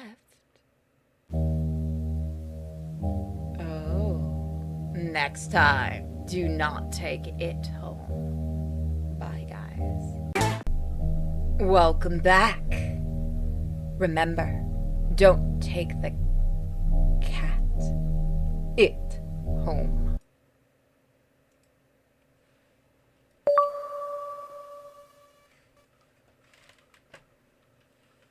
I never believed in unconditional love. Not even as young as I was on the day that changed my life forever. Still, I always assumed that they would come the closest to granting it to me. It's what they always say, right? That a parent's love is unconditional. The wounds they'd inflict on my skin and in my heart had long since scarred over the day they dealt the final blow. And all it took were 2 little words. Get out. The day they finally turned their backs on me, abandoned me. That was the day it found me. It offered me an unfathomable kind of love. A love that could be limitless, endless, powerful, all-consuming. A love unmatched. A love unlike anything that could exist in this world. But there was one thing that the love it offered could never be. Unconditional.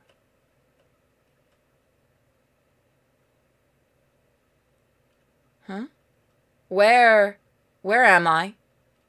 And so, you find yourself here, yet again. Huh? What? Who said that? Where is here? I can't see anything. Why? Here is here, silly. Huh? Well, do you remember me this time? I never would have thought of myself as being forgettable. But I suppose there's a first time for everything. Your memory slowly pieces together the fragments of the moment. An encounter, a cat in an alley. I took you home with me. Didn't I? Correct.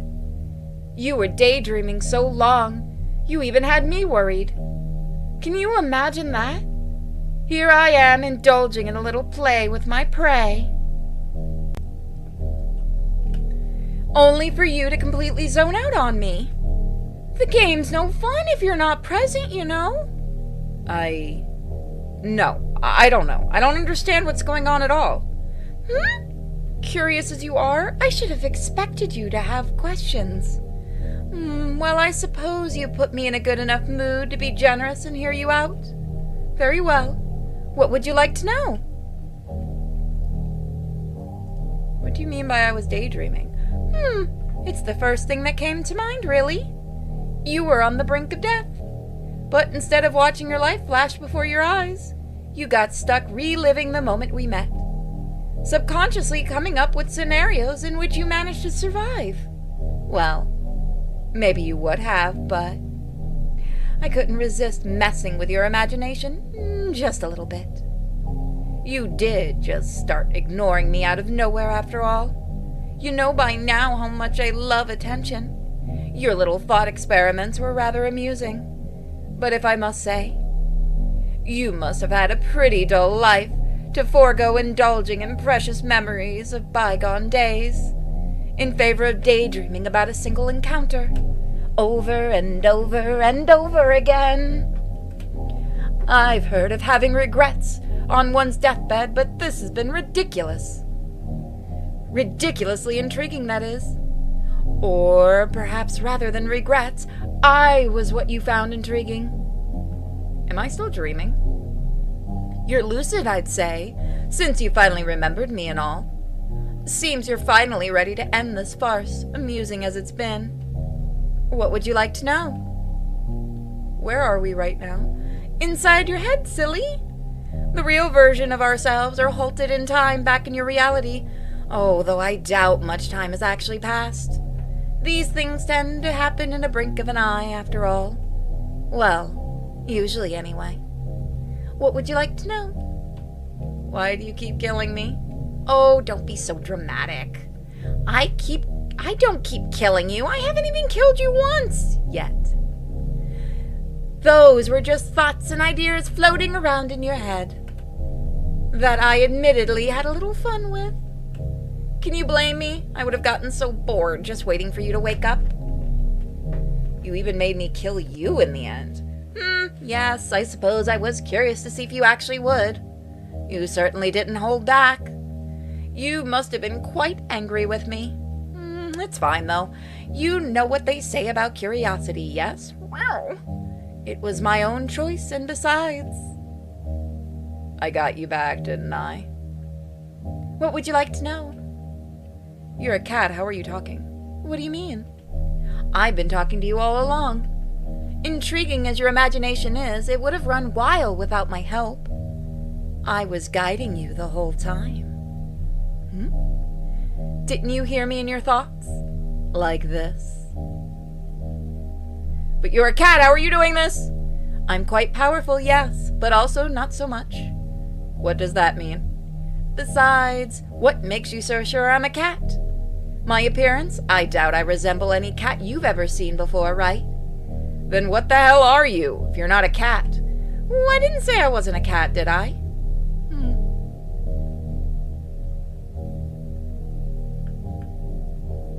I could be a demon. Or a god. Or an alien from another galaxy. Or an interdimensional abomination. Oh, are you one of Suka's pets? Or I could just be a cat. It doesn't really matter what I am, does it?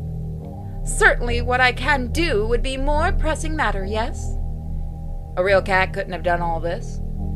You're really hung up on appearances, aren't you? Do you have some kind of proof that cats don't possess powers like mine? I doubt it. And you know, it's pretty rude of you to keep going on and on about what I am, before you even asked who I am or what my name is. Okay then, what's your name? Well, I'm not going to tell you now. Learn some manners first, and then we'll see. Maybe in your next life, anyway. What would you like to know? What do you want? Well, if we're talking about my original goals, those are a bit personal, I'd say.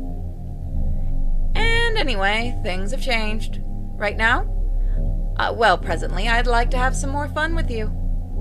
Your company has been very entertaining thus far. Given more time, and under different circumstances, perhaps we could have even been...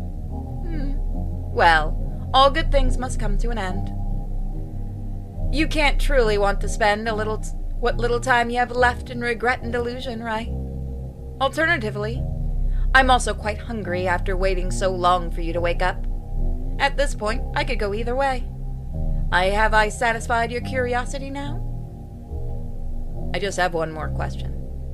Why me? Why call out to me out of all the people? All I did was call out for someone to hear me. I called out, and you were the first person who came to me. Simple as that. Were you hoping for some special reason? I'm afraid I don't have one. Everything I've come to like about you were things discovered after our initial encounter.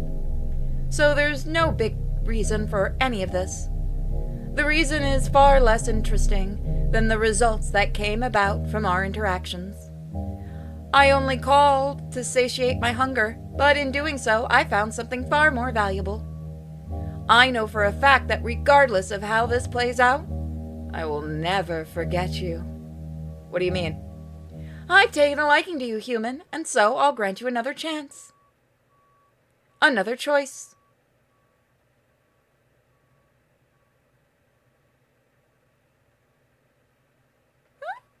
I've come for your soul. This place is... You remember this place. Being chased. Being hunted. Being afraid. So afraid. That fear that so attracted me to you. That instinctive desperation to survive. I craved it all. As I am the origin of those delectable emotions, you are already mine. But I will still permit you a chance to accept the reality of your fate. Human, join me, or perish. I'll join you. Splendid! Come forward, my human. You step forward and pick up the cat. You cradle it in your arms, reaching out to scratch its head. Purr. Suddenly, what? You start to feel sleepy. But the sudden wave of fatigue doesn't cause you to sway on your feet or stumble at all. What's happening? Don't worry, you no longer need to worry about anything anymore. Just sleep and dream those sweet, sweet dreams for me. Excellent. With this, you'll soon become a part of me.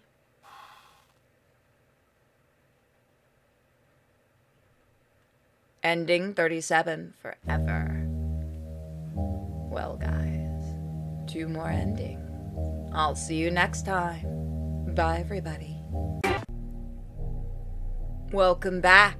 Do not take it home. Let's load and get the other ending. This will probably be our final episode. We have 2 more endings. We're going to squeeze into this. I see, then there's nothing left to say.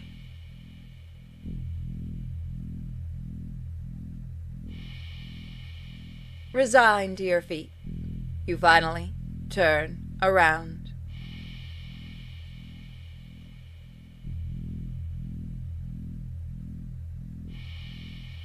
It's enormous, shapeless, billowing like thick smoke in the wind. The shadow-like entity towers above you. So high it looks like the sky poured it down to earth, is still pouring it even. It is unfathomable that your tiny world is even able to stand under the weight of the reality of such a being's existence, and that you and your fragile mind haven't fallen to ruins as well.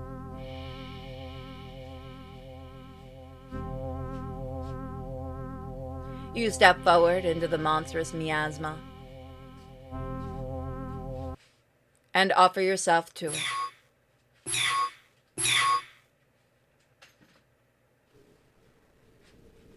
Darkness. Surrounded by pure and absolute darkness, you are very suddenly hit with a feeling that you are not alone, like you've just stepped into an unbearably impossible crowded space. Your ears even start to ring with the sensation of countless conversations, words, whispers, screams, all overlapping, but you don't actually see or hear anyone or anything. You're alone. Even as your senses lie to you, trying to make you think otherwise, you are more alone than you've ever been. Lies. Lies. Lies. Listen. Listen, please. Is someone really... I can't see you. Where are you? Nothing. Nothing left to see.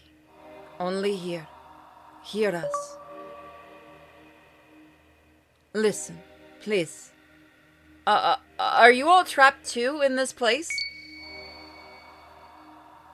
No place. Us. All of you, see, hear, feel, is us.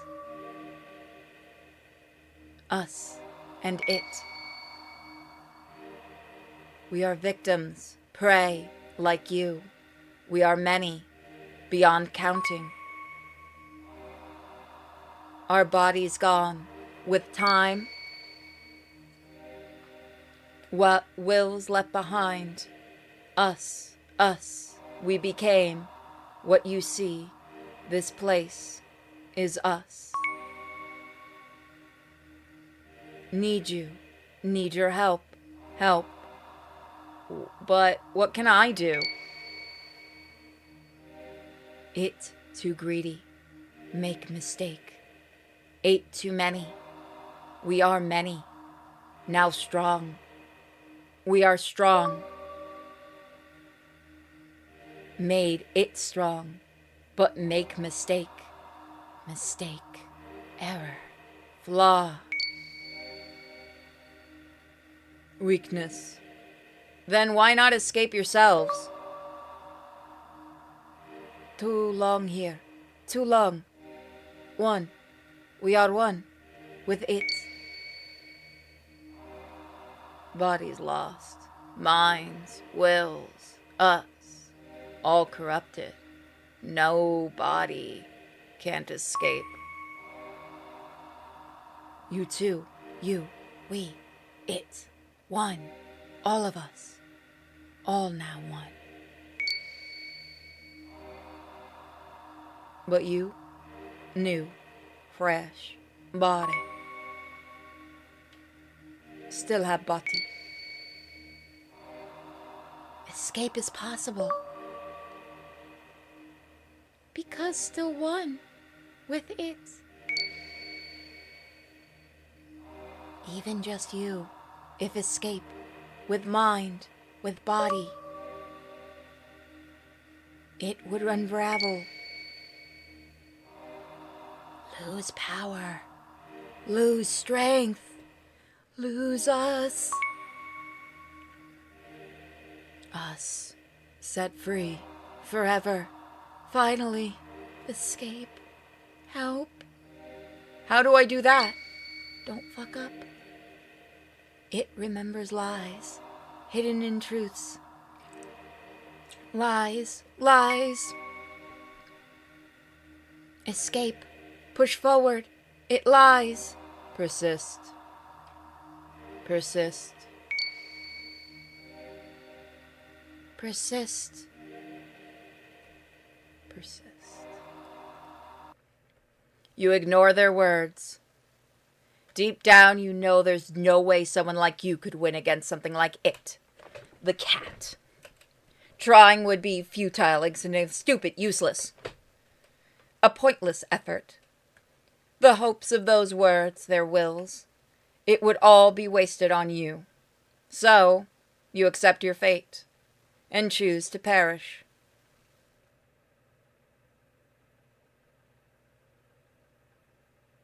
You're not sure how long it takes, but their pathetic pleas eventually grow silent.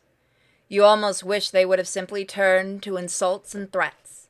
This endless silence, it bears the weight of your guilt and shame, long after your body fades away and becomes one with me. Perish the thought.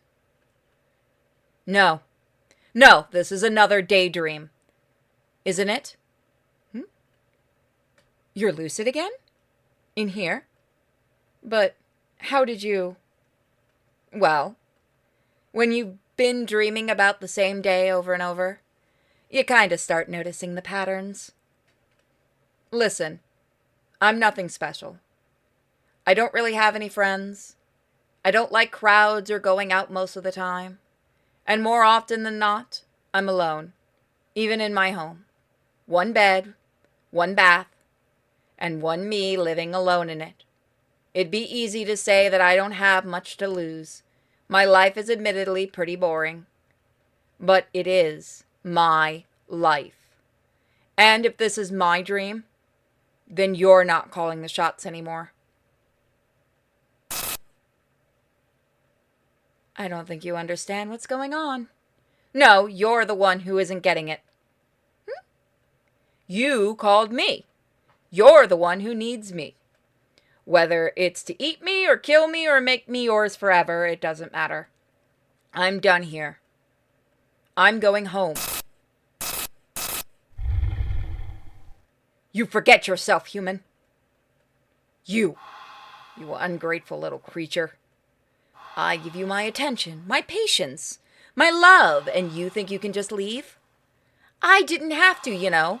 I could have just eaten you whenever I liked, but instead, I gave you time to understand, time to accept what was happening. I gave you a choice. You, an unremarkable little nothing of an existence whom no one would have even noticed was missing if I'd just taken you as I pleased.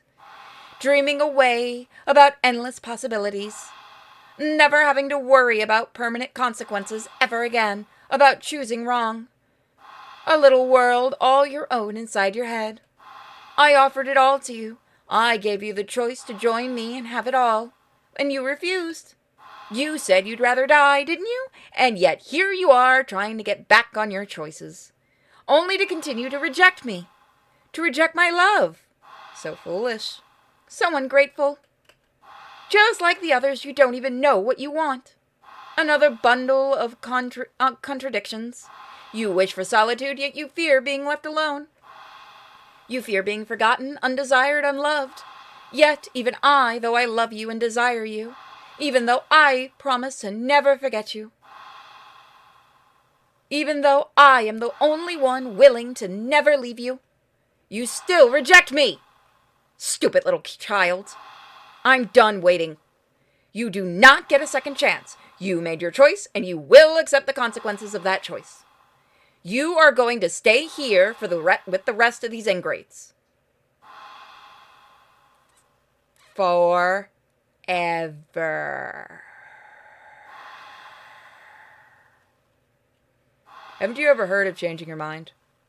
Such a thing doesn't erase your original decision. It's been permanently etched into reality. Do you think yourself so important that you are above facing the truth of that reality? No, but that doesn't mean I can't do my best to make things right. I'm still here, aren't I? That means I can always make more choices, better choices. You gave yourself to me. You really are a part of me now. This might be your pathetic little delusion. But don't forget that I'm the one in control here, human. Oh yeah, that's right. Those twisted choices in my dreams were all you, weren't they? We help. Running endream.exe. What? Persists. What are you doing, you useless traitors? Stop! I think it's about time I started making my own choices. Persist. Stop!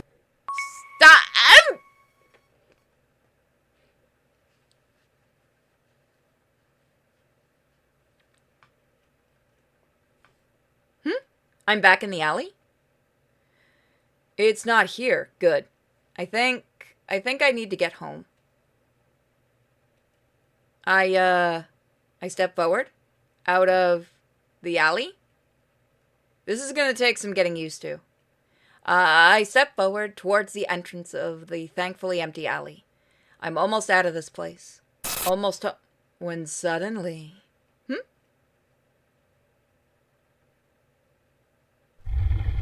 You're not going anywhere!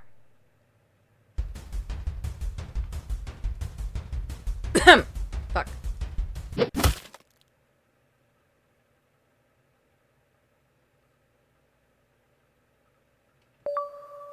Don't give in to it. Okay, so we have two choices. I need to dodge away from it.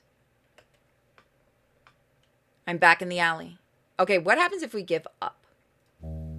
Okay, fair enough.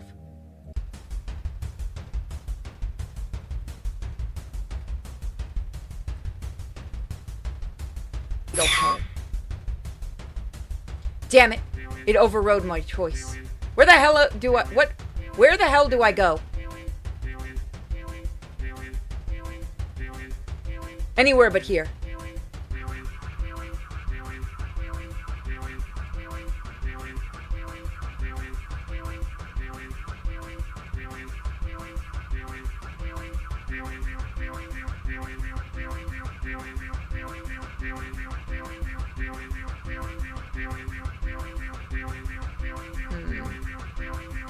Damn it! Gotta escape.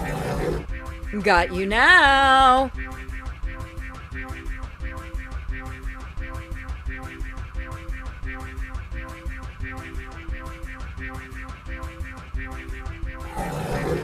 Get back here!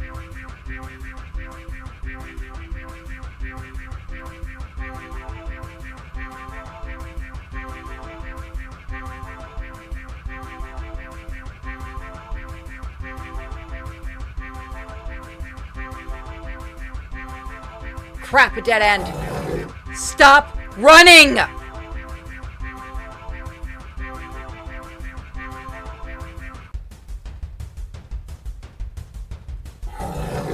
Get back here!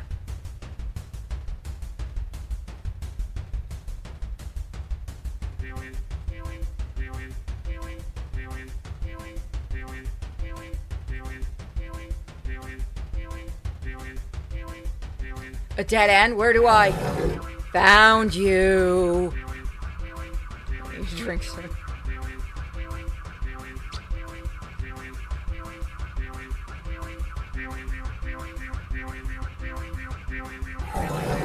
Get back here.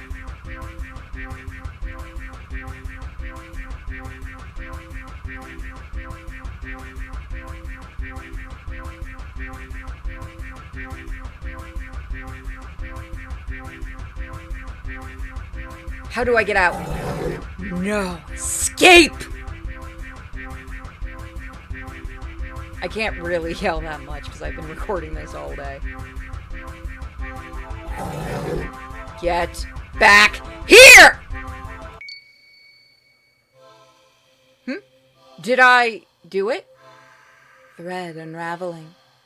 Many us escape. Many free now. It losing us. Losing strength. Your escape. Possible now. No! You are mine! We go ahead. We go free. Thank you. Thank you. Thank you. Thank you too, all of you. I won't forget you. They're right. It's my choice. No!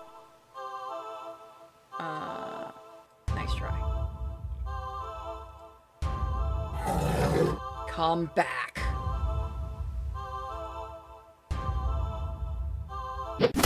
Oop, that was my bad.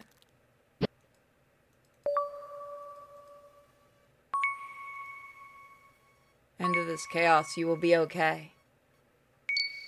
We are with you.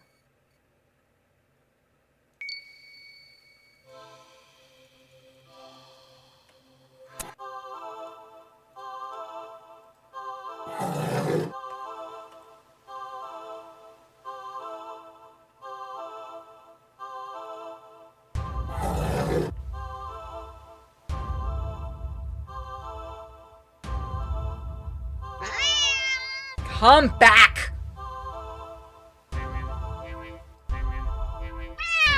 Please!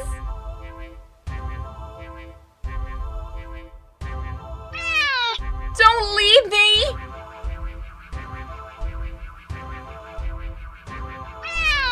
I'll die without you!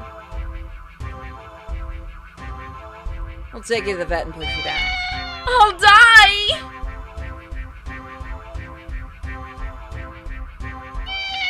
I'll die! Wait.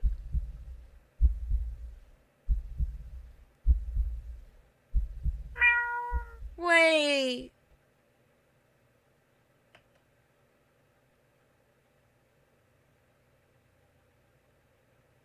I'm back.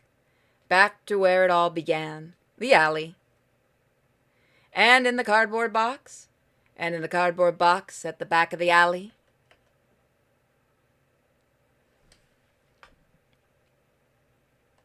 Is the cat. Damn displacer cats. There you are. You look nothing like the impossibly cute cat I met. Well, what feels like a lifetime ago. After escaping and releasing the wills of all your victims. All that's left of you now is an inky black blob seething up at me. The endless hatred pouring out of your singular eye doesn't scare me at all. Don't take this cat home. Don't leave. You're mine. No, I'm not. You took them away. They were mine. And now they're gone. You took them away. You took everything from me. They weren't yours either. Alone. You never had to be. If you were lonely, you could have just been their friend. But you didn't want friendship. They left because you tricked them, kidnapped them, hurt them. You stole their lives, their time, never to get any of it back. You brought this on yourself. Do not take this cat home. You're perfect. I'm not. You are. Don't need the others. Just need you. Stay with me. I won't. Can give you anything. Can be everything for you. No, you can't. You couldn't even before. You definitely can't now. And even if you could give me everything I ever wanted and more, yes, I'd still never stay. I love you. No, you. I do. So much. I love you. I love you, I love you, I love you, I love you, I love you. Stop. Maybe you do love me. In some strange, screwed up way I never understand. But even if that's the case, it's not enough. Please? Don't go. I'll be good. I don't believe you. I promise. I can't trust you. I promise. Just don't leave me. Don't leave me alone. Please? I'll die. I'll die without you. Do not take this cat home.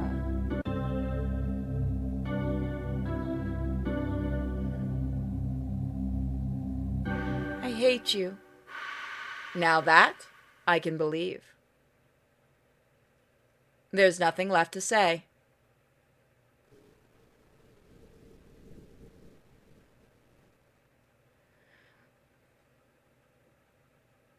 I watch in silence as the cat, as it, fades away into nothing.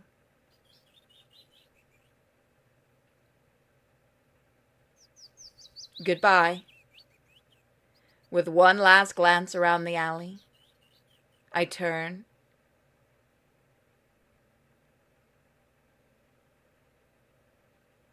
and leave. Ending 38, do not take this cat home. Today's been surprising. Yeah, pleasantly so. A day off that started with admittedly crummy weather led me to an old theater, where I enjoyed a movie by myself. My laughter filled up the empty theater. The rain had stopped by the time the movie was over, and I was in such a good mood I hopped over to the not-so-new cinema. Not to watch another movie, but to play around in the arcade, earning a few high scores. With the gamer in me awakened, I went to the carnival to play some more, and it was humbled fairly quickly.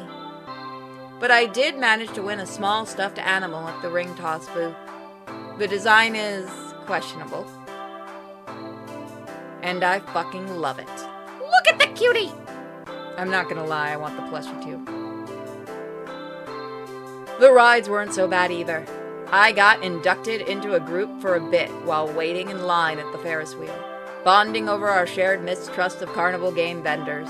I even shared a carriage on the Ferris wheel with a few of them, and exchanged numbers before we parted ways.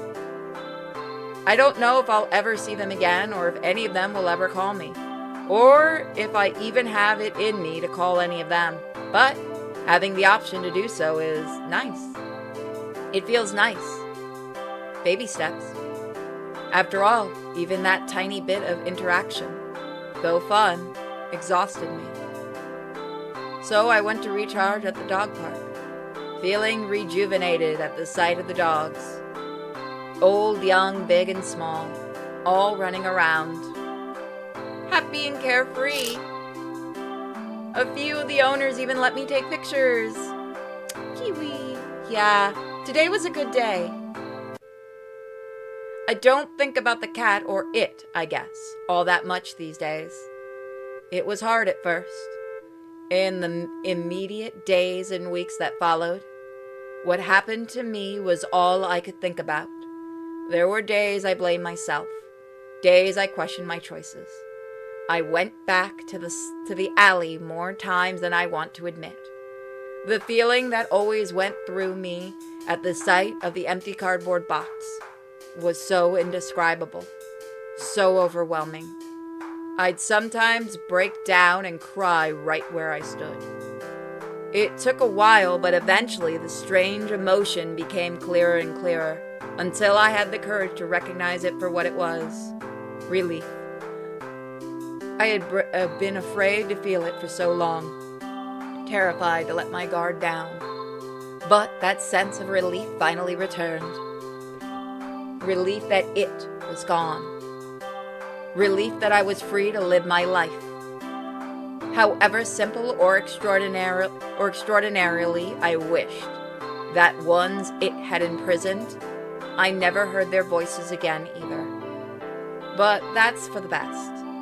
Living here and now, never forgetting what they did for me, and what I did for them too. For now, I think that's enough. At least I hope so. And that wherever they are, they're finally at peace. I'm fighting for my own peace too. One day at a time. One tomorrow after another.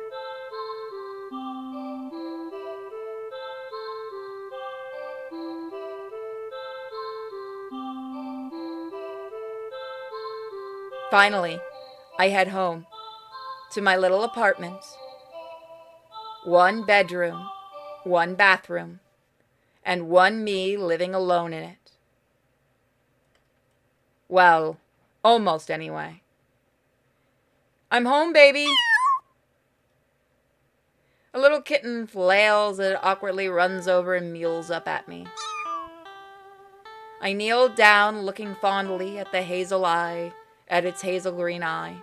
The poor thing had been hurt and starving when I found it a few weeks ago. But it certainly got its energy back after food and a little care. Did you miss me? Hungry, huh? Me too. It's been a long day. I smile helplessly at its cute little face. Let's find something to eat, okay? Aww. Well, I guess there is one more thing living in my home. And, at least for now, I wouldn't have it any other way. Another day. I really like this one. So thank you guys for joining me for this. I hope you guys stick around. The channel is getting a bit of a new update, as you guys might notice. We're going to be focusing on fun things like horror and anime and stuff. And don't forget to check out my other channel, Sinfully Pure, where the Eldritch Abomination lives supreme, and Cenobite Unicorn, my new long play channel. You guys were all very awesome, and I suggest picking up this game. It's on Itch.io, and it's a ton of fun. So if there's a game you want to see me play, please comment in the comment section, and I'll think about it. I also do stuff on BitChute and other places, of course. Let's see. Now, is there anything at the very end? Wow, it had a lot of translations. The end. I don't believe you. That's it. You know what? I guess we're going to keep going. Huh. Curiouser and curiouser. Never again. Then get lost. So what happens if I say yes? Truly? You'll abandon this pathetic conclusion and play with me some more? Don't promise unless you mean it. Good. Very good. Find me. Do not betray me again. It's back. So yeah, let's see what happens if we continue.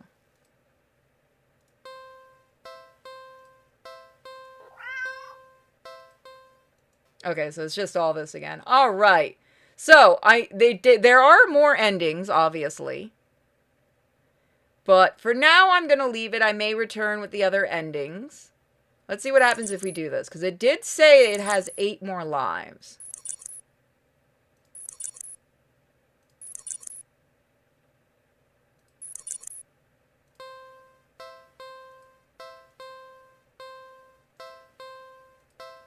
This is probably just going to be the same thing.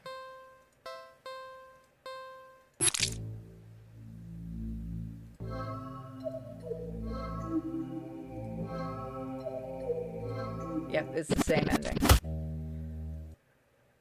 So let's quickly see if... Really?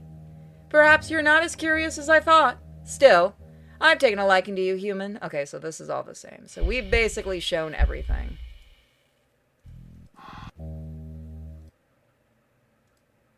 Back again, are you?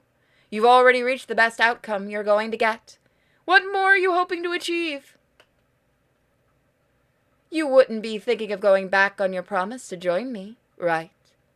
Have I not yet satisfied your curiosity? No. No? Well, in that case, what would you like to know?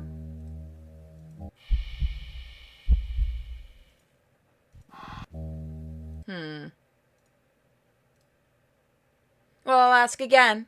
I'm sure you'll pick the correct answer. Will you join me? Or perish? And yes, we've seen this. Yeah, we've been through all of that. So yeah, that's where I am gonna actually leave it. So thank you guys for joining me for this one. You guys are awesome. And I'll see you for my next horror Let's Play. Bye, guys.